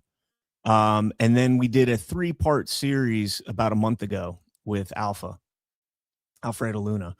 And both Ash and I think this was Ash that came to this conclusion. When we played Judge Barrett, Matthew Barrett, when we played his sentencing and his commentary leading up to it, we stopped several times to talk about that exact thing, that he was bringing up things that Tina Peters was not allowed to argue. Right. Let me text Ash real quick. Hold on one second, guys. I'm sorry. I should have done this before and I did not, but let me go ahead and send her this so that she can join. I'm sure it'll take her a minute to get out of there. She's very popular in Colorado, and people will be flagging her down and talking to her. All right, there we go. All right, so I sent her that link. So yeah, the sentencing thing, the judge was very, very biased in his sentencing. It was disgusting, actually. I I'm trying not to, be too critical, but that's the only word to describe it, was disgusting. He attacked her for having white privilege. He attacked her for, the snake oil. He attacked her for her free speech, her First Amendment rights. He compared her negatively to people that were drug addicts and, poor people, and saying that because of her privilege, she should not have been in this situation, and that, he was more sympathetic to people who committed violent crimes but came from rough upbringings than they were to her. Now, keep in mind, for those that don't know, Tina Peters is a Gold Star mother, 70 years old, never been convicted of a crime. They use that contempt charge, like was mentioned there. And to be fair, that's not on the judge. That's not on the judge to consider that, because at that time, it was not vacated and thrown out. That wasn't until after. So worst case scenario, in my opinion, and again, I'm not a lawyer, I don't know. Worst case, the way the judges were going after the state's attorney there, I think there's going to be, at minimum, a resentencing, because what she was sentenced to 9 years for is insane. I mean, even Jared Polis came out this week, over the weekend on Friday, and said that it was a harsh sentence. And he is not wanted to touch this. He has pushed back against President Trump, all that stuff. So that is very, very big. We'll get into the rest of it. I'm going to kind of wait till Ash. Let me go ahead and hit a sponsor real quick. And then once Ash gets here, her and I will unpack it, because she has a little bit more, I don't know, she remembers this kind of stuff a little bit better than I do. So, guys, I want to tell you about a law that just passed. Trump legalized hemp in 2018, but legislation has passed that bans almost all CBD and hemp products by November. Hemp is not the same thing as marijuana. Hemp is a historic American commodity. George Washington grew it. Some colonies required a percentage crops to be grown to be hemp, and colonists could even pay taxes with hemp. In 1930, before it was banned the first time, hemp was used in 25,000 plus products, generating over $1 billion a year in revenue. For perspective, that equaled 25% of the federal budget. Hemp holds tremendous potential for American economy today. But here's what's happening. A few powerful groups of pharma and marijuana lobbyists have been pushing for this ban. This legislation makes CBD and hemp products scientifically and financially impossible to make. It affects 325,000 jobs and wipes out thousands of American innovations. Innovations ranging from energy alternatives to durable building materials and even biodegradable plastic alternatives, which reduce microplastics and dependence on Chinese products. This will affect a lot of you in America in ways that you are unaware of. Click the Emerald Med link below to learn about this bill and how to fight the ban. The company Emerald Med, who helps support channels like ours with ads, has been fighting this ban. They fought vaccine mandates during COVID, and they reached 120 plus million views in ads fighting mandates. Now they fight this ban and need your help. So click below and learn more. All right, Ash is calling me, so let me mute for 1 second.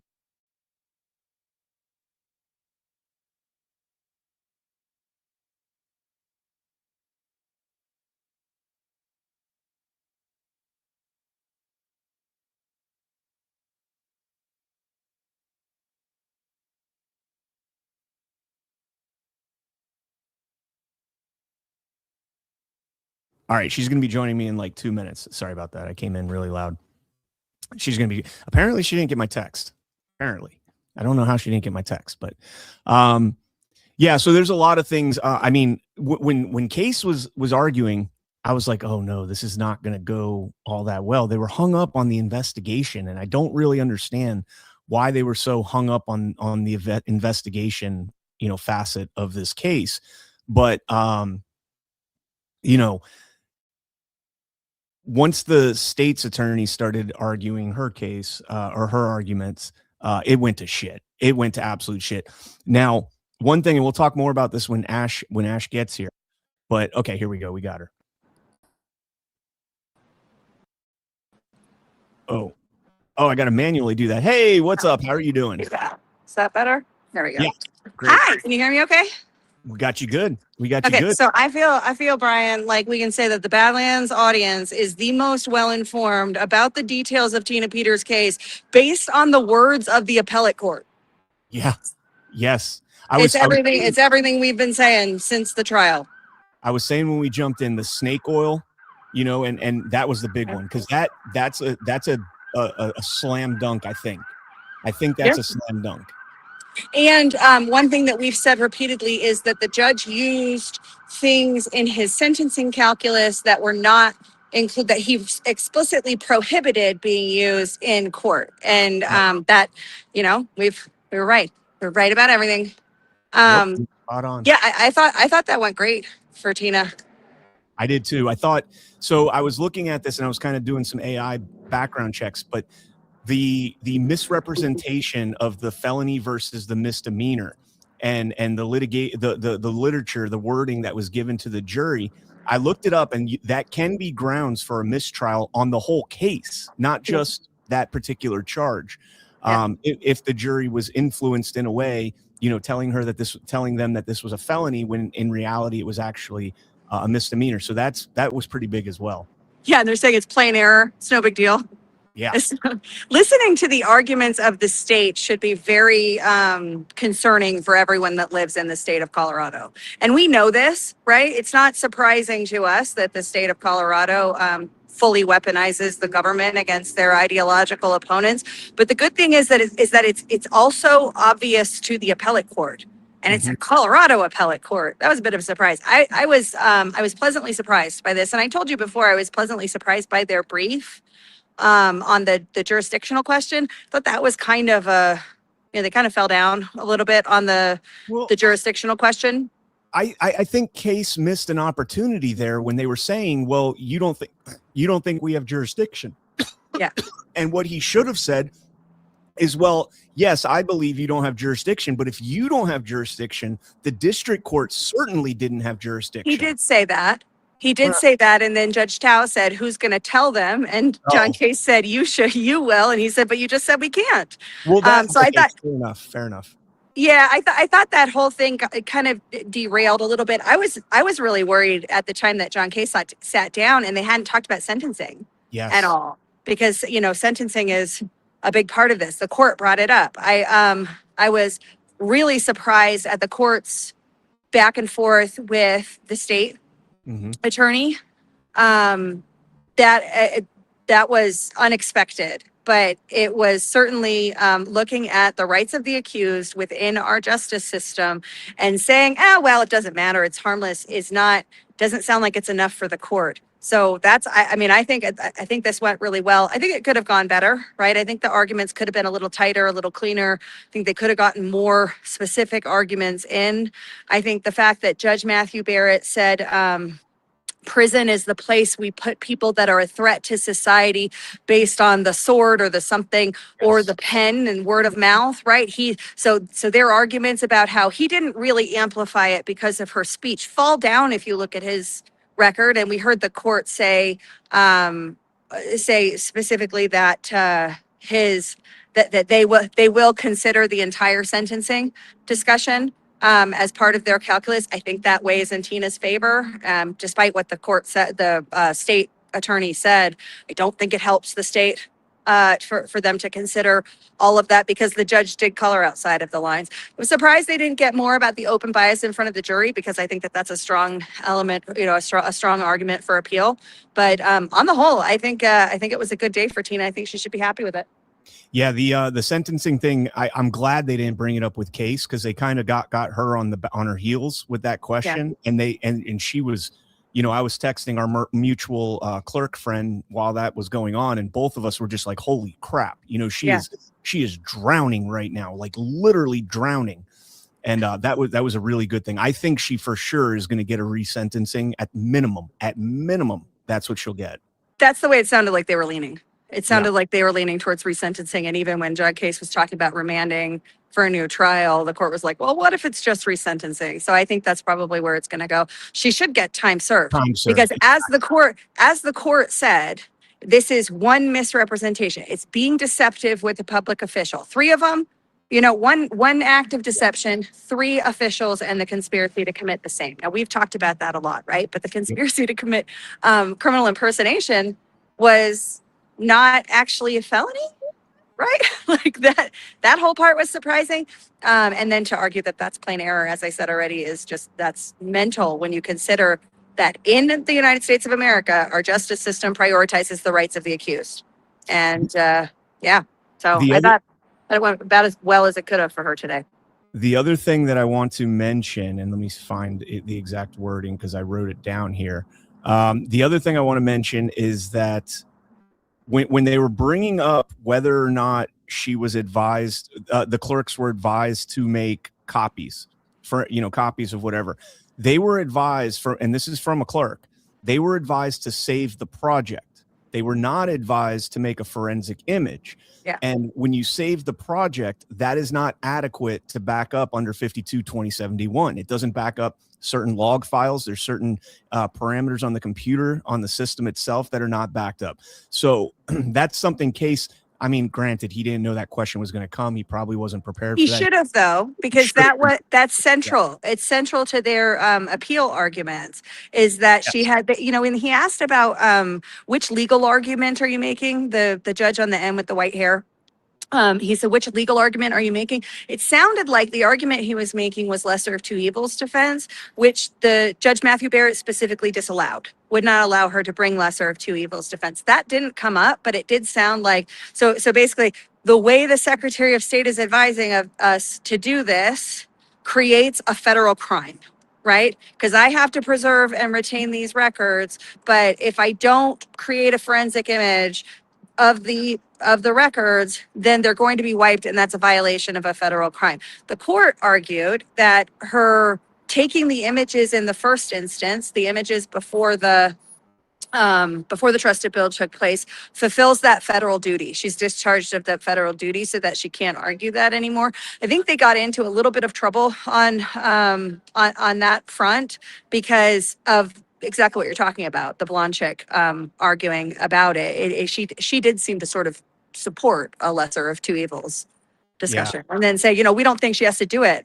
And that was really interesting to watch. The judge on the other end, Judge Tao, he kind of perked up when she said, we don't think she had the right to do that, but even if she did, and he was like, hang on, you're making it sound like even her taking the image isn't permissible. And I think some of that is going to the bias and the, is in my opinion, weaponization of government. So I think they moved the needle on it today.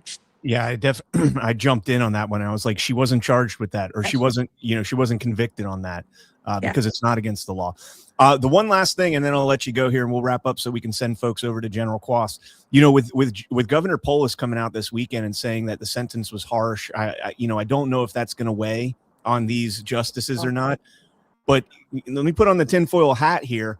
This would take a lot of burden off of Polis's back if she is ended up exonerated by the appellate court here, and it doesn't put him in the position to have to do it and maybe look bad with Democrat voters, but it gets her out and it gets President Trump happy again. And maybe, the Arkansas Act flows through Colorado again. And a lot of the other things that President Trump has been threatening, comes back into play for Colorado. See, I saw it a little bit differently. I think that he's going to commute her faster than we originally thought because it might be overturned, and that will take away their most, important trophy. Listen, it sounded to me like the federal court in his decision talking about the First Amendment issue, the weight that the federal court, that seemed to weigh on them. They seem to be moved by that, and that's going to, have some effect on what their decision is. What Polis is going to do, I don't think will weigh on their decision making, but I think the way that this hearing went today may weigh on Polis's decision making, because this has always been political, and if it gets resentenced and she's let out, time served, whichever way this goes, unless it goes with her serving 9 years, whichever way this goes, their whole political calculus for this thing is now slipping through their fingers. So I wouldn't be surprised if he made a move more quickly. So the way that the public perceives the Tina Peters trial, especially the normies and especially the Democrat normies, they believe that Tina Peters is the worst thing in the whole world, and that, she almost, completely destroyed democracy and all that other stuff. So, while I do like your theory that Polis will do it beforehand to get that victory, I don't know if that looks like a victory for him in the eyes of the Democrat normies that think that Tina Peters is the devil still.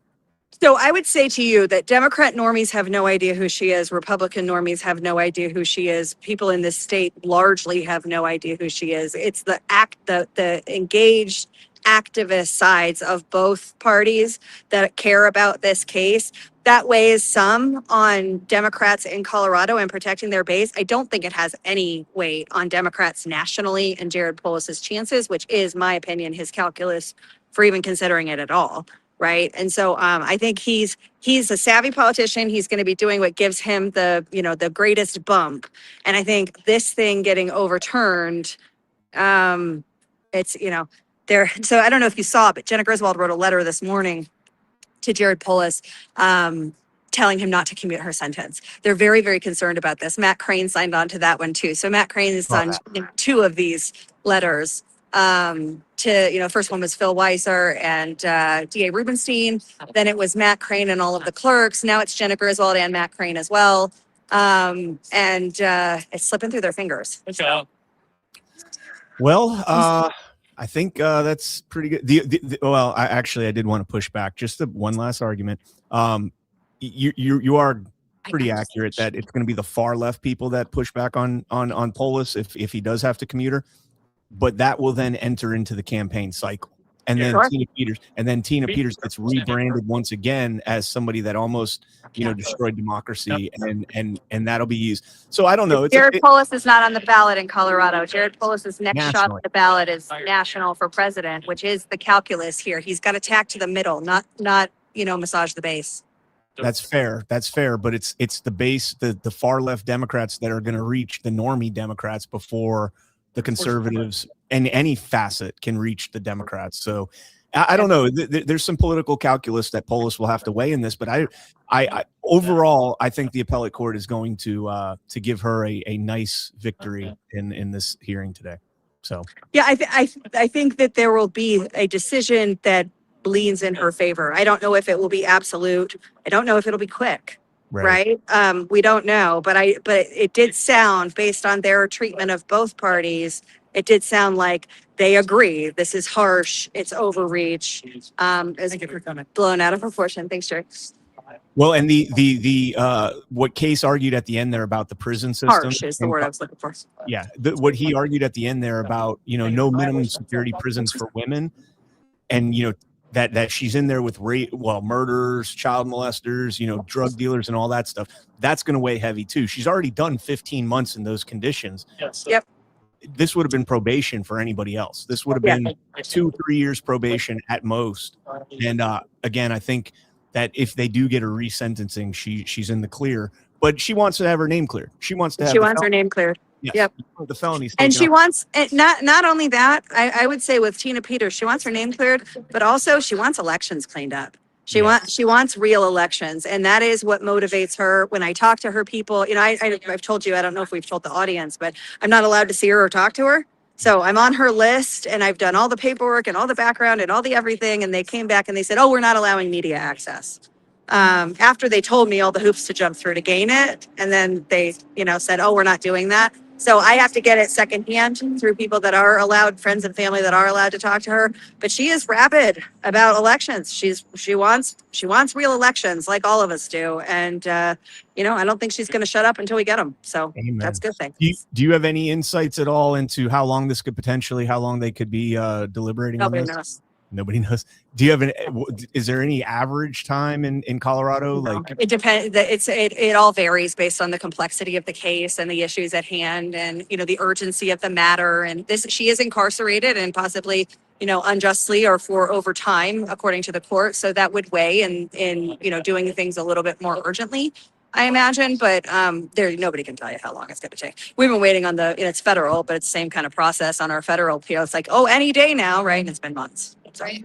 well, hopefully they move pretty quickly, because like you said, she is incarcerated. It does seem pretty easy, to make these decisions, Yeah, I do. I don't know how you're feeling though, but I feel pretty good, Brian, because we called this thing straight. We called it at the time of the trial. We've called it through all of the hearings. We've called it straight based on the record, based on what we see. And at least today, the Colorado Court of Appeals agreed with and forwarded most of your and my arguments. So I'm feeling pretty good about that. Yeah, I love it, man. When it was over, I turned around. There's a bunch of Colorado influencers and stuff, and I'm like, "Hey, I'm pretty sure that my audience is the most well informed about the actual facts of this case." So, 100%. shout out to us. All right, I'm gonna go. All right, take care, Ash. I'll see you Bye, later. guys. Hit the thumb for Brian. Cheers. I can't. There you go. There you go. Oh wait, I almost All right. ended. Oop. All right, there we go. Ash joining us live from the courtroom there. Let's see. We did have a couple Rumble rants, and let's see. Actually, we had one. Jesus is number one. CannCon, thank you so much for covering this today. I respect you and your commitment to not only the community, but to each individual of the community, including Tina Peters. Much love and appreciation. Thank you so much. I do appreciate that. The last thing I'll say here is if you guys are new to this channel, please give me a follow. Turn on the notification bell. I do a show every Saturday morning at 10 a.m. Eastern time, weekend review recap, and then I do random shows throughout the week. The one last thing I want to say is if you guys are not familiar with the trial and you kind of want to see the breakdown of what we did, I have a 3-part series I did with Ash, Alpha Warrior, and Mark Cook, and Colonel Sean Smith also joined as well. And you guys can check that recap out. It's a 3-part series, but if you really want to get to the crux of what they were talking about today, part 3 of that series is dealing with Matthew Barrett's sentencing opinions and what he said and how disgusting it was what he said. I also have on my X at CannCon Actual, I have two videos. So if you go and you know how to search on a profile, you can search Tina Peters Wood, WOOD.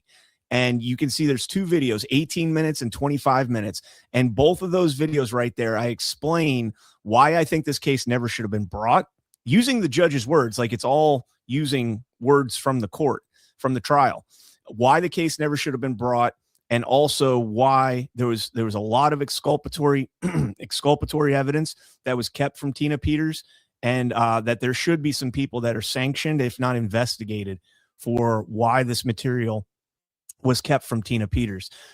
So again, there's a lot of coverage. If you guys want to go back, I could see if I could post a link.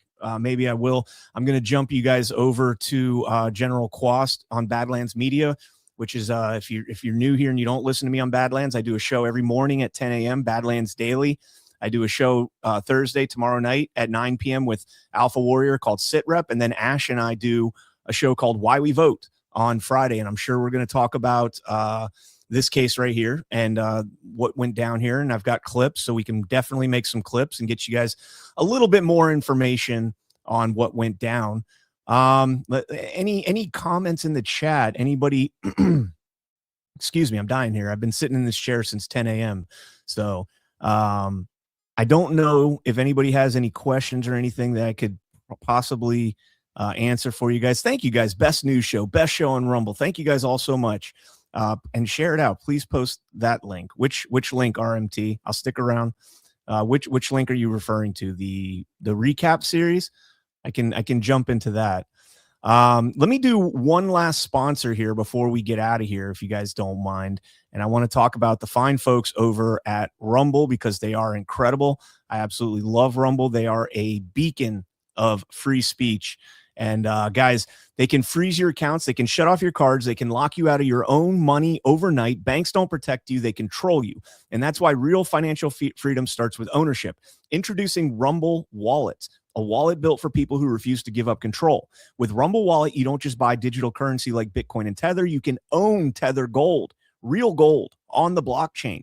Through the Tether Gold, you get direct ownership of physical gold bars, each one fully allocated, verifiable by serial number, purity, and weight. This isn't paper gold. This isn't an IOU. It's real gold without bank vaults, storage fees, or gatekeepers. You can buy, sell, or move it 24 hours a day, 7 days a week, even when traditional gold markets are closed. And if you want, Tether Gold can be redeemed for physical gold. That is power.